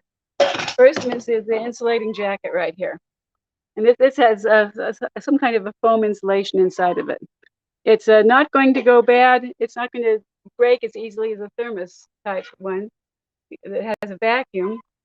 As long as you don't break the inside of this inside wall, or break the handles, or whatever, you're going to be okay with this. Now, inside the this is I think an 8-liter. It's a 7-liter pot. It'll hold a lot of food. Trust me, a lot of food. You put your meal or whatever it is you're trying to cook in here. You bring it to a boil, and then you put it in here. Now, one of the fundamental principles of thermal cooking, though, is that you have to have a large mass to keep keep it hot. If you only fill this thing a quarter of the way full, it's not going to stay hot very long. If you have it all the way, 80% or more, 70, 80% or more full, it'll stay hot up at least above 140 degrees for 8 hours. If it's not that way, it's not going to cook too well. So, what do you do? If you don't have, say you have a batch of spaghetti and it's just not that big, or a batch of beans and it's just not that big to fill this whole thing up, how do you get it 80% full? Well, first of all, you bring it to a boil. You let it boil for X amount of time, and I'll talk about specific ingredients in a few minutes. And it's nice and hot. You put the lid on it, and here's the lid. You put it in here, but it's not full enough. How do you get it more full? There are a couple of alternatives. This is a second pot, a 2.5 liter pot that fits right in on top of it and nests. You can do one of two things. You can cook something else in it. You can have your dinner down here and your dessert up here. Or you can have, if you don't have, or you can cook some rice for tomorrow's meal. Or you cook some rice to put your stew on top of. Or just hot water. It's bring the water to a boil. You stick it in, and then you have your pot that's more than 80% full. Put the lid on, close it, and let it sit there and cook for up to 8 hours. Now, you need to test that. If you're not sure about it, you need to test periodically and make sure it's make a test. Make sure it's at least staying 140 degrees. After 140 degrees, you have 2 hours to bring it back up to boil. You can bring it back up to boiling and recook it, or you can toss it, one or the other, so you don't get food poisoning. But these work extremely well. Now, what do you do if you just have this will feed 12 to 20 people. This is a big pot. So what do you do if you've got a smaller family, like 2 of us? We're not going to eat that much food. And when I do potlucks, yeah, I take that guy. He's big. You can get a 5.5 liter one, which is a lot smaller. Now, I'm not going to open this quite yet. One of the cardinal rules of thermal cooking is, thou shalt not open thy thermal cooking pot until thou art ready to serve the food. If you open the thermal cooking pot before that time, there it goes. Questions? How do you check the temperature? You Okay. can't open it. Okay. You do your temperature test at a different time. You do your temperature test to make sure that see how long it's. Fill it up full with water or something. Then Like if you're practicing making something, see how it turns out. Well, try it several times and take a temperature test each time, or plan on reheating it if it's not up there. So just practice and testing. There's no simple answer on that one, except if you just fill it up with water and boil it, and open it, and then do it again. Okay. Anyway, I've got some zucchini parmesan in here, which everyone is welcome to have a sample of when we get done here. And I'll open it at this time. That's why I'm not opening it right now, and that's why I brought this big guy to show off. Okay. Now, I forgot to talk about bread. You can also bake in one of these things, which is, by the way, this is a small pan. The zucchini parmesan was 80% full, so I couldn't bring this. You can also, let's see, where did I put my? Thank you. Okay, well, I'm not done. The solar cooker. You want me to solar cooker first? Okay. Now, you can also bake. You can bake bread. You can bake cookies. Oh, not cookies, but you can bake cupcakes and oh gosh. You see, you can bake bread in one of these little things. And what you do, I can't open this guy, so I'll have to demonstrate with this guy. What you do to bake stuff in here is you let you don't fill it more than halfway full. This is a pot that has a lid. This is what it looks like inside. Now this thing's a trivet. And what you do to bake your bread is you put on the bottom of your pot, you put your bread dough in halfway full, and you raise your You can make yeast bread in it. If you're using regular yeast, don't raise it first. It'll raise while it's cooking. If you're using a sourdough start like I do, let it raise a bit, but don't fill it more than about halfway full. Then you make sure the pot's greased. You put your lid on. You close it. And then you put it inside your large pot next to it. And then you bring it, you fill it up with water just up to, you don't submerge it, but you fill it up just up to the this line here. And then you put it in your thermal cooker and let it cook. And let it cook for at least 2 to 4 hours. Now, you won't have a crust, you won't have a hard crust, but it'll be soft and moist. But it's very good. You can also cook cupcakes and stuff like that in half pint glass jars that don't have necks on them. So questions or comments? This is a very versatile. What you cannot do, you cannot grill. You cannot get anything that needs to be crisp. And if you're using any of these modalities, it's going to be hard to do something that requires baking. Now this one, this is not a boiled item, so normally this wouldn't be a legitimate thermal cooker kind of thing, because you have to boil it first, because the water is really the cooker. But what I did with this one is I baked it for half an hour and stuffed it in here, and it's still hot. So if you have access to an oven, you can do that. If you don't have access to an oven, that's not an option.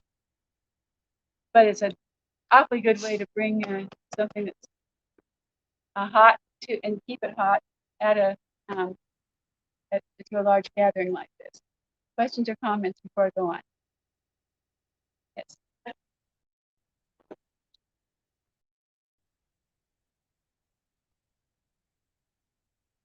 Use a thermometer. Do you just test the water before put it in to make sure it's hot enough? Well, if what was boiling if you're at sea level, it'll boil at 212 degrees. You might want to test it to see what it'll vary with your altitude. Okay. That's why we were running out of fuel in the high Uintas, is because things boil at a much lower temperature. Okay, now we're going on to solar cooking. This is if you want to use a source of free fuel, this is it. 93 million miles away, but anyway. So I must have missed it, but how are you getting the bread hot enough without boiling it before you put it in there to cook? Okay, I'm getting the bread hot enough. The bread is getting hot enough because I'm putting it in here. Maybe I better go back to that procedure again. That evidently wasn't clear. The bread is I'm putting water in here up. See, there's a rim right here. You want the water below the rim. You don't want to submerge it. Put the water in here. Bring it to a boil. For most bread, you're going to boil it for about 10 minutes. For sourdough bread, you boil it for 20 minutes. Then you remove it from the stove. Put it in here. Put the lid on it, and let it cook for at least 2 to 4 hours. Okay, thanks for saying that. What about meat? Like putting meat in there? Like how long do you need to boil the water to cook meat? Okay.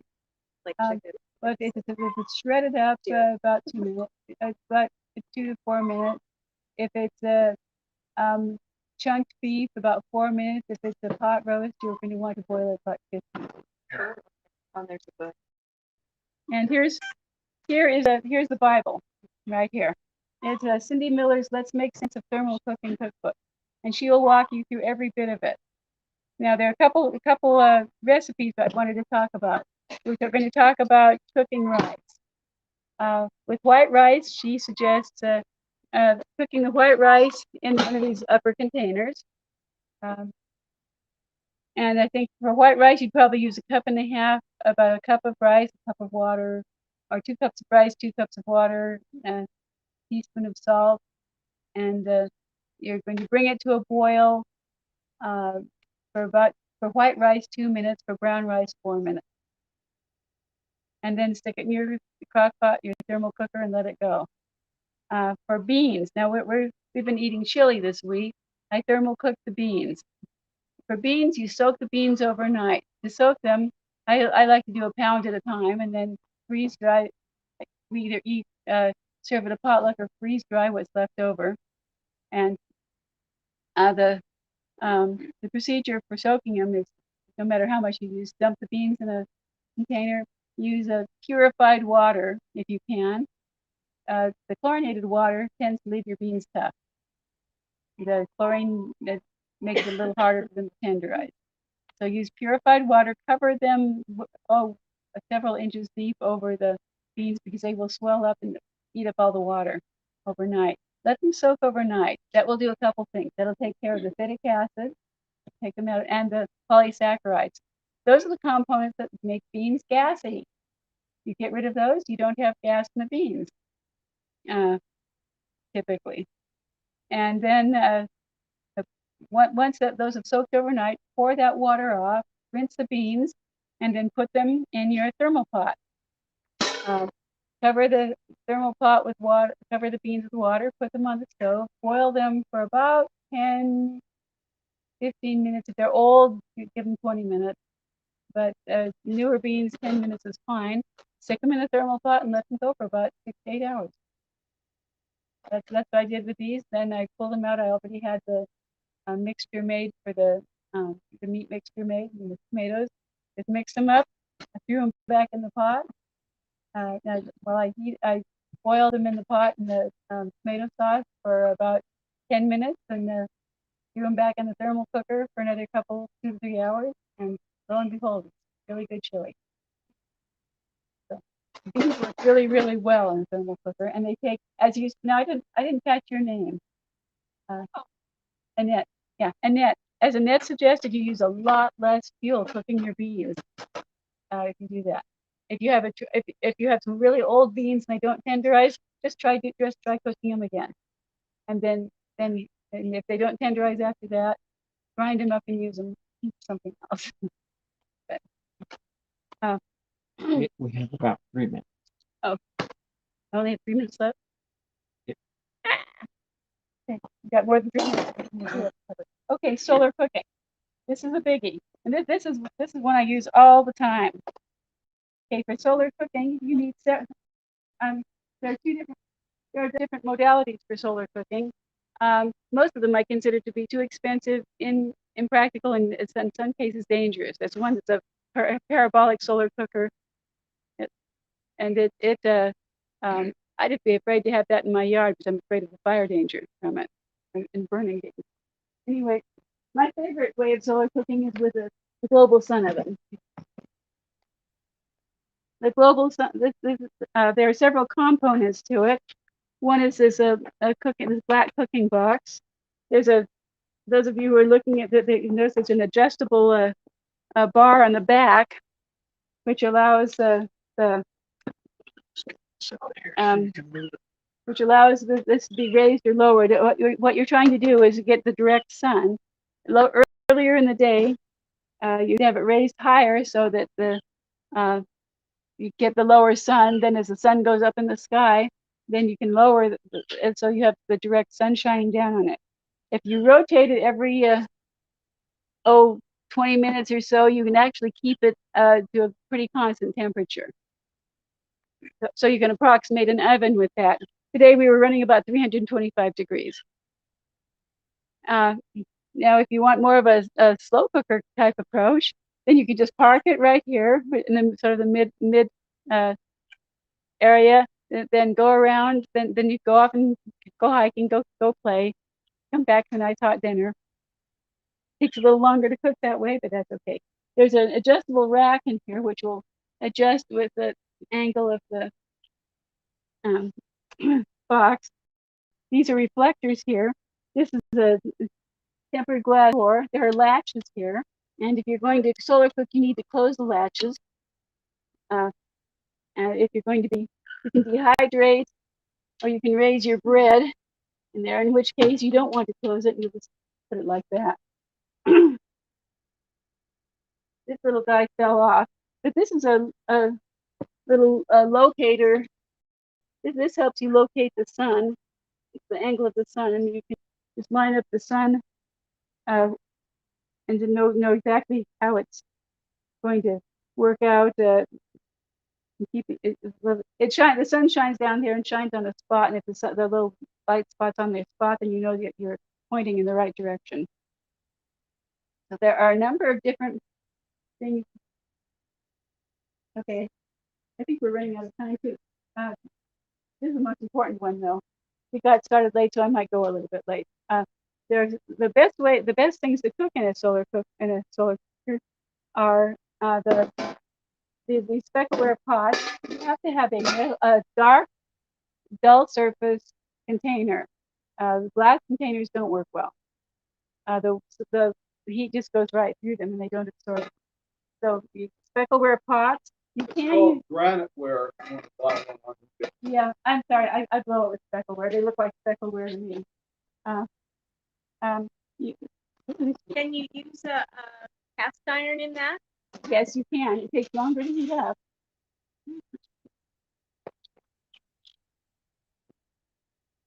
Can I ask a question?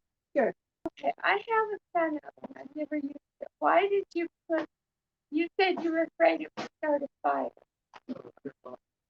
No, the parabolic dish. There are some that are long and skinny. That aren't really efficient because you have to chop everything up very small and you can't cook very much in them. There's one that's sort of like a big parabola. It's like a big antenna, and then it's full of heat. You can get very hot and you can grill stuff. It's very fast to cook with. If someone touches it, they'll probably be in an emergency room. So they're very dangerous. Like a box. Those 4 reflectors are specifically designed so that your food can't get more degrees. That's a very strong something. So if there were any bigger, it would cook the food. Can you use this during the winter? Yes. Oh yeah. Okay, the times to use this, and I'm sort of going off. He's sort of pressuring me for time, but the best times to use these are in the period of direct sun during the day. And that would be in the winter between 10 a.m. and 2 p.m. So you cook your dinner then, and then you can keep it warm in the oven for about 2 hours after that. Just fold the reflectors down, and it'll stay warm. So have your dinner early around 4. Where was it? Right. Back to pans. This is great for cooking roasts and small chickens. Don't try to cook a turkey. You can't try to cook a whole turkey in there, and it hasn't worked too well. You have to have something that's going to absorb the heat. That and you just can't put something outside the thing. And then let's see. I'm not done. And then if you're going to use, you can also cook. You can bake cookies. You can bake cakes. You can bake pies. You can bake bread. For bread pans, for bread, you just you can use a bread pan like this. This came with it. This is one that a friend of mine made. He passed away, so he can't make any more. But I've got some bread in here, which we're welcome to eat afterwards. This is some zucchini bread, and it takes about an hour and a half to cook it. This is what it looks like. I'm not sure, but it's dark and it really absorbs the heat well. This works well too. You can also bake cookies. Cookies. You can put about 6 to 8 cookies on one of these cookie sheets. They actually, you have to get what cookies are. You have to just cross stack these guys on top of each other and cook more than once. You're not worrying about, you don't have any water evaporating in it, and so things will stay very moist and tender. The food I cooked in there for today, I'm not sure where John put it. It's hot. When you're handling stuff, you must use hot pads. You will burn your hands if you don't use hot pads. So anyway, I just put some chicken thighs in there. I put food group number 7, aka garlic salt, on the chicken thighs. Put them, dump the bottle of tomatillo sauce on top of it, dump some onions on top of that, and then let it go. And that's what you're cooking right here. And so you can cook your whole meal. What you cannot do in a solar oven is grill or fry stuff. You're not going to grill or fry stuff in there. You can in a Dutch oven, you can't in here. But you can cook just about anything you want. And I use my solar oven as an auxiliary all the time. It's the best way I know of to cook a pork roast. You haven't had the tender pork roast that you've had when cooking one of this. Things don't dry out in there. They don't generally overcook, although bread and cookies can overcook. So some things can overcook.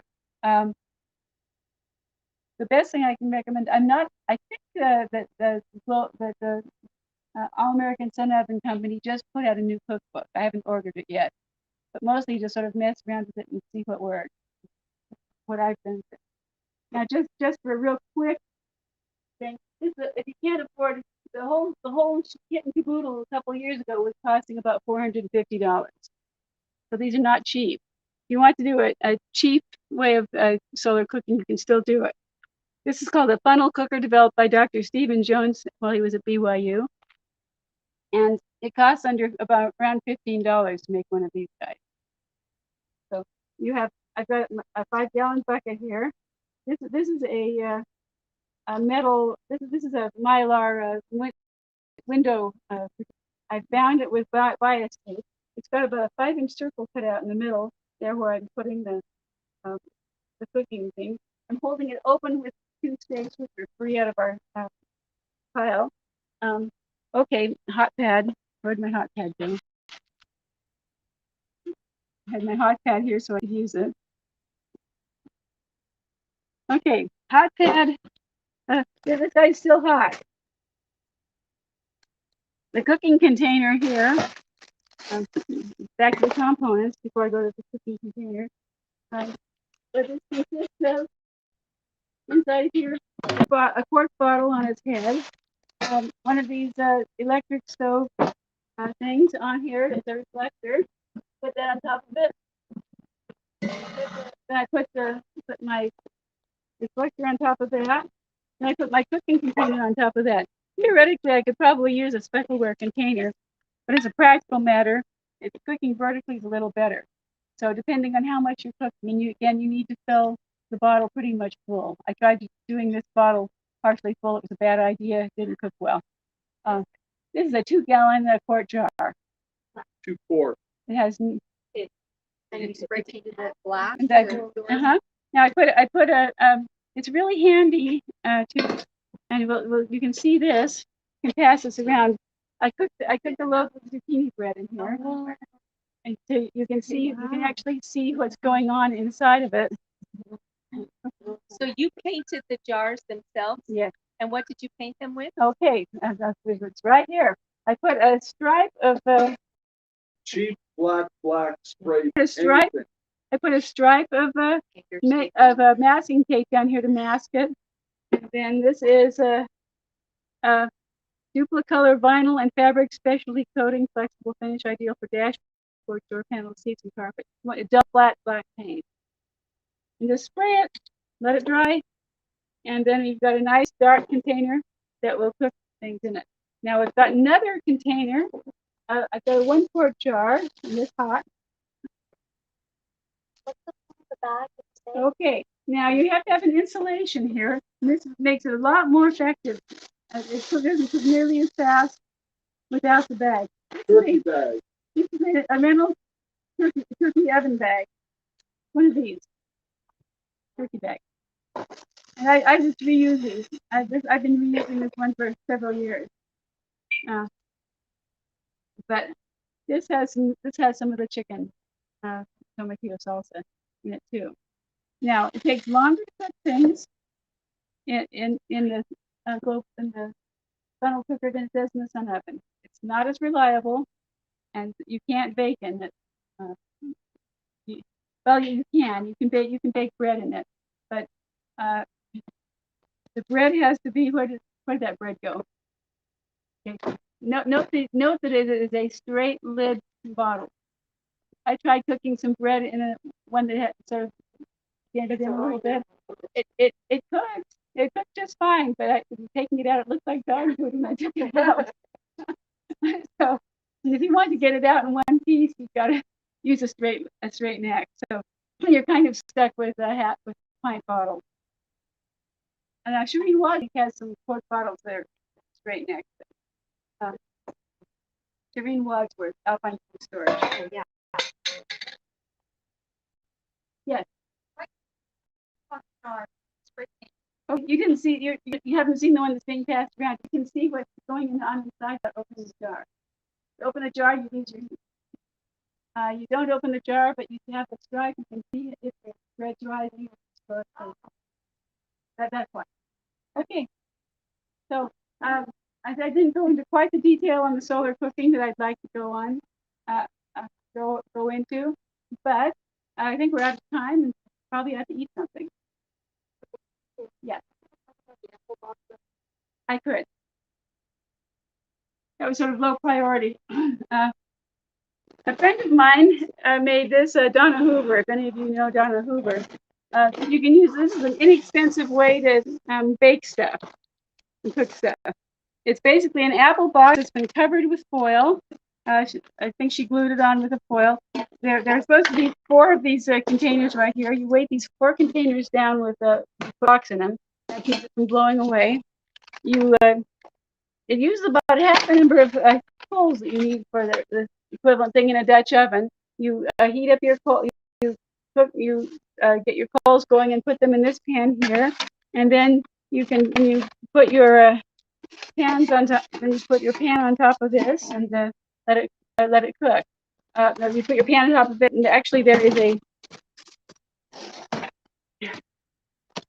wall here, and then you put the lid on, and then just let it cook. This is something you can do for less than $5. Well, theoretically, it takes. I haven't really done too much with it, but theoretically, it's just like using a regular oven. So probably your same amount of time. Okay. Well, now I guess I better start serving up some goodies. We brought some paper plates and some forks, and so.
because people bring out their candles. I have a neighbor who went out for a Sunday walk, left a candle on their the stove counter, and came back to fire trucks.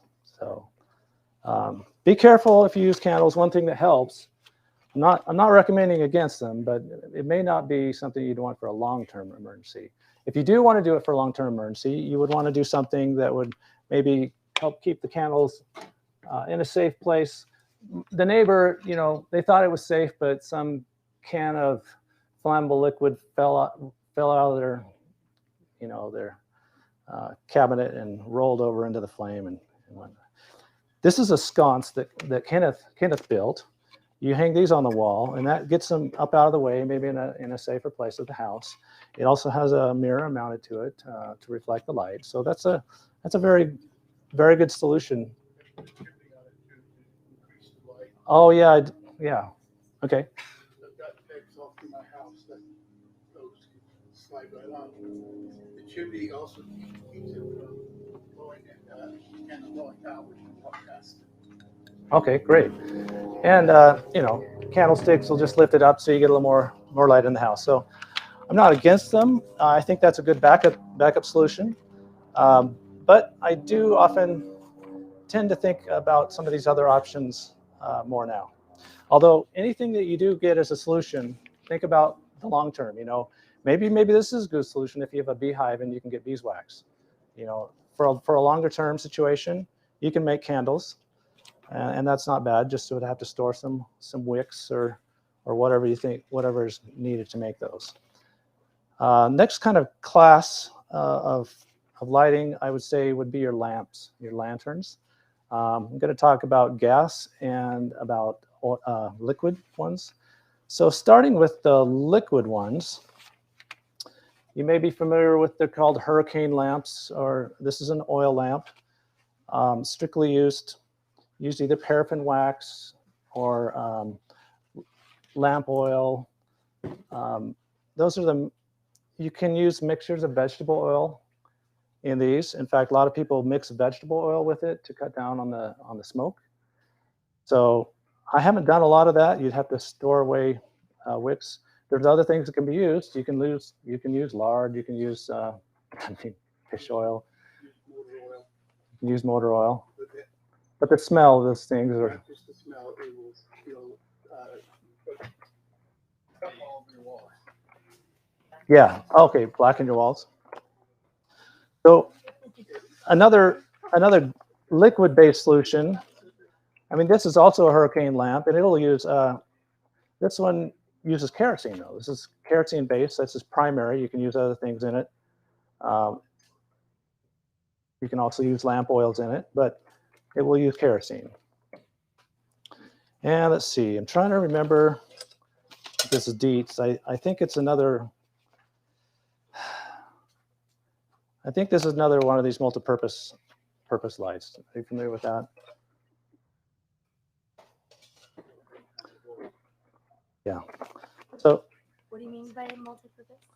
Multi-purpose means it'll use multiple oils. I mean, it'll use multiple liquid types. So you'd fill up the little reservoir with kerosene or vegetable oil or lamp oil, which is often paraffin wax, and it'll work. Yes, and so it's an excellent use it's an excellent way to reuse your oil. Yeah, go ahead. Can you use that Sentinella oil that you can put in your tiki torches? Yes, it actually says it right here. It says lamp or citronella oil is able to be used, so that yes, you can. So let's see, and also going with liquids.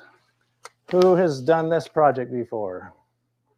So this is you just get an old paint can, take the core out of toilet paper, fill it full of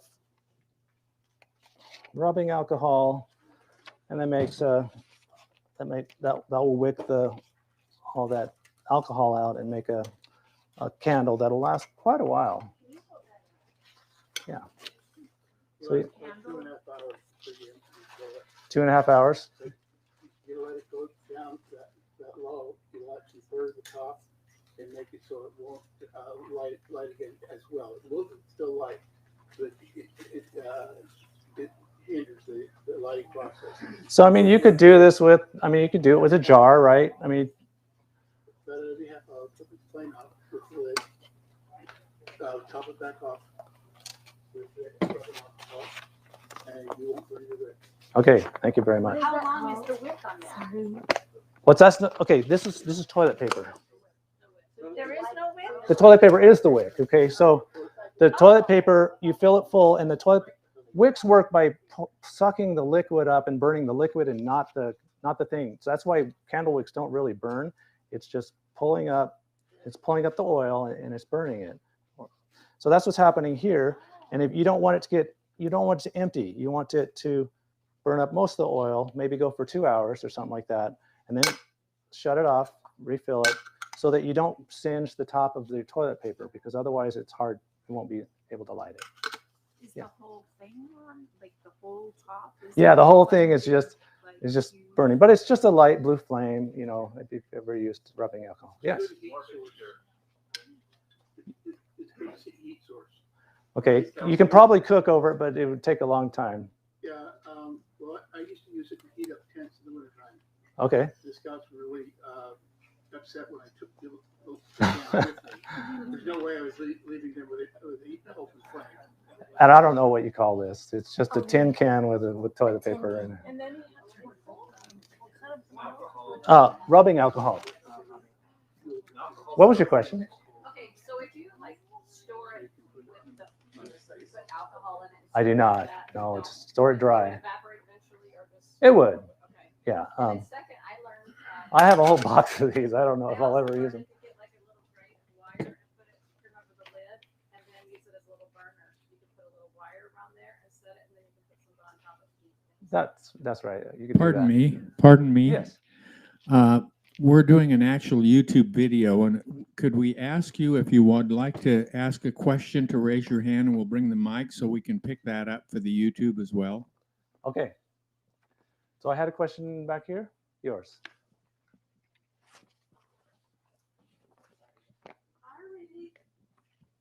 Our Relief Society had us do the rolls of toilet paper, but they poured the alcohol in and then put a lid on top. Yes. Is it okay to store yes, it that's way? fine. That's as long as you seal it and it's not going to evaporate off, that would be fine. It won't hurt anything. Thank you. Huh?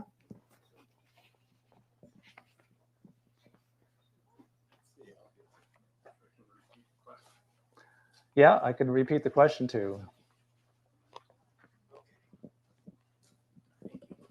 I was just wondering if the can gets really hot, like could you pick it up once it's been burning? You can, because this is just alcohol.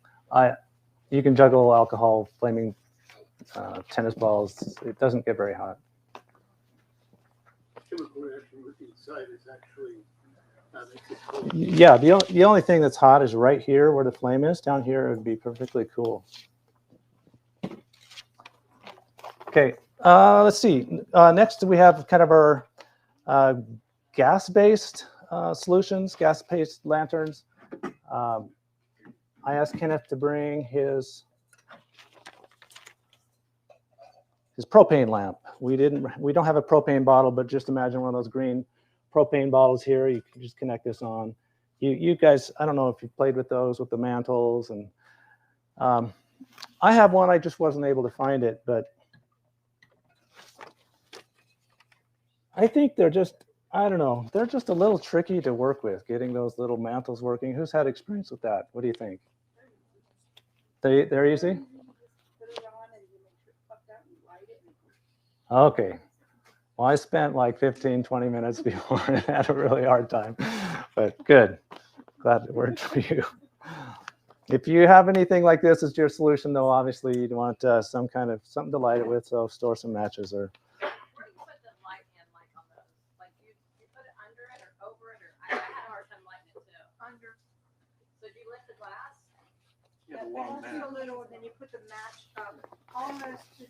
There's a little hole underneath that you can lift a match or something. Yeah. Okay, so the question was how do you light them, and it had I've usually seen a long match or something pre-lit that you stick up through the hole with the gas, and it'll light those. So let's see those. So the candles will be something you would do for a few hours, maybe a few days. You could get away with the hurricane lamps for as long as your fuel would last. So, I mean, depending on the amount of fuel you store, this could be a good solution. Certainly for a power outage, these are good solutions, and a lot of off-grid homes use these. So these lamps are a very good solution. But you know, nowadays, it just with the advent of LEDs, it just seems like they're so amazing. There's a lot of uses for LEDs that kind of take place replace some of these. So let's look at a few kind of LED solutions. Let's just start. Everybody, I'm sure, has the same little camp lights. This just uses AA's, hangs from your tent. This is another similar solution. Gets pretty bright. Let's see. I think this one you can twist off and then hang as an ambient light.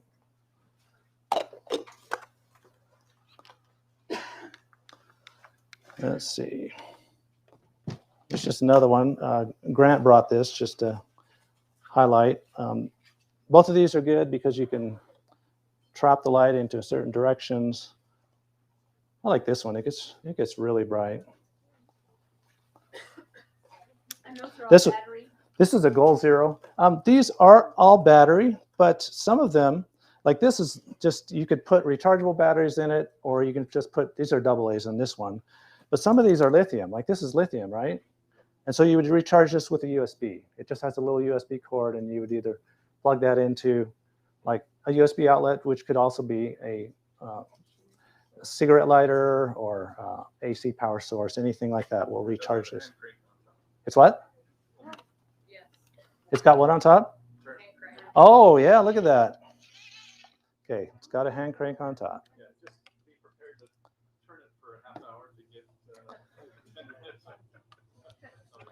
And also, you've heard of Goal Zero. Goal Zero also has a number of other solutions. These are just those solar lights that you can charge. That's the nice thing about these, is that these are more long-term because you set them out during the day. They charge their lithium cells during the night. I mean, during the day, and then you use them, bring them in and use them.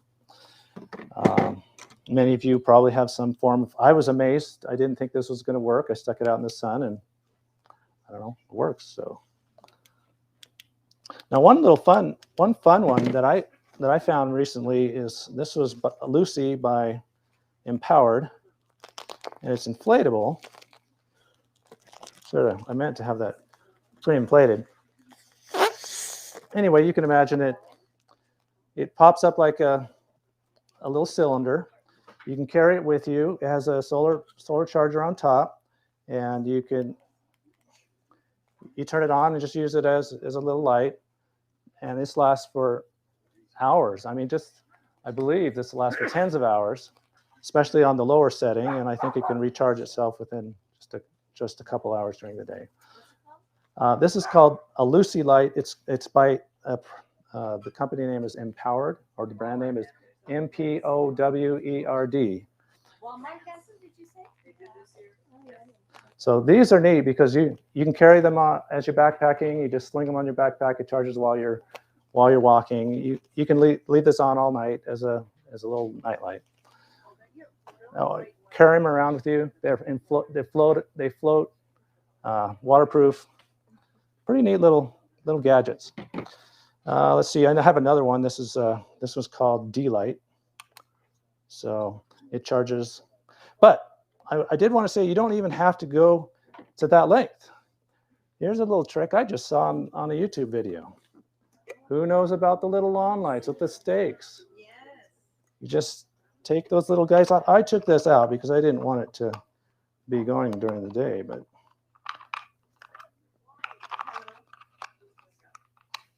yes.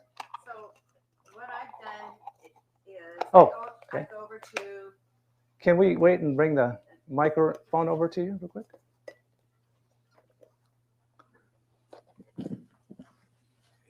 sorry. So what I've done in the past is I always look for when they're on sale, the stake Right. lights, solar lights at the dollar store. I buy tons of them, and then I put them in my storage. And when we've gone to Camp Typhi, things like that, I just put them all around my camp. Yeah. Then I can see a pathway, Yeah. and That's see in the excellent. night. And then those Lucy lights, I just hang them upside down when I'm gone on a string. And then by the time you get back from your day, they're all ready to go. It's great. And you don't ever have to put those stakes away. And then I've used those at my house, like along my sidewalk, things like that Okay. too. Perfect. So if you were actually trying to, go ahead. Yeah, you have to look to see how long they'll last, but Some are 3 hours, some are 5 hours. Okay.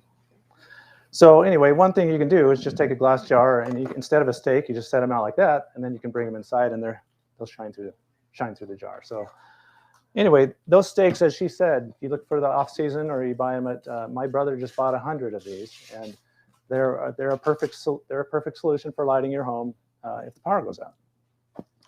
And let's see, I'll just get to probably the last solution would be more of a how are you going to charge these? So we've talked about how to charge some of them. Many of them have a solar solution built in, and that's excellent. Of course, you need a charger for some of the battery solution. I'm trying to look at where I put my charger. Okay, I had it out. Well, I had a solar charger out here in a little box, and it may have fallen in the back. What's that? Maybe, I don't see it.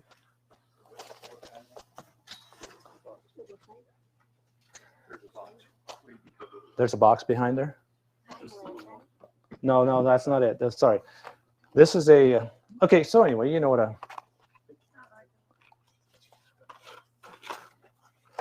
well, I suppose it's possible what's in my box.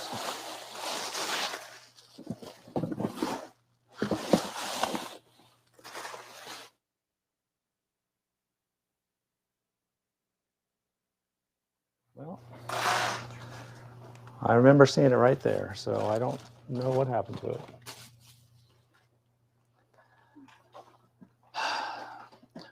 Well, you've seen battery chargers. There's some that just have a solar panel on top, and you can just set them out to recharge any. I also had one of these out too.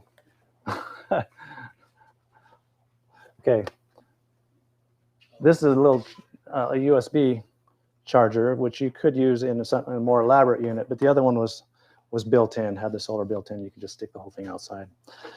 Okay, now, Was it like still in the box, or was it like out?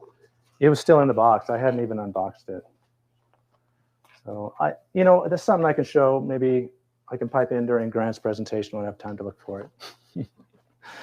Okay, the last solution is just a more elaborate, what am I going to do coupled with the power solution. So if you have a solar generator, then there's a number of other solutions that present themselves to you for a lighting solution. So there's lots of ones. Some names you've heard I've mentioned already. Goal Zero. This is a Gateway Liberty.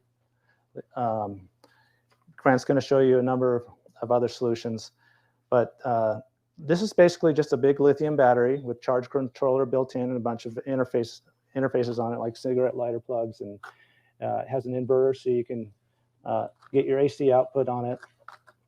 So you would use this in conjunction with solar panels, which you would hook up to charge it during the day, and then so I can plug AC or DC in here.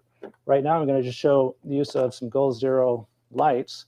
So this is a nice little light from Goal Zero that if you twist this off, gives you a little bit of cable that then you can hang your light in your tent, and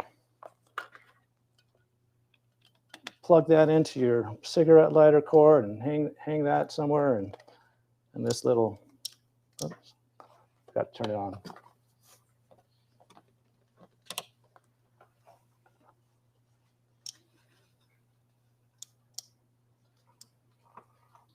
It is coming. All right. So you could just hang these around your tent and then get several of these and you can daisy chain them and you can have basically a lighting system kind of like you see above your heads. So are there, oh, then I also buy LED light bulbs. That's what this little guy is. So that I can use your typical sockets. So I can use any kind of lamp fixture that already exists and hang them or put them in various lamps, and then I can plug them in and I'll have a long-lasting bulb that could use DC. So. Sorry, I'm confused. Are you saying that you buy those for normal use and then you can just use those? These, no, that's okay. I tried to find lights that I could use both DC and AC. So I thought. I'm confused because I don't even know what those are. Sorry. I don't know if that is either. Okay. Well, I might not even know what I'm talking about. So alternating current is what you get when you plug into your wall. It's 120 volts. Alternating current means it goes positive and negative in a sine wave. It goes at 60 hertz. That's a type of power that you get when you plug into the wall. When you're using a battery, like out of your car, it's always on. It doesn't have a sine wave associated with it. It's just a level 12 volt power. They typically power different things. So you're familiar with the 12 volt plugs that you would see to plug things into your wall. That's AC. But if you go DC, that's like putting a clamp on a battery, and that's what you get for any kind of batteries that are strictly DC, direct current. Okay. So I was trying to find an LED that I could use, a light that I could use for both plug a wall application or from a battery application. So the only last thing was portability. Do you need your lights to be portable? So we really should discuss portable lighting. And so everybody should have something next to their bed, for an emergency, hear a noise, and you go out there. So got a couple, everybody knows what flashlights are. So this is a Phoenix, very strong. This one can be used possibly to blind an intruder. One solution, headlamps are especially good because you can do hands-free. And one of my favorite solutions is this little Rofus, because not only can I use it for a headlamp, thank you. I can use it for my headlamp and be hands-free, but I can also just pull this little guy out of here, and he's my flashlight. So I really like this little flashlight. It has a lot of light for like a little canister, and just takes. It's a rechargeable. I think it's a rechargeable. Well, I can't remember what you call these. What are these? Oh, it's a lithium rechargeable battery. I can't remember the battery designation, but the really neat thing is it's rechargeable with this little with USB. So you plug into any USB, and then this is a magnetic charger, so it's charging it right now. So that's super easy. I can keep this in my car. I can just have one of these in my. This can be connected to, of course, your cigarette lighter, and you can recharge it from within your car. And the other thing is I think it's got a battery mount so that you can do that. So. Did you call it a Rufus? Rofus, R-O-F-I-S, and this is the R1. There's a larger one called the R2. Yes. I was wondering, how do generators work? Do you plug them in? I'm going to let Grant has a whole presentation on that if you can wait that long. She asked. I'll just repeat, how do generators work? Okay, there are different kinds of generators, and Grant's going to cover that. There's going to be your typical gas-based ones or diesel-based ones. You're going to also have solar-based ones. These are going to be basically charging a battery inside there. So this will charge the battery till it's full, and then that battery can be used to power other things. But Grant's. That one that you have, how is that powered? That battery? Yes, it's got a lithium battery in here, about 1,000 amp hour. What's that? I can, or I can recharge it with these, which was I was trying to demonstrate with the solar panels. So I can recharge these by hooking these solar panels up to it, and that'll recharge the battery as well. So that's where this is a renewable. Could you charge solution. that with a generator? Yes, you could charge it with a generator. You could charge it, but I charge it with AC right now because it's convenient to do that. So then you just bring it off to camp and use it as a power source. How long does the generator last? She asked, how long does the generator last? It all depends on what what you're using in it. You know, I would expect if I'm using lights, it's going to go for, you know, multiple nights. If I'm using, you know, radio, I can probably get several hours of ham radio out of it. But you know, if I'm hooking up a microwave or something like that, it's going to deplete it pretty quickly.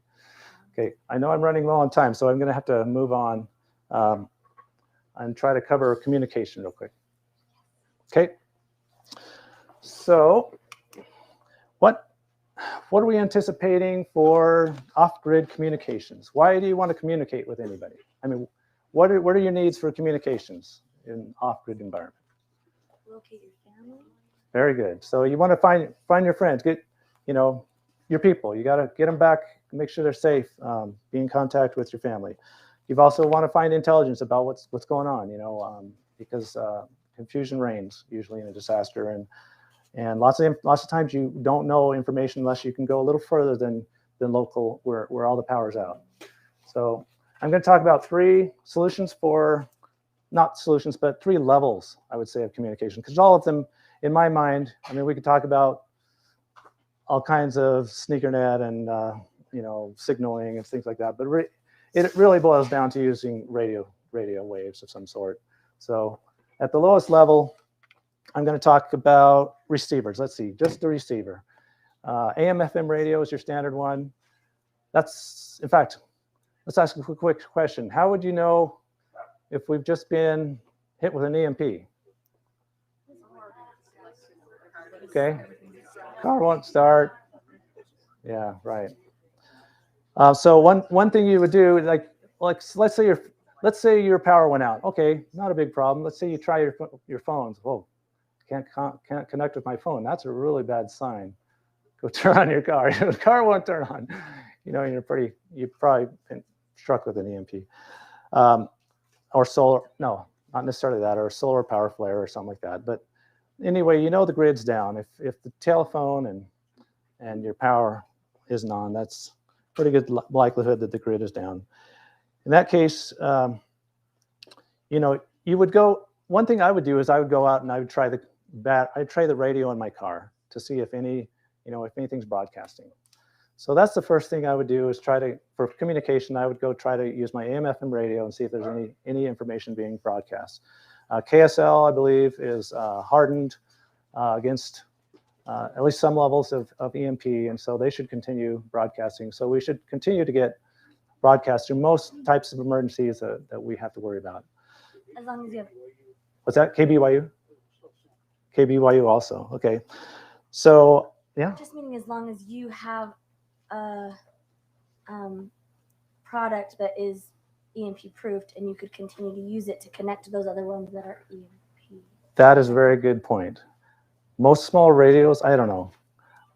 I don't want to detract into that. I'll answer that if I have time, if we wind up having time later. But that's a very good question, and hopefully we can get to that. What's next? You have shortwave. Shortwave would be a way. I don't know if you've seen the shortwave radios, but they're radios that you can basically hear from around the world. So you'll be able to hear stations from Portugal or UK, so that's something you can listen to, and maybe you can get, if it's a big enough emergency, you can get information. Maybe you can get information that way. I'm trying to think of the last one I was thinking about. Oh, a scanner. Okay, so you can get scanners.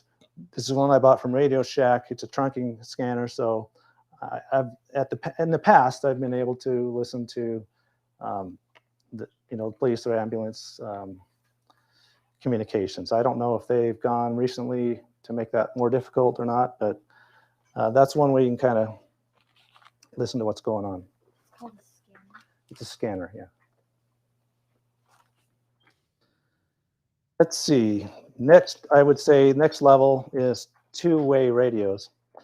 So starting with the lowest, easiest to use, doesn't require any kind of license, you have FRS. That's family radio service. They go up to about half a watt of power. That'll get you maybe a mile, something like that. These will be something you could use within the neighborhood, maybe within a block. They don't go very far. They're line of sight. You can bend around trees and houses, but you've all used these, I think. So these are a good first line. And also they have another radio service in them, most of them today, called GMRS. That's the general, what is it? General mobile radio service. That goes up to 2 watts, so it brings your half watt of power up to 2 watts. So there's channels in here that you'd be using GMRS. Technically, they want you to write in for a free license to use that if you're going to use the GMRS channels. Let's see, that's pretty good for a few miles on average terrain. You guys are familiar with CB, citizen band radio used by truckers. That'll usually get, I don't know, they'll often get 5 miles or so out of that. There's something called MERS, multi-use radio service. This is kind of the channel that your local Wendy's is using with their drive-ups. So it's not well used, and a lot of preppers use MERS, but I don't think it's widespread enough to expect someone else to have it. So that's why I don't think it's a perfect solution. I would actually, if you're going a step above this, the step is to go ham radio. So this right here is a ham radio. It's called a handy-talkie. It's 2 meter, which just means that's the wavelength that's traveling through the air is about 2 meters long, the sine wave. Of course, you'd want an antenna on it. It comes with what's called the rubber ducky, and that's because it's a little floppy antenna. You can also get some, I think, slightly telescoping antennas that I think are slightly better because you can get a much better signal with a telescoping antenna. These guys, the reason these are in different classes, well, they power, what can they go up to? 5 watts? I think you can go up to 5 watts with these. What's that? Yeah. Yeah, 5 watts are typical for these handhelds. Again, they want line of sight, so because of this amped up power, I can probably reach 5-8 miles. I mean, I could reach to a mountaintop probably 18 miles away. But realistically, I've tested this around. I live in a canyon. I've tested around. I can get to my different families within the canyon. So I think this is an excellent solution. The drawback is that you do have to have a license to do this. So you've got to study and pass a test. It costs $15 or so to take the test. But this is what I would recommend as the next step after walkie-talkies. The way this works, though, it's not like you get a phone. It's not like it's going to ring when someone wants to talk to you. You've got to set it to a certain frequency, and you've got to be listening on that frequency when they want to talk to you. So you've got to pre-establish a plan. Your family's got to have a plan that, let's say, well, 20 minutes after dusk, I'm going to call you on, frequency 1.65 or something like that, megahertz. And you guys would just have that plan to talk to each other at certain times or to listen at certain times. And that's how a plan would go. There's lots of other modes that you can use, but they're usually take more advanced preparation. So these guys would be rechargeable in the same ways that any of these would be. You have rechargeable batteries that I would recharge off of a system like this probably, or off of that, the solar battery recharger, which I can't find. Okay, this guy right here is an ICOM T90A. I don't even know if they make them anymore. I really, really like them. But it probably costs, it's in the low hundreds. It probably costs about $100, and then a few pieces of gear. A cheap variety, you can buy these Chinese ones. There's Wotions. There's, what are some of the other? Baofeng, you know, and you can buy these. This is probably a Baofeng right here. I bought this on Amazon for about $30. It's extremely cheap. And if, you know, when I got all the extra batteries and antennas and everything I wanted, it was still only $60. So this is a terrific solution to get into ham radio, just for the handy talking. I would also say though that this, if I wanted to explain, I don't have time to explain ham radio, but I'll say that right now, this is line of sight. So if you're right here, and here's the curvature of the Earth, you're just going to be able to talk. You're limited by that curvature, even with those frequencies. These are called VHF,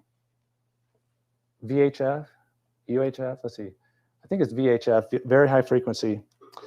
But there's something that goes further. If that's probably what you think of normally when you think of ham radio. This is called high frequency, and this is, if this is the ionosphere of the Earth, I need a better.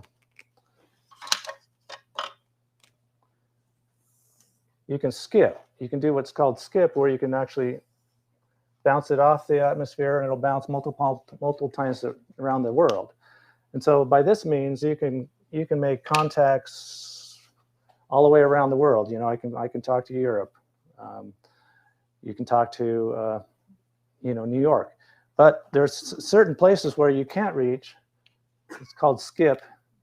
It's because the angle here becomes too sharp, and so there'll be a zone here close by, which you won't be able to directly. You'll have a little bit you can reach directly, line of sight.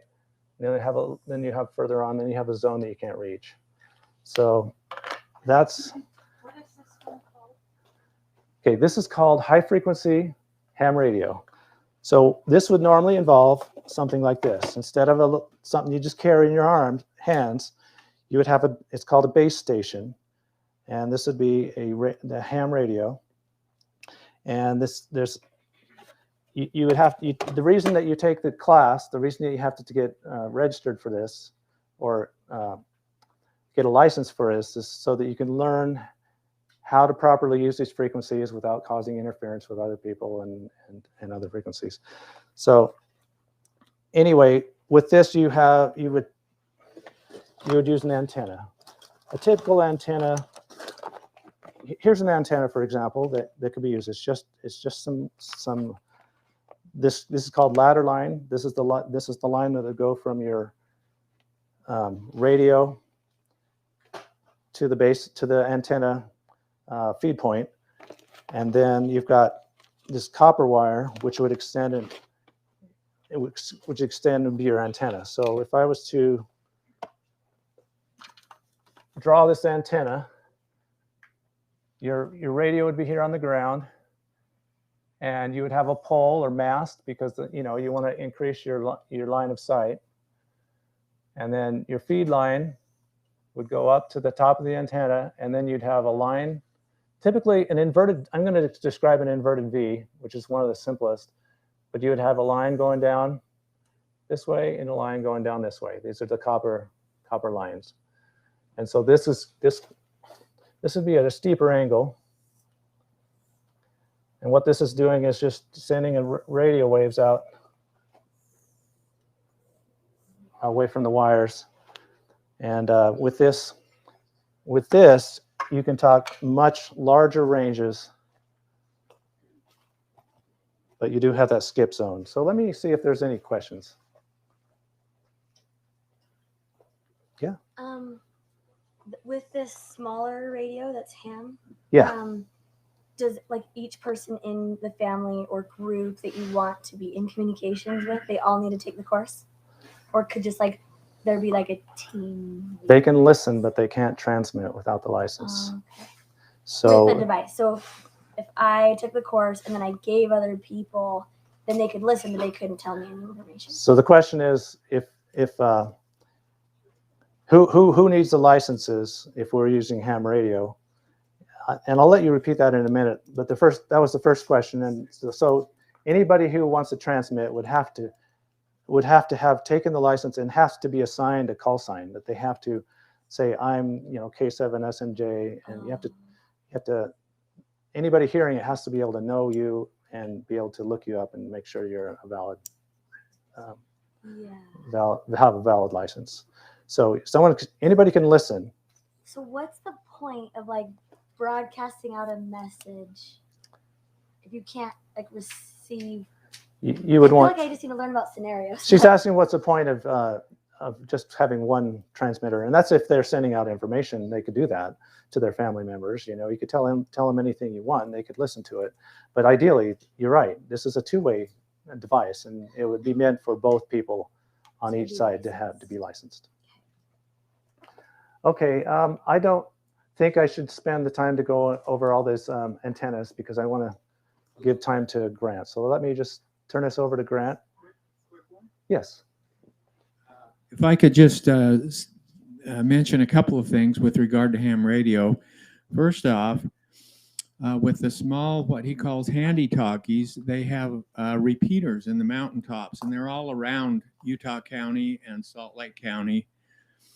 And you transmit with that little radio up, hit the repeater on the mountain, and then it retransmits at a higher power, and it will cover the whole valley.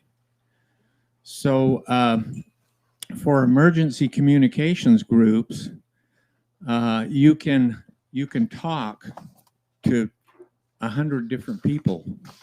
If you're linked in on a repeater and you're organized in what they call nets so that they control the traffic, it gives you the ability to communicate all over the valley. In addition to that, there are digital modes where with that little radio, you can key into a receiver that will connect you to the internet, and then you can select by using codes anywhere in the world. So I could take that little handy talkie and code in a key that would go to what's called an IRLP, and it would retransmit in Australia from that little radio.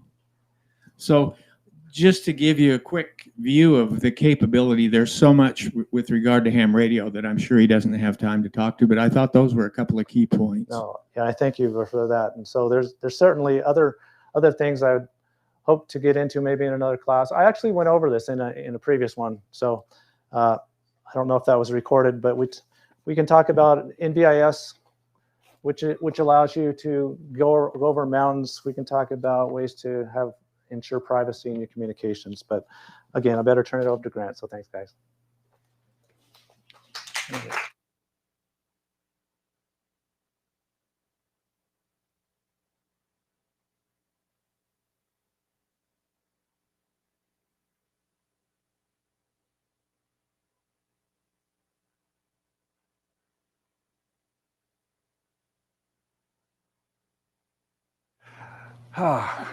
I had a business some years ago.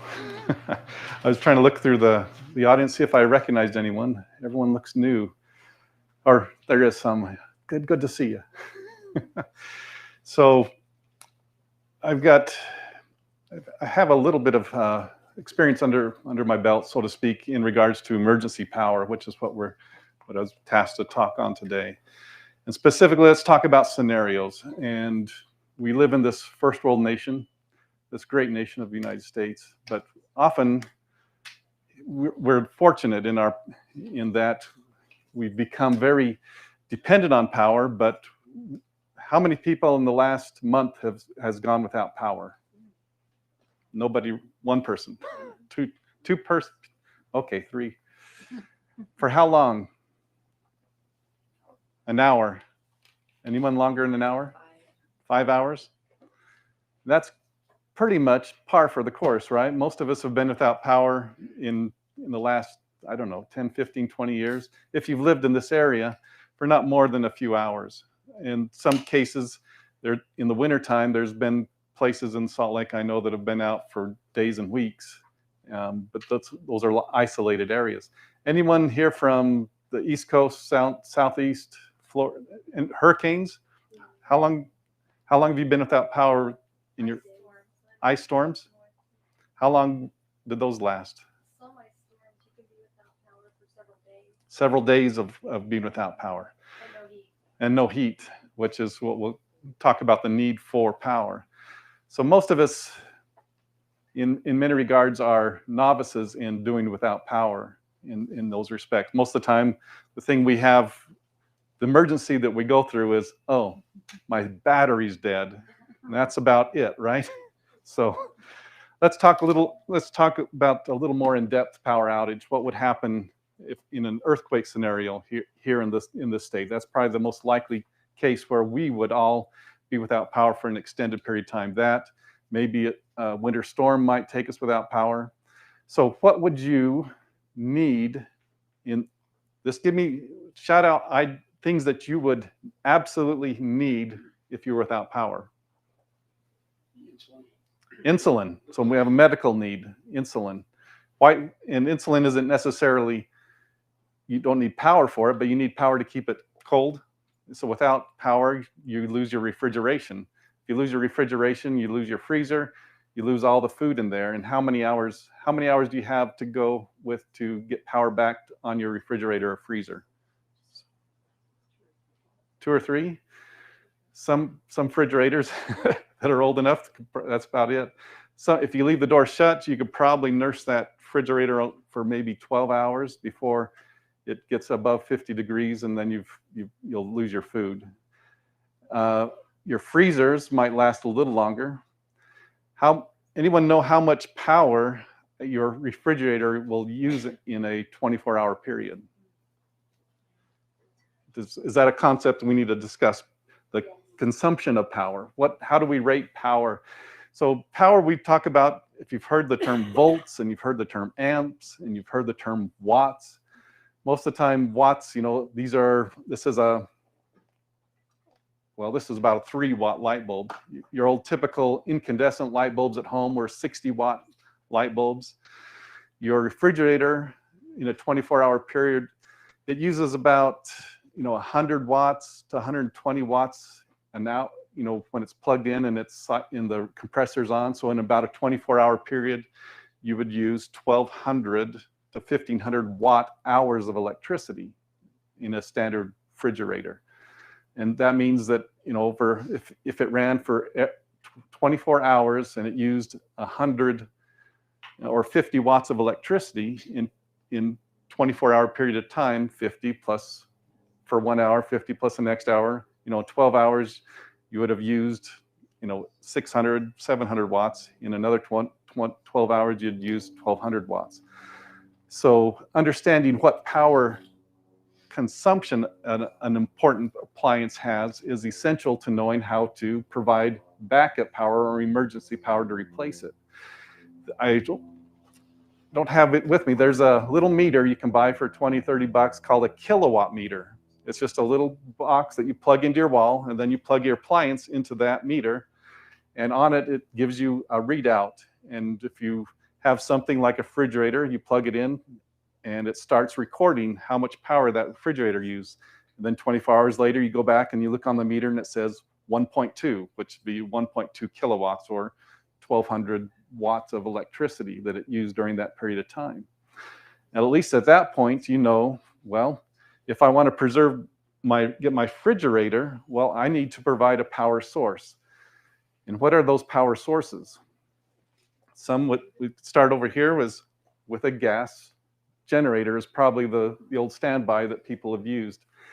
And there's these generators, they will come in different wattage outputs. This generator will produce up to 2,000 watts of electricity. So we talked about watt hours, which is the amount of time or amount of power over time. That's not the same thing. 1,200 watt hours isn't the same thing as 2,000 watts. This says that it will provide 2,000 watts at a single moment in time. So your blow dryer might take 1,500 watts to run it just on high. And then if you run it for 24 hours, that's 1,500 times 24. So you wouldn't want to run a blow dryer for 24 hours. That would use a lot of electricity. A refrigerator might use 100 watts of electricity when it's cycling on, or 200 watts of electricity, and then it cycles off when the compressor stops. And then when it cycles on again, that, and all total that. So a refrigerator might only use 200 watts, which that's only a tenth of what this generator can provide. So this generator would run a refrigerator just fine, probably even 2 or 3. But there's also an issue you need to understand is when a compressor, when a motor starts up, it takes a lot of electricity to get that compressor starting. So it might need 1,500 watts of electricity to get that compressor going. And so this 2,000 watt would start that, and then after the refrigerator gets running, it might idle down to about 100 watts of electricity. So those are important aspects to know. Anything with a motor or a compressor, they have like a wheat grinder. If you plug in a wheat grinder and turn it on, especially if there's wheat already in the gears kind of thing, it might use 1,500 watts of electricity. And there are smaller generators than this that might only do 1,000 watts, and they might not start up some wheat grinders. A bread mixer, they might use 800 watts to start up when you're kneading it, and then it cycles down to 20, 30 watts when it's just already going. So those are aspects too. Then a typical home might use 1,000 watts of electricity every hour. My typical household usage on average over the years about 20,000 kilowatt hours a day. And that's just for a 2,000 square foot home and so on. And your own electric consumption might vary. So this little generator may not handle my whole home, but it will handle the essential things. And like we talked about, refrigeration might be an essential thing. You want to preserve your food and keep that going, but you might do without lighting. You might do without, your radio, your TV, your cell phone, all those other type of things while you're just keeping your refrigerator, because that's an essential device. And that's what you need to consider. That's the scenario. What other essential devices do you need to use in a power outage? Medical. Okay. Like CPAPs or oxygen. Good. Yep. CPAP or an oxygen concentrator, medical devices. A CPAP would use, maybe 20 to 30 watts, when it's running. And if it has a humidifier, it might use more. A lot of the newer CPAPs would use less. So if you've got an old one, it might be time to upgrade. But again, you'll need that CPAP usage for 8 hours. If you're going to sleep 8 hours, that's 30 watts times 8. So that's 240 watt hours of electricity. A generator would certainly use that, but it would also be very loud during the night, and you'd use a lot of fuel just for that little bit of thing, which comes in maybe a battery option that you can tie into that. Any other essential devices you would heat? How much? So most of us have central heating. A heat pump might be all electric. Most of us probably use natural gas, but the natural gas furnaces require a little glow plug, which is like a short spike of electricity to start the natural gas going. And then the fan, when it's running, is going to use a considerable amount of electricity. So a furnace would use about 1,200 watts of electricity to, for their glow plug to start the natural gas burning. Then as the fan's going, that's using 200 to 300 watts of electricity every time, so for as long as the fan's going. And then it's going to cycle on and then cycle off. And when it's off, it probably has a very little draw. But heat, if you want heat, something like this would likely handle your furnace. But if you want to do your furnace and your refrigerator, then you need to start adding up these things. And at some point, this 2,000 watts may not be able to kick on the furnace at the same time your compressor in your refrigerator and the compressor in your freezer is kicking on. So you might have to bump up to a 3,000 watt generator or a 5,000 watt generator. All told, typically a home would need about a surge of about 6,000 to 12,000 watts to be able to handle that surge, depending on what type of devices you have. So, if you're dealing with solar inverters and that, 6,000 watts is kind of the minimum they say for, you might say, a home system. if you're in an RV or those type of things, you could probably live on a 3,000 watt inverter type system. But I just kind of went way over on a different topic. The point too is, okay, in a typical home scenario where the power is out for an extended period of time, you can look at a gas generator, and a gas generator, that's going to provide 2,000 watts for as long as you have gasoline to put into it.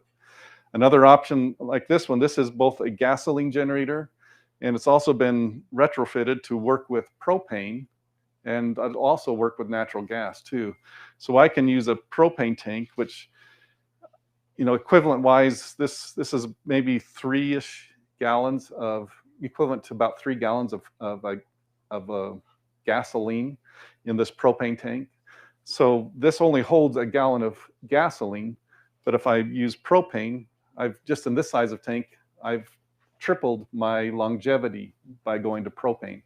Propane isn't as energy providing. It doesn't, you know, it'll do the job, but sometimes it doesn't like, it might deteriorate the 2,000 peak, you know, power outage. You might only get 1,800 or 1,600 because it just doesn't have the oomph that gasoline does. But for longevity, and it's easier, much easier to store and safer to store. You had a question? How do you retrofit one of those generators to do a? Yeah.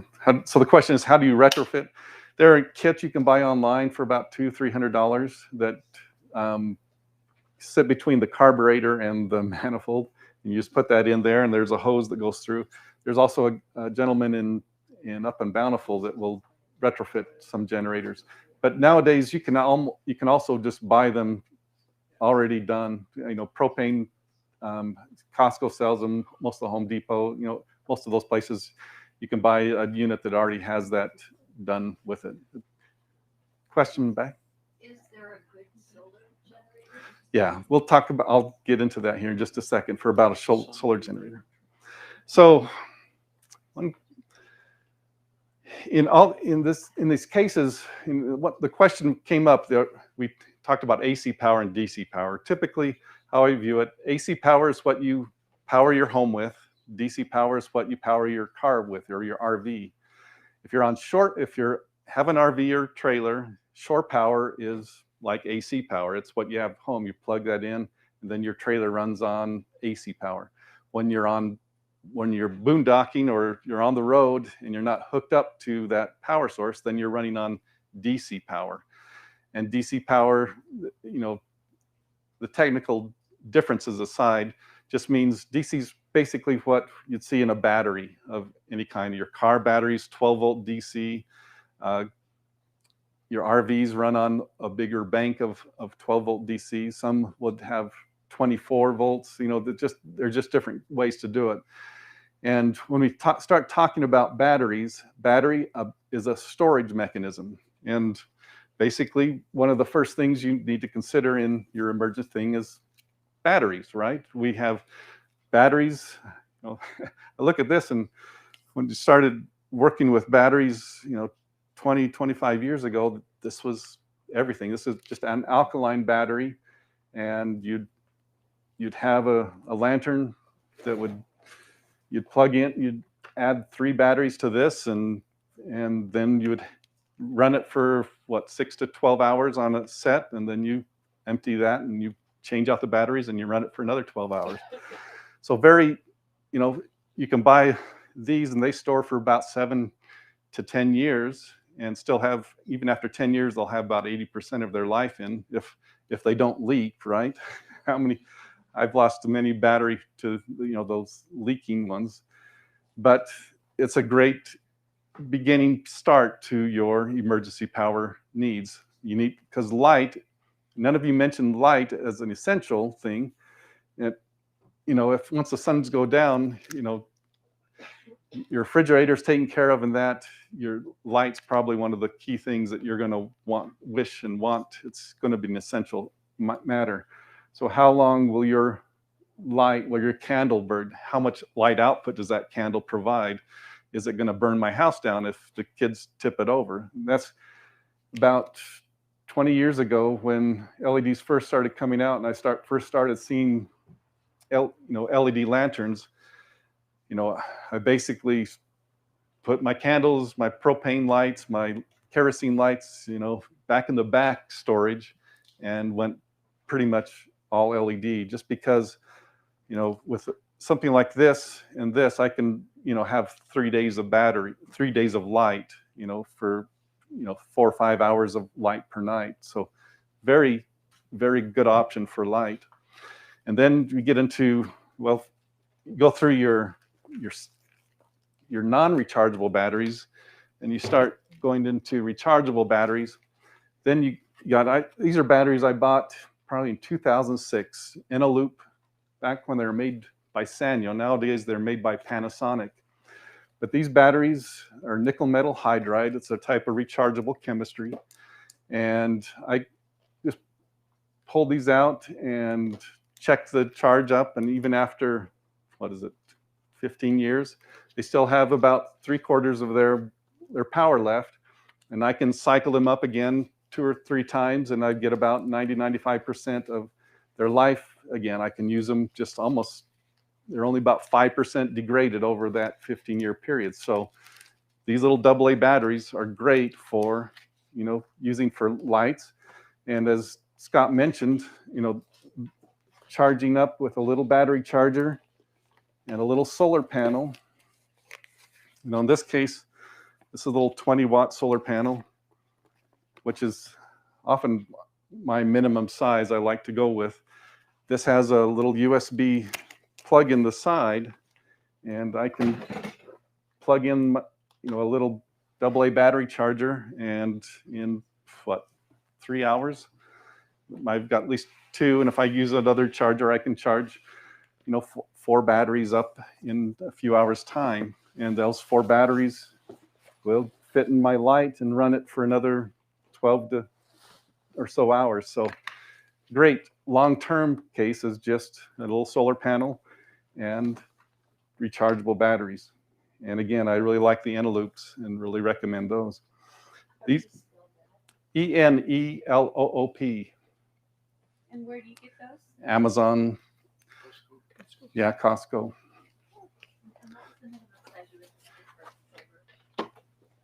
Just a 20-watt solar panel. And so alternate sources, again, from gas generator, again, 2,000 watts, probably a good minimum, though you can get smaller if your needs are less. And you might need bigger depending on, if you're starting dealing with oxygen concentrators and some things that need a lot more power. If there's other medical needs, then you have to tailor your power creation, which is what a gas generator, it takes fuel and turns that fuel into energy or into power. That's one option. Now, and communications is another essential need too in many cases. Question? What did you just say? 2,000 watt something? A 2,000 watt gas generator. This 2,000 watt generator will at any single time be able to output 2,000 watts of electricity. But would it be better to use that generator to charge up a battery and use the battery? You can't, yes. Maybe it would be better if you repeated the question. Yes. That you do. Sure. So the question was, would it be better to take a gas generator and charge up a battery? And I think that's a great option. In stages, though, if you're to start one place, maybe a gas generator that you stored fuel, or a propane generator that you could store fuel that you ran continuously might be the first option, because generators might go from $400 to $1,200 or more dollars for this size of generator. Hondas are typically $1,000, and then doing that, the Costco's are in the $300 to $500 range for a similar type unit. But I don't necessarily want to run generator all the time, and so the other option is to store it in a battery. I've got a battery unit here that holds 3,000 watt hours of electricity. So if you remember our discussion about a refrigerator, this would run it for roughly 2 days straight. If all I plugged into it was a refrigerator, I could have refrigeration for 2 days without having to recharge it. Question. Would it ever be okay to like have the fridge plugged in for a couple hours, then unplug it for a couple hours, then plug it in for a couple hours? Exactly. So that's the question. The question was, could you take your refrigerator to nurse it along over and use your battery less? Is just run it for a few hours, then unplug it. And when you unplug it, you don't open that door. And then you open the door when you need to and take stuff out or use it, and then you plug it back in so it cools down for another 3 hours. You might only plug it in for an hour, unplug it for 3 or 4, and so on. Okay. So you have a 2,000 watt generator there, and your refrigerator is taking 1,500 of it on the startup, and using about 300 to keep it running. If you keep a running total of everything that you want to use, you can very easily run multiple things during that time, not just the refrigerator. Yeah. Let's say you want to run a blender, or you want to run a vacuum. Now these are kind of outlet things that are part of the down situation. But if you keep a running total of what uses what, you'll be able to find out that you can run quite a bit of stuff on just a 1,000 watt or 2,000 or 3,000, whatever size you're using. Yeah. So the comment was that if you work it right, you can make one of these 2,000 watt generators run any number of devices and appliances at different times, as long as they're not all coming on at the same time. So you can really make it work, in an emergency, and that's what we're talking about. Let me over here. Question. There's an accessory called a kilowatt, KILL-A-WATT, that you can buy that will monitor how much of that you're using from second to second. Yeah, kilowatt meter. Did you have another question? Yeah, I'm just curious, is there just like a bunch of outlets on that generator, kind of like the battery, and you're just plugging random stuff into it? So let me go on. So on the side of the generator, there's basically, it looks just like a household outlet. There's two, just like a wall outlet, right? And you just plug in. If you get a generator, you need to get extension cords, because the generator has to stay outside, preferably about 15, 20 feet away from the eaves of the house, because it does create carbon monoxide. Propane, another benefit of propane is it does burn a little cleaner. So, and that's one option. But just like plugging it, this is basically a portable wall outlet. Typical home wall outlets, 15 amps, provides about 1,500 watts of electricity. And that's kind of what you get here, constantly using a gas generator. So think of it as I've got my refrigerator. I'm taking that plug on an extension cord, plugging it in here, running it for a few hours. Then maybe I'm taking my blender, my toaster, my other devices that are essential, and I plug them in at the same time. So it's basically a portable wall outlet, and that's about all you get. So if you had an extension cord that's outside and you have a long extension cord in the house, you would just be doing it through the extension cord, or would you have to come back out to this? Well, as long as this is running, then the extension cord is going to provide, if there's nothing plugged into it, it idles down really low and uses very little fuel. And then the minute something needs power, it'll idle up, it'll power up. So generators are good. There's a long track record. The one thing you just need to be aware of when you're done using them, once the emergency is over, is to what they call run it dry. These have some of the older models. Many of the models still have carburetors, and the gasoline will sit in the carburetor. The modern gasoline isn't the best. It creates varnish and other type of things that can cause issues. So once you use it, you have to. Some of the generators don't have it. I had to add one to it, just a little valve where you turn off the gas hose, and then you let the engine run everything out, so it just basically shuts off from running out of fuel. But that cleans out the carburetor.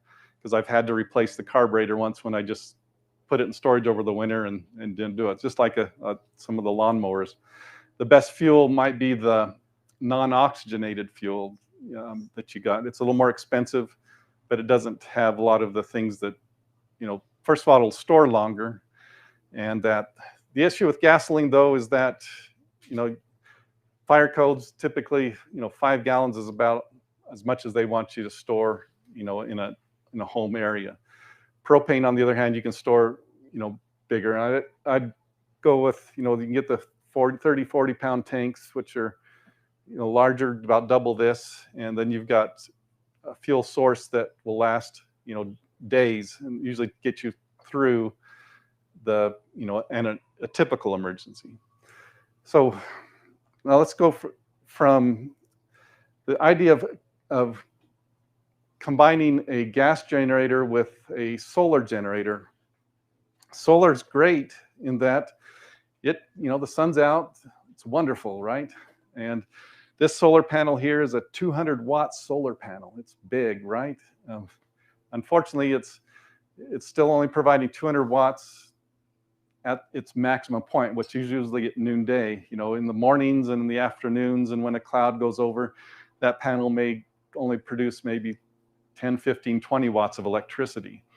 So I often recommend people, if they're going to get a solar generator, they overcompensate and get double the solar panels, because our worst case scenario is that our power outage comes in the middle of the winter. How many hours of sun do we usually have in January and February? And how many days do we go without sun? So consider that in one of your scenarios. Emergency power in the middle of winter. Yeah, I've got my nice solar generator and I've got that sun source that's just not cooperating. And I might go a week without being able to produce much of any. It might, 3 big solar panels like this might produce enough power to run a light, for, another few days. So a gas generator at that point, I've stored my propane. I can turn that on. I can charge up my generator in, maybe 3, 4, or 5 hours. And then I can turn off my generator, let it go. And then I can use that to run another 2 days without fuel, without using my gas generator to recharge it again. So great work as a tag team, right? The battery's quiet. Generators are noisy. Generators attract people. Solar generators, the only thing that you would attract people would be at nighttime if you had lights and the rest of the neighborhood didn't. So that's one of those things too that you need to consider too. If you bought 10 of those solar panels, would you have 2,000 watts of electricity? But only at certain times of day or something. Right. So the question was, if I bought 10 200 watt solar panels, I might have 2,000 watts of electricity. Yes, in a solar panel, let me go back and redefine solar generator. A solar generator is kind of a marketing term. This battery doesn't generate electricity. Only a solar panel does, and I think you understand that. So the solar panels are what generate electricity. The battery stores it. It's kind of like the dinosaurs generated oil and gasoline stores it, right? So you could store that 3,000 watt battery. You could do it with the 10 panels. So the panels, when they're in the sun, will generate, if you had 10 panels, 2,000 watts of electricity. And if you had a battery, a 3,000, 4,000 watt battery, say I had 10 panels generating 2,000 at noon, I could charge up that battery, say, in 2 hours. A 3,000 watt battery would hold 3,000 watts of panels or power generated by the solar panels. But once it's full, I can't put anything more into it. So the solar panels, if there's still sun, that power could be used for other things. And how long does your battery last? So there's 2 types. We talk about how long does a battery last. Well, when we talk about it can hold 3,000 watt hours of electricity. And if I had a refrigerator that uses 1,200 watt hours in a 24-hour period, well, it would last running a fridge for about just over 2 days, because if you do the math, 1,200 watts of refrigerator for 24 hours, another 24 hours would be another 2,400 watts.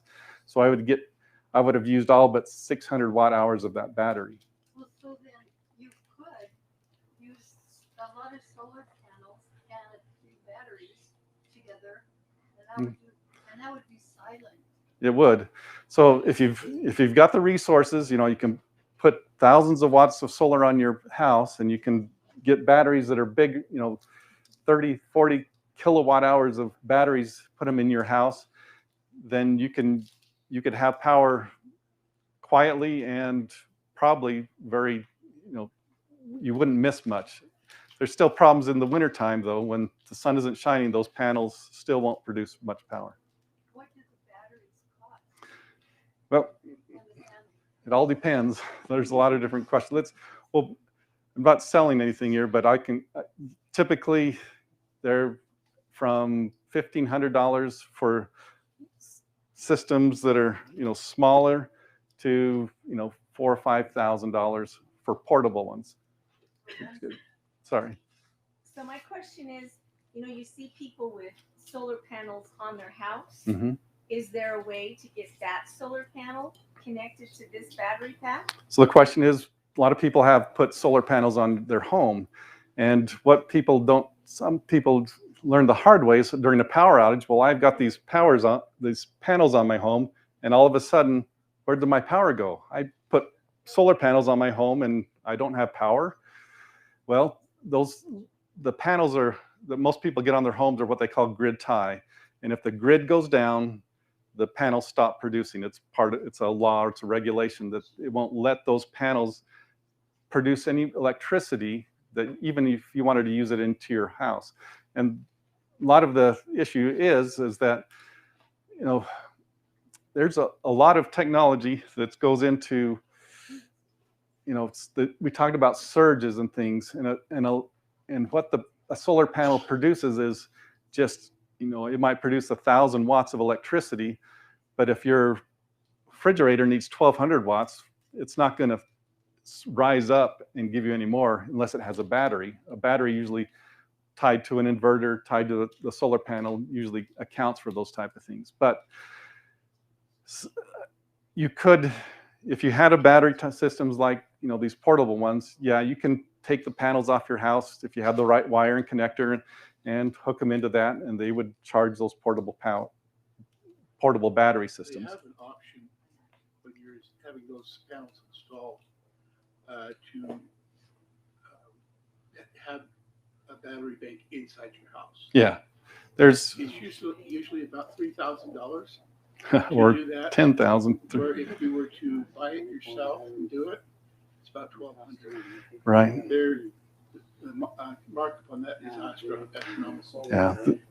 And when they say a battery bank, it's not a 3,000 watt battery bank. It's usually well under 1,000. Yeah. Somewhere between 750 and 800 watts. So the comment was made that you can take back inside your house. There's lots of different options, and some go from 1,000 watts of power, just basic essential type stuff, to bigger ones. And there's some solar systems. I think there's a company called SMA that provides, as long as there's sun shining on the solar panels outside, they give you an outlet that will give you about 2,000 watts of electricity, as long as there's sun on the panels. But it's not for your whole home. It's just basically just like a generator. It's something you could plug into an extension cord to. And if the sun's shining and you've got 4,000 watts of panel, it's going to give you 2,000 watts. I think it might have gone up, in the last few years, but that is an option. Otherwise, you would have to have battery. There's another company called Enphase that their next iteration of their IQ8 inverters will do much the same. It's called a microgrid. They'll create a microgrid internally, and even without batteries, as long as the sun's shining, they'll give you some power that you can use during the day. But at night, which is nice, you could take a battery like this and then just use the AC charger and charge this up during the day when the power is going, and then at night, use it for your power needs. Right, so some questions. First of all, you're absolutely correct about the astronomical markup on everything these companies put on your house. Secondly, the reason your power is shut off when the grid goes down is because they can't have you pumping electricity into the lines when the grid's down, when the lineman is working on those lines. That's why they shut you down. Had a question over here? Yes. Yeah, so for the solar panels to be charging that generator, do they have to be plugged into it? Correct. The question was, so how does the solar panels work? So again, back to we talked about generator. The solar panels create or do the actual generation of electricity. And there's a wire that's on the back of every panel, and you would typically, you want those out in the sun, and you might need 50 feet of wire to get it out to where there's no shade or shadow. And you want to keep your battery in the shade because batteries hate heat. So keep them in the shade, keep your solar panels, they're made for the sun, keep everything else in the shade. The sun also deteriorates the plastic in that too, but yeah. So the generator needs to be outside, and then to connect like any of like the source to your fridge, it has to be plugged into your fridge. So you've got the panel, right, and the generator outside, and all these ports that you go through your door. There's your furnace and your fridge. You may want to talk about having the unit that sits by your panel that you can tie your circuits into this, so you don't have to have extension cords going all over. Right. So there's lots of questions about, okay, if I get these things, how do I actually use them? This is a battery. There's like a 700 watt hour battery and something like this. There's, this one has a little bigger battery. This unit has the biggest battery. This unit was one of the first ones I got. It had a lead acid battery. This unit provides more power. I took the battery out of this. That's why I can pick it up. But these lithium battery, here's where, let's see. There's plugs here that the solar panel plugs into. It charges the battery in here. Then you turn on the power, and then you've got your AC power plugs, just like a wall outlet. And you can use this for as long as the battery has power in it. It will provide roughly, 1,500 to 2,000 watts of electricity peak. Most things wouldn't do that. But once that battery depletes, then you've got to recharge the battery. Yeah. Yes. The lithium question was, lithium batteries can be inside and not a problem, but you still have to, you would have to move that whole unit out closer to the solar panels to charge it, or have a long extension cord from where this plug is to the device or refrigerator that you're trying to keep going. You have two generators. Yeah, one alternate. That's charging, and then one that's plugged into the fridge and furnace. Yep. And then switch them out. That's certainly, the comment was made, it might be helpful to have by two, because while one's charging, you're using the other. And that's certainly a good idea. Right here. I was just wondering on extension cords, aren't there different grades? Extension cords is the question. Are there different grades? And yes, basically with wire, the longer the extension cord, the thicker the wire you want. So if you've got a 100-foot extension cord, you want something that's like a 10 gauge wire. And AC power, you can run AC power a lot further than DC power, get back into those type of things. But since we'll stick with AC, even though the solar panels and that, well, that's a whole other concept. When you start dealing with wiring for solar panels versus wiring for the actual use of the power. But thicker the better is the thing. And yes, you don't want to be using those little, lamp shade type, lamp cord type extension. You want the big garden, yellow, red, the big industrial type. That's what you'd. Is that a 16 gauge or is that a 10 gauge. So the lower the number, the thicker the wire. When you talk about gauge. So 10 gauge, 12 gauge would probably be the ones you want to stick with. 16, if it's like a 15 to 20 foot, it's too small. And I agree. Okay, so you want the 10 to 12 gauge. 10 to 12 gauge is would be, that's going to let you go longer. It's going to, your device may not need it, but it's good to have it, especially if you're running a refrigerator or a washing machine. I've run a washing machine, my front loader washing. I can do about 3 loads of laundry off a unit like this, which in an emergency or a power outage, as long as you have water, you could use these to run your front loader washing machine. A question? Do you have a business doing this?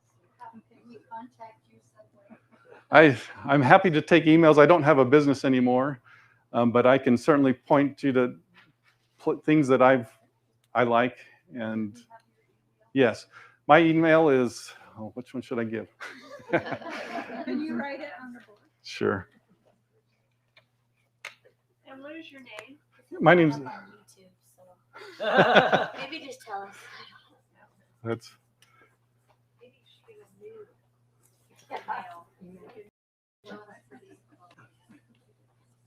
I guess I'll use my old business one. It's grant@getpreparedstuff.com. And so a question. Oh, sorry. So this is totally a completely different question. So the generator and the ham radios, would an EMP knock those out? Potentially, yes. Even the solar? So there's lots of things with, these solar things are made with different components. Solar panel is a device. There's diodes on it, but the wires on it are thicker. I've accidentally shorted a solar panel with a capacitor, and the damage that it did was it burned out. On the back of these, there's a diode that if you're to hook solar panels in series, that diode helps. If one of the panels is shaded, it helps the power to continue the flow and complete a DC circuit. But those diodes are replaceable, and those diodes may, in an EMP, get fried. The thing is, the solar panel will still work without those diodes. But if you have shading, though, and you've hooked them up in series, then the solar panel is going to basically stop producing power until the sun comes back on all of them. Yeah. And at nighttime, well, most of these solar generators, they have a blocking diode that will prevent it from draining. If you had, a truly do-it-yourself system where you're running the solar panel directly to a battery, then yeah, you'd want to compensate. But a typical, cheap charge controller will prevent the battery from draining in those type of scenarios. Is that solar? So this is a solar charge controller. So, there's technical details. Everything in this box, there's a charge controller, there's an inverter, there's, battery, there's a USB. There's lots of converters, and there's lots of things that go into these, which makes why it's so simple now just to go and buy this whole unit. If you wanted to build it, then you would need a solar panel, you need the wires to go to the charge controller, then the wire to go to the battery, then from the battery to the inverter, and so on and so forth. So it's all do-it-yourselfable, but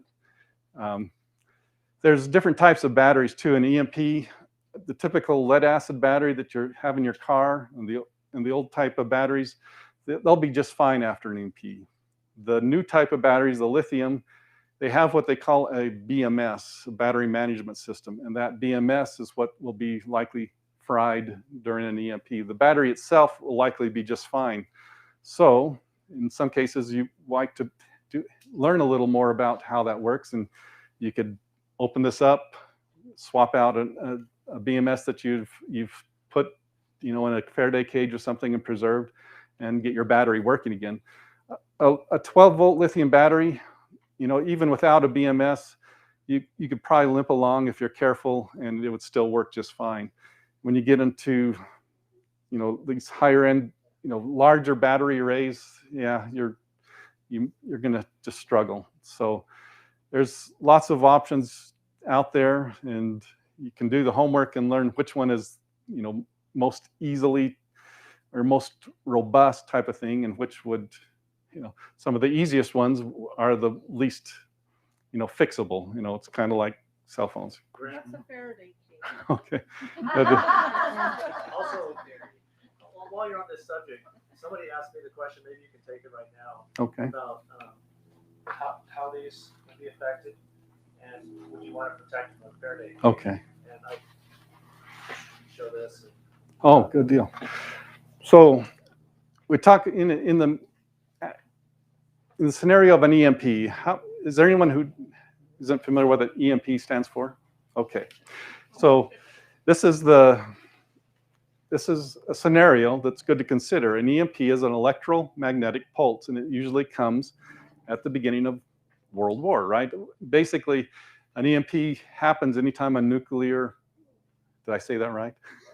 Device goes off. It's just a surge of power that just fills the atmosphere, and that power goes someplace. And usually it latches onto the wires of the power grid, and there's just a spike of electricity that goes through and fries the electronics and so on. Back when they were doing the nuclear or hydrogen bomb testing in the South Pacific, even Hawaii, there was a point where they lit off a hydrogen bomb, and the power grid in Hawaii was fried and took it out. It blew all the transformers out because of that. The wire is a big antenna, and it collected all that power, and the power wants to go somewhere, and it went right through the transformers, and the transformers couldn't handle it, and it blew those apart. Same thing would happen with a lot of these devices.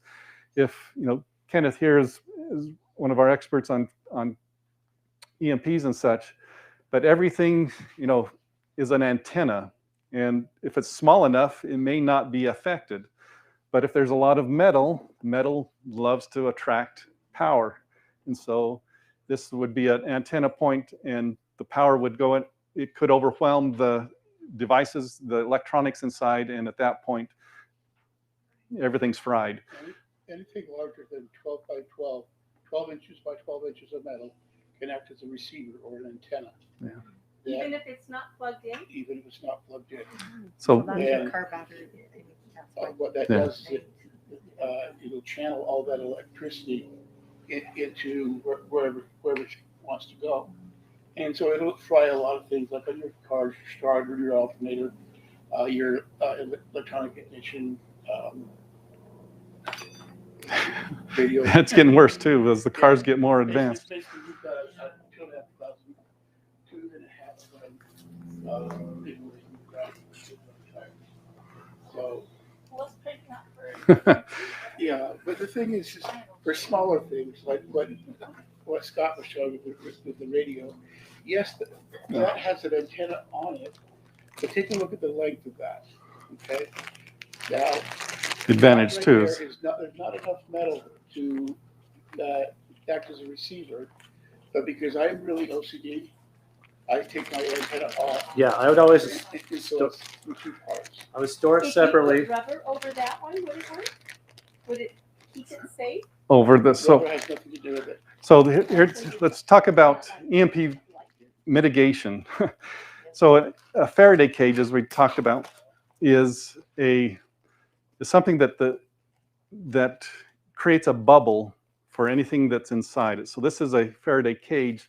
It's just copper window screening, but because it's conductive, all the power that would go would create a bubble for anything inside it. So anything you put inside this, like This could be just solid metal. If you had a solid metal cage, solid metal box, where you closed up all the gaps, that would work also. But because the EMP, because the wavelength is a certain size, it can't get through certain sizes of holes. So this has a small enough holes that it won't go through. And what we're trying to do is trying to seal it so that there is not a large hole anywhere around this to get into the electronics inside. So this is a Faraday cage, because any electromagnetic wave is just going to, like you said, go around the outside, but it won't penetrate the interior. So there's lots of ways, lots of ways to mitigate or create. Even a metal garbage can, if you're really careful, you can put stuff in the metal garbage can, make sure the lid's sealed with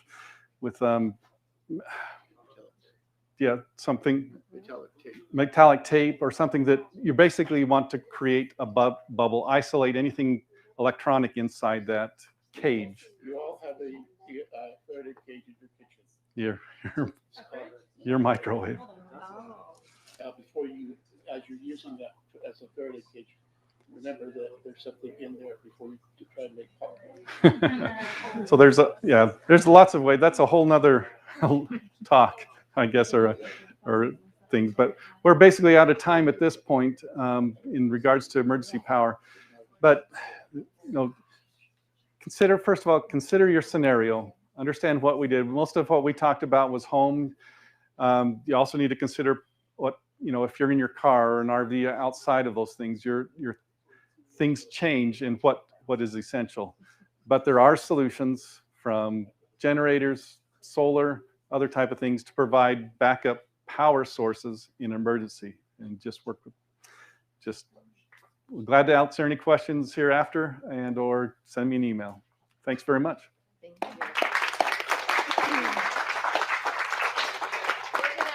Have all of the speakers coming up as some residual. We have our hard stuff, our audio. The team has been phenomenal, but they had a birthday party to get to tonight, which is always a priority. Always.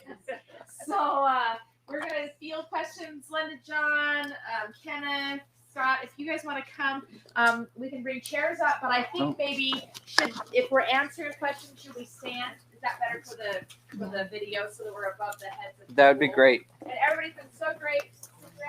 You're welcome to leave.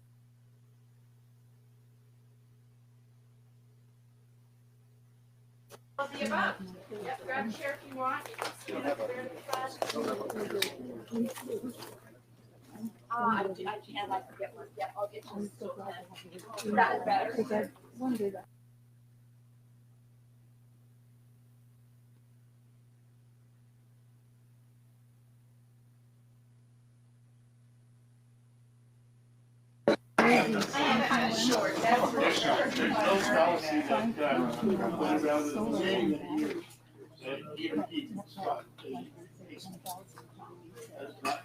Not enough metal in your body.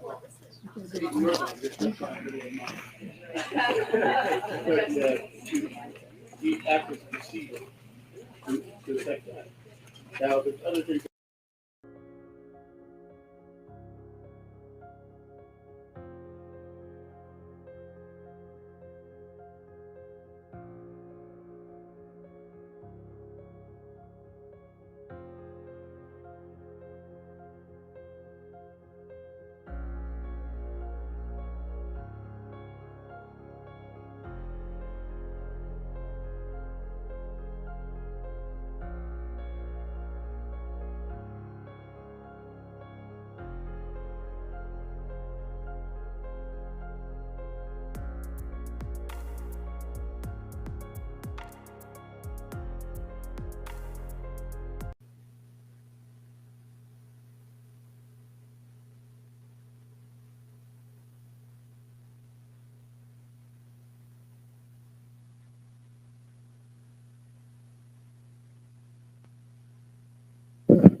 I like it better the other way.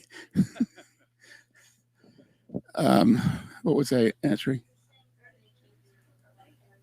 Okay, the majority of my Faraday cages are old microwaves. When they stop working, in my house, then I hang on to them, and I go buy a new one, of course. But or you can go down to the DI. Now, any Faraday cage needs to be tested to be able to operate properly. And the way that you do that is you need a battery-powered radio, and you need something very strong like KSL on the AM dial. Okay. The reason what we're doing this in a little electronics here is if a electromagnetic pulse has a wave that goes up and down. Okay, it's a signal. You've probably seen them on TV or something like that, on an oscilloscope or something like that. Anyway, the AM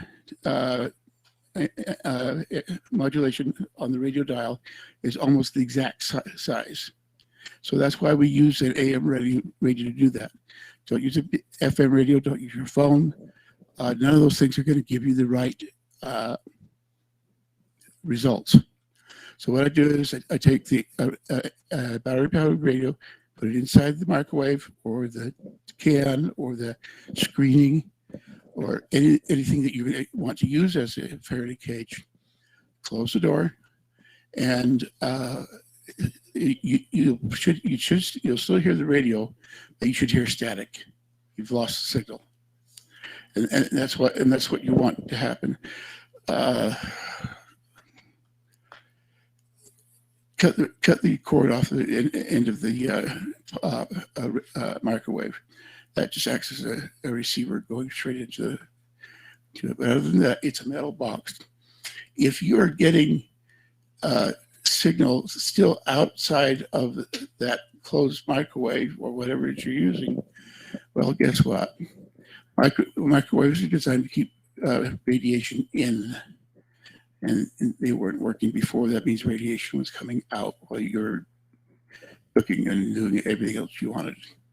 So anyway, that's how you tell what. Did I sort of answer your question? Yes, you did. Okay. So, putting your laptop inside your fire. Doing that. Dryer. The dryer was full of holes. It won't work. Refrigerators are full of holes. Washing machines, all the things they're full of holes. Yeah, I don't worry about my phone at all. There's not enough metal in this thing. What about the silver emergency funds? Those are Mylar, but they're full of holes.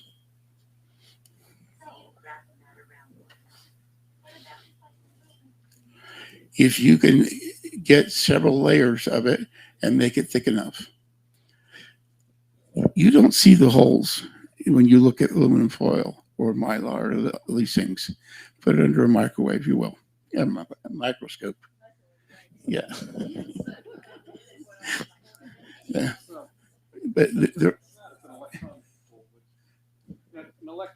electronic hole is a little different because a screen, even though it's full of holes, it's not the right. The wires are close enough together that this big. No, I'm over exaggerating this. Okay, the wires. There we go on the screen. I'm making them big. Okay, and this is the signal. So it's going like this. So basically, it can't get through that hole. Now, if you use something bigger with a bigger hole, then of course it's going right through it. Will any screening work? You want copper's the best. You want some type of metal that's got some aluminum out there, but copper wire is the best. Where do you get that? You get it at Home Depot, but it is a special order. I found it on Amazon, more expensive than it was at Home Depot. You got to buy a lot. What about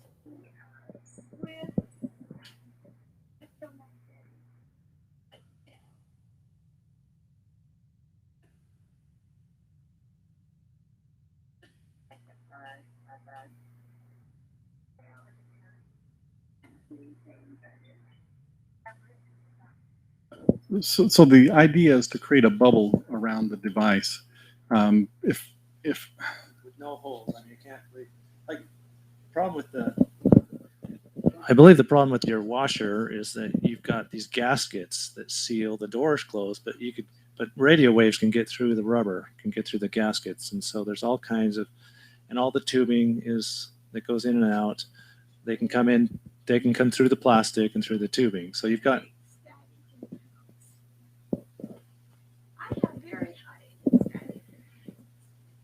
Okay, I'm not understanding your question. I apologize. I have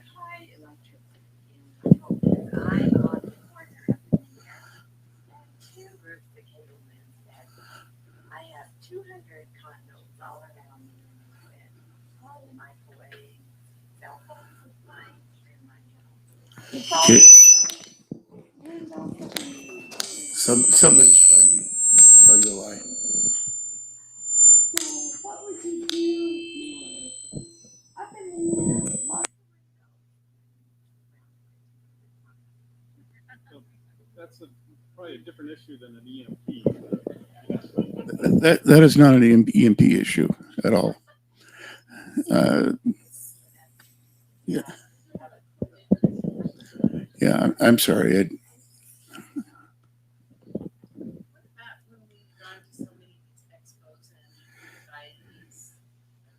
Shiny bags, with the Ziploc, and they're called bags. Mm-hmm. My nephew works up at Hill Air Force Base for Boeing. He works in the EMP lab, where all they do all day long is test different things for EMP, mostly for airplanes, because they don't want them falling out of the sky. And so they do a lot of testing. And I gave him actually 7 of those bags. I bought them and had them tested for me. I didn't do it. They found that if you nest 2 of the bags together, it works great. Unfortunately, the Ziploc part of it right there. So what you're going to do is you're going to put your stuff in one, and then turn it around and put the bag over the other way. If that makes any sense at all. Okay. And so I actually use a couple of those bags. I was very leery at first in using them, but when he tested them and gave the okay, I said, okay. And I bought a bunch more. So I have an old laptop that is totally off grid that I have wrapped up in one of my Faraday cages. I've got 15 radios. I have 12 of them in EMP bags or in a Faraday cage. I have certain ones that I want to have out all the time. That's what I'm talking about, radios. Yes. Yeah, I only have one regular radio.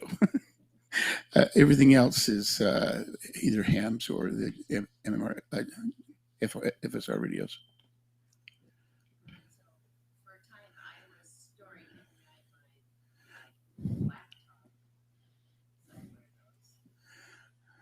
There's really not enough metal in the modern laptops. Mm-hmm.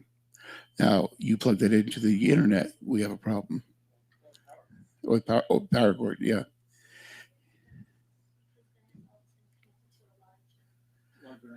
Yeah. If you want to do that every night, I just store an extra one that I'm not using.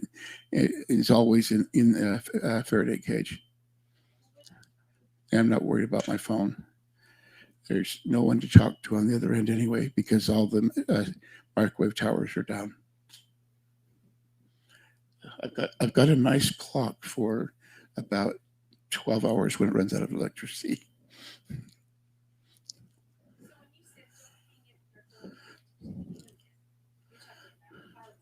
Yes, when you plug your modem in, or you plug your electricity for the computer in, that's all. The power grid is all one very large receiver, and that's why they come through the wires, and you hit your electrical equipment, your computers, your medical equipment, your communication equipment, everything that you really don't want to be hit, it hits. I'll get you, Gary. It's related here. They have the new gadgets where you just set your cell phone on to charge it, or set any other types of devices on to charge it. I'm going to say I don't know on that. I don't know everything. Okay. I'll find out though.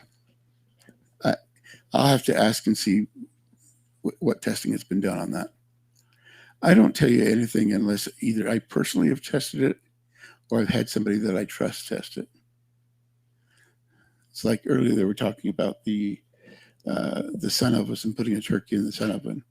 When I first heard about that, I mean, that you could actually cook a turkey in a sun oven. I bought one, and I went down and bought me a turkey. It's thawed out, ready to go. I put it in the sun oven. 4 days later, it's still not even cooked. So I throw that out and go, and I went and got me another turkey. This time I cut it in half. 4 days later, it's still not cooked. I didn't have that. I was using a glass Pyrex plant. I didn't know better. Okay. So I went and got me a third turkey, and that cooked because I quartered it up. Yes, you can cook a turkey in a sun oven, but not the way you're thinking. Yes, but experiment with things. If you bought a sun oven, I heard someone here say they bought one and never use it. Use it. Make all your mistakes now. So when you're stressed out because the power's out, you have no water, the sewer's not working, and your kids are screaming or grandkids are screaming because they want attention, and you don't know what to do next. Well, the power just went out. You have the biggest barbecue in the neighborhood. Gary.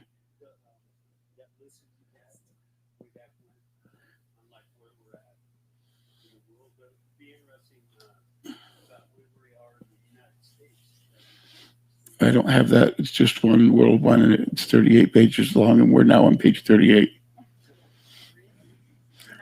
In 1979, I put a list together of all the prophecies and prophecies that had been foretold. It was single-spaced, 38 pages long. And that was 79. In 1989, 10 years later, 79, we're on page 45. 89, we were on page 60, so we jumped quite a bit. 89, we're on page 64. Not a whole lot happened there. 99, we're now on. I think I got my pages set up. Yeah, it was. I'm sorry. Let's try this again. 1979. We're on page 10. In the 89, page 21. 89, 99, page 26. We didn't get too far right there. 2009, we're on page 36. And as of now, we're on page 38 of 38 pages.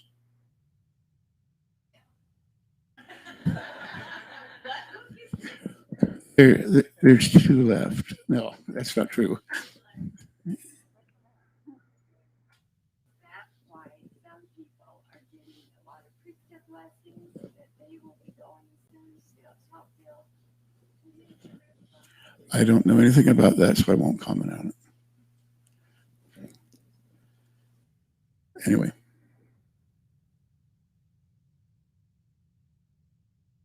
Okay.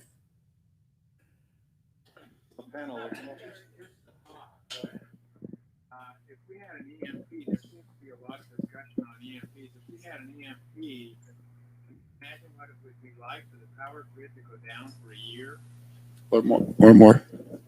Would you be concerned, really, if there was an EMP, would you be concerned about your laptop working or your cell phone? Well, the only thing I have on my laptop is my genealogy and photos. I'm just saying, Michelle talked about priorities, and it seems like, man, if there was an EMP, there'd be a lot higher priority. Which is why, when it comes to a laptop, it's an old one. It's one I'm not really concerned about. You can sit there for another 30 years and still be just as useful.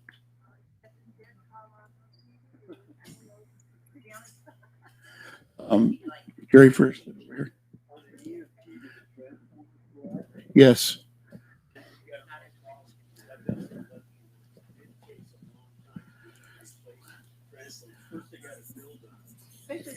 they need to build them over in France, and then in South Korea also builds them. What we see a problem here when transportation isn't working, getting them across the ocean. Okay, so yes, they have to be pre-built, built from scratch. Sorry, customized for whatever thing you have. How are you going to communicate that with them when no communication is going on? I don't know. I pigeon maybe, but okay, they get it built. It takes them about 2 years to build one. So, and that's just one. Yeah. There's 920 of them here in the United States. So you do the math on that. It's not 1 year. It's not 2 years. It's many years. And I'm not going to speculate how many, but I know it's more than 2. And think about what your life right now would be like without electricity. I would honestly challenge you to go home for a week and turn your power off. That means you're losing all the food in your freezer, all the food in your refrigerator. Your water's not working. Your gas isn't working. Yeah, all that's not working. That is what your life is going to be. Go back and read the pioneer stories. My great grandfather and great grandmother came across the plains, and their stories of what they went through are so inspiring. They give me ideas of what I would do now if I were back in those conditions, which is what we're talking about.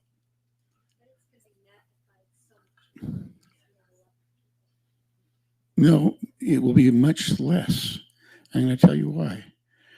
Because out of 238 million people in the United States, we're probably going to be down to about 40 million in the first year. Think of all the people that are on dialysis, heart monitors, diabetics.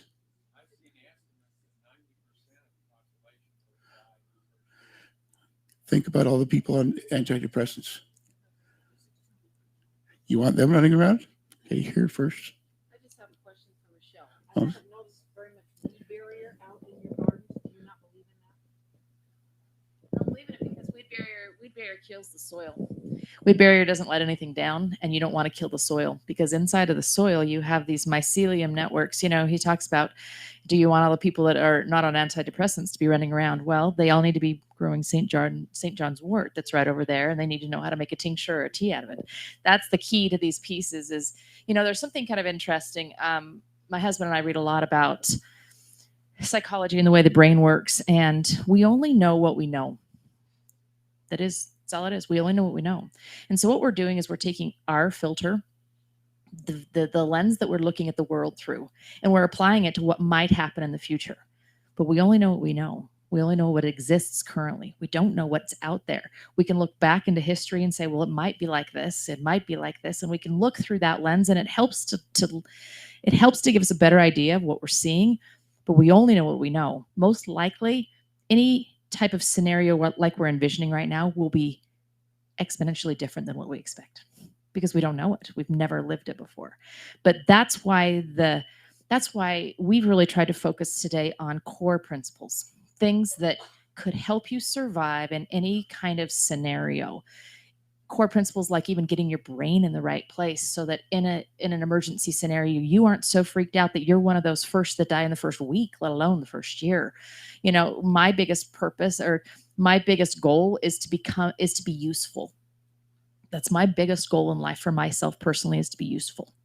And unless you have some of these just underlying pieces in place, you can't be useful. So there's a lot of what ifs, there's a lot of things we can talk about and what could we do. But you know, honestly, a lot of it, we don't really know. We don't really know what would happen because we're only looking through the lens of our own personal knowledge. So that didn't answer your question, but yeah, so the soil is going to is our friend, and the soil has what's called a mycelium network inside of it, which is like the communication system for plants. And so the tree over here might not have all the nutrients that it needs, but it communicates with the networks underground to find nutrients that are over here. And these networks bring all the nutrients. It's an underground communication system. So as soon as we put something like weed barrier, we've killed all of the underground communication system. So now the plant that's planted on top of it can only rely on the thing that it itself can get through the soil that it itself is planted in. It's killed all of the other networks. So there was a lot of weed barrier in this yard when we moved in about 8 years ago, and I've ripped it slowly out, piece by piece by piece, for that reason. Because we need to have, it's called the permaculture principle. You need to have the entire growth system interconnected. That's really, I extrapolate that permaculture principle into people and into communities as well. And that's why I have wonderful experts like this come and join us, because this is a permaculture of sorts where it's an interconnected network of knowledge. And that's really the only way that anybody's going to survive if anything like this happens, is through an interconnected community of everybody bringing the pieces that they know and that they can help with. And then that supports everybody else. Sorry, that was a side note. I recommend a book called Deep Survival. Excellent book. Deep Survival. He's recommending a book called Deep Survival. It's all about the psychology and why those who survive survive. Amazing book.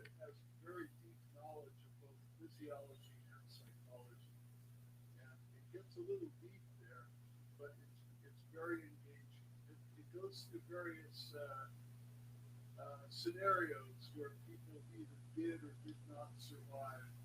Why? Yeah, it's fascinating. Deep survival.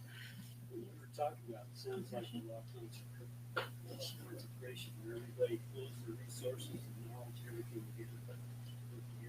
Yeah, you know, he said it sounds like a lot of consecration. I was actually reading an article about the communities that exist in the tunnels in Las Vegas. Random, but that's how they live. It's a very shared community. Even in, you know, these homeless places, they figured out that that's how you survive, and that's how you survive. So the wheat berries. You were talking about soaking all of your grains and beans. So on the wheat, if you soak it, how do you dry it back out to be flour to make bread? So you do it the opposite way. You got to think about soaking after the flour is made. So you actually grind the flour, and then you add water to the flour as you would in a recipe, and you let it sour with a starter. You let it sour overnight, and that is soaking off that phytic acid, the problem pieces. Really, yes, 100%. That's a great statement. I just wanted to say I so appreciated your talk this morning, and I agree for a game for my grandson. But just the part I was here when you were talking about the importance of the heirloom seeds and sprouting. I mean, I've heard these things before for years. We all have. But it really struck me when you said that's the first thing you do is sprout, because you have life food enzymes. And that was so key, because for me, I live in townhouse. They don't let us do anything. The HOA is maddening. And so you do what you have to do, you know, when you're single. Talk to me, right, Robin? And we do a lot of things together. We try to cook history together, but especially with events like this. And as much as I try to have little pots of food and growing things on my little patio, it's just a joke. And there is no mycelial thing. You've got a pot that's this, you know, and I've even put them this big, and it's very frustrating to me. So I thought, go back to the sprouts. I mean, that's something anybody can do anywhere, right? If you've got the water stored and you're murky. Yep. I did want to tell people too, I believe you were talking a lot about EMFs when you're living in a townhouse community like that. It's different than an EMP. EMF is electromagnetic frequency, and it sounds like you're bombarded with it. If you're curious to have your place filtered or find out about it, there's a contact for you. That's my son who was teaching out there about the rainwater system. He runs an EMF filtering service, and so he can come to your house and test it for you. Jens, Jens is his name, Jens, yep. No. He just comes and tests and filters your home. So it just takes care of your home is all it does. That's different from Josh. Or Josh. Oh, perfect. Yeah, they're brothers. They're twin brothers. Yeah, okay, good. Then you already know about it. Talking about filtering, what does the charcoal do in the filter? You know, I'm going to let Kenneth answer that because he's the one who taught me how to make filters. Because I learned how to make my own Berkey, and then you talk about the charcoal. So the What about all of the chemical trails with the carbon and all that? It's our life that we live right now. They say it will keep the air and things from growing. I proved them wrong. Have you seen my garden? she does not. She's lying. She does not have a garden. She has a forest, a jungle. You mean the child-sized cauliflower plants? And my daughter's like, those cauliflower plants are child-sized. Anyway, as far as filtering water, there's two things that need to happen for you to get water that's safe to drink. First, it needs to be filtered. That means all the big stuff out as much as possible. And the second thing, it needs to be purified. Thank you. And that's what the charcoal does. And you really want to, if possible, get activated charcoal. Now you can actually make your own charcoal. Here in Utah, we burn a lot of pinyon, and pinyon makes great charcoal. So, but it's going to slow you down because you got to burn it first, and then.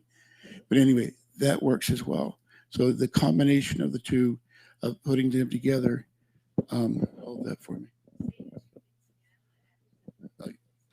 Well, what I'm going to ask you to do, this is something you can do with the stuff in your house, even in a townhouse. Okay, grab a bucket, a 5-6 gallon bucket. Doesn't matter the size. It's just a container. And I like using muslin. It's fairly tight knit, but if not, the sheets off your bed, preferably clean. Okay, and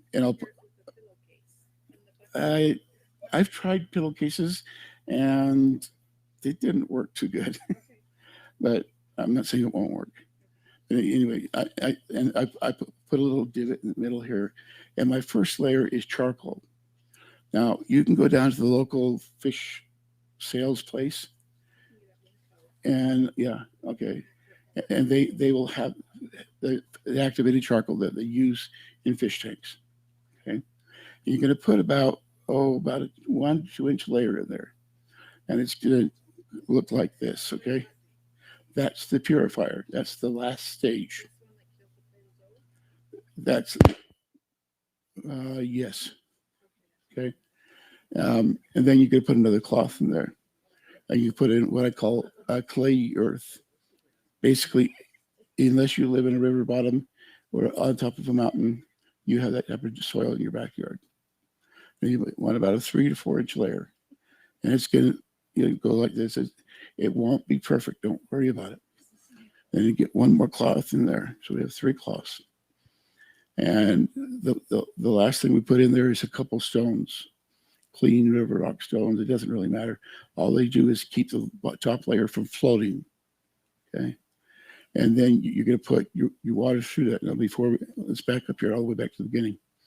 Before you put all that together, cut a hole near the bottom of the bucket so you can put a collecting dish in and out, like a pie pan or something like that, in and out on a regular basis without having to take the whole thing apart. And then you pour your water through. The first couple of times, it's going to come out black. It's mainly because that's the residue off the charcoal. It's safe to drink, but you can look at it and you go, I don't think so. Okay. You can pour it back through until when it comes out clear. That's when, I mean, at any point, it's safe to drink, even though it looks black or brownish, because it does have some charcoal in it. You can eat charcoal. It's not going to hurt you at all. It's just not aesthetically pleasing to our systems. Okay. Kenneth, we just have some questions from the chat on YouTube. And so someone was asking about the EMP bags, where they would be able to purchase those. Amazon. And then there was a question we had for Grant, and it was what brand what brand and model of the orange and black battery think on the bench behind Ken? That one's that's an old one. What was that? It was Xantrax. The ones that they still sell are made by Duracell. Yeah, it has a Duracell brand on it now. I think it was Xantrax or Duracell 2. What was the model number? 2380. Mine still works. Get the battery. So yeah, there's a number of them. That was a good one. It had the largest lead acid battery that I could find in a jump starter. I didn't show off. There's other jump start battery systems now made, at least for your car, but that one was nice because you can charge it up with a 30-watt solar panel and so on. Just back on the charcoal. Just charcoal specifically binds with chemicals. And so it's what takes taste, smells, chemicals out of the water aspect, or out of the water specifically. A long time ago, I got these. I know. I got what I call elephant condoms. I'm sorry, from Grant. They're these great big water filters, about yay tall, industrial size. Okay, and. Sorry, that came from my wife, by the way. Anyway, but I use that as a pre-filter. Get all the little bit. When you go down to the stream, you can get water. Are you going to get clean water? No. You're going to get twigs and leaves and murky stuff and whatever is in the water. So I use that as a pre-filter. From there, then I go to the other 5-gallon filter. And then, now, here's a couple things, good and bad. The good thing is it will filter 8 gallons per day. I thought, well, let's see, it's a family of 8, 1 gallon per person per day, right? The downside is it takes 24 hours to filter 8 gallons. The nice thing is that because there's a hole in the bottom, you can put a collecting edition and out. You can go do other things while it's filtering. You're not tied down trying to babysit it. I really like the K9 and Pure filters, but like the Hiker Pro. I mean, you have to sit there and pump it until you get a 30-inch bicep, and it's great. No, I want something I don't have to worry about. I taught that when I was down in Peru, working with people with the cholera epidemic. We needed something that would filter out cholera, and this works. This will filter out cryptosporidium, and what's that? Giardia. Yeah, Giardia. Thank you. That's in our waters. And if you think we don't have a problem with cholera, to the first disaster, we will. It's what happens. Where's everybody doing their duty when their toilets are backed up? They're going in the guard, they're going down to the stream, they're going to the water sources. It gets into your water sources that you're collecting from. So I think I did a class earlier on water collection. I only heard bits and pieces of it, but it sounded really good. I would take whatever that does. I've got four rain barrels on my house, and I clean them out regularly. But that's just a start. My nephew, or not my nephew, my brother-in-law does curbing, siding and gutters. Sorry, I'm sorry. It's been a long day. Anyway, I had him cut all of my gutters about that far off the ground, and then screw it back together. What I can do with that is now I can take my garbage can with a clean plastic bag inside of it, put it under the gutter or under the downspout, and I now have another rain collection. A typical Utah rainstorm of about half an inch on a 2,000 square foot home, a roof, you can collect about 90 gallons of water. Don't let it go to waste. I don't know how I got on that, but we were talking about the buckets. We'll on a 2,000 square foot roof. So add or subtract depending on how big your roof really is. Okay. Will produce about 90 gallons of water. You just have to be able to catch it all. I was in Africa, in Angola, and every rainstorm, every single rainstorm, they had their plastic all pre-cut, and they would go and tape it to the house and tape it so it funneled down into a bucket. There was not a single drop that was wasted. But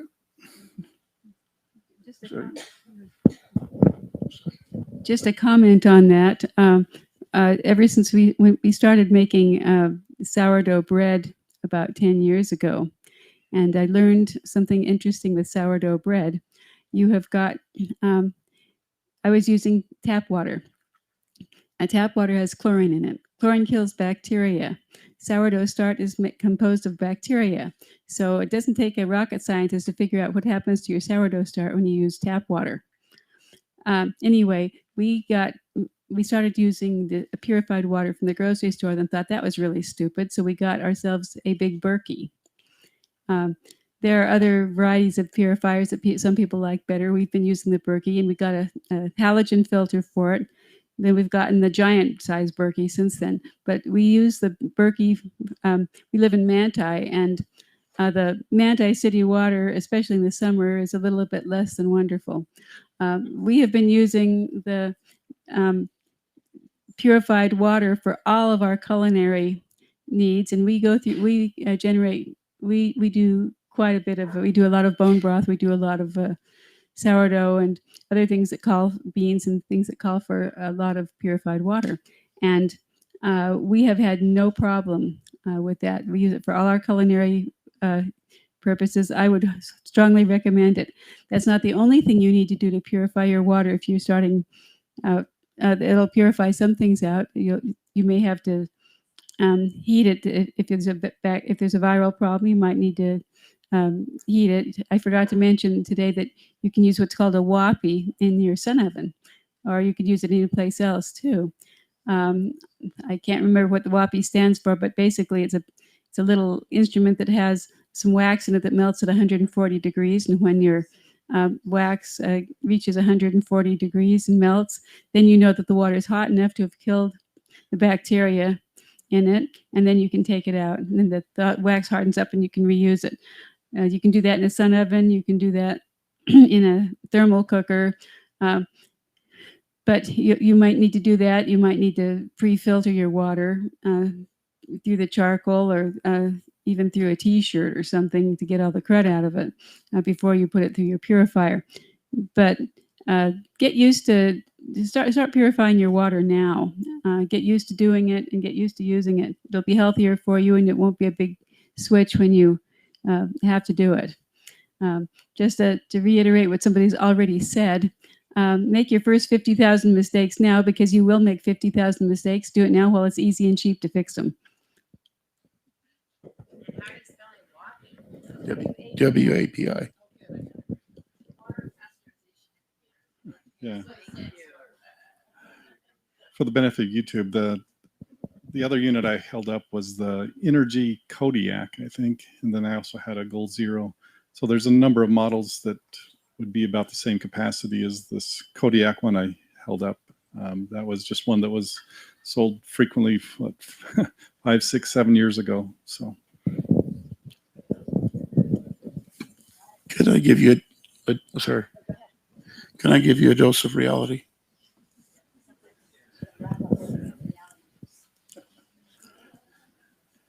Have you paid any attention to what's happening in the South China Sea or in the Middle East? Yeah. Things are heating up faster. We're on the fast train to disaster here. Make your mistakes now. Learn now. When I usually teach any type of seminar, I try to bring home the fact that two things. I'm not teaching you to save yourself. I'm teaching you to be a teacher to your family, to your neighbors, to your loved ones. Okay. And nothing, no matter how bad it gets, you can do this. You don't have to die. Listen to Dr. Michelle. She'll give you every health nothing there on the planet, and they're all good. She's worth listening to. But you need to do something and do it now. I don't give out timelines. Even the 38-page thing that Gary brought up was not a timeline. But things are happening, and they're happening fast. It's no longer time to get prepared. You need to be already prepared. Oh, but I just started. Well, then start faster. Don't sit on your laurels. Move forward, and you can do this. Great summary. Thank you. And I'm the perfect testament to his teacher, because do you remember when I was sitting in your living room and didn't have a clue about anything? And Kenneth was one of my very first teachers.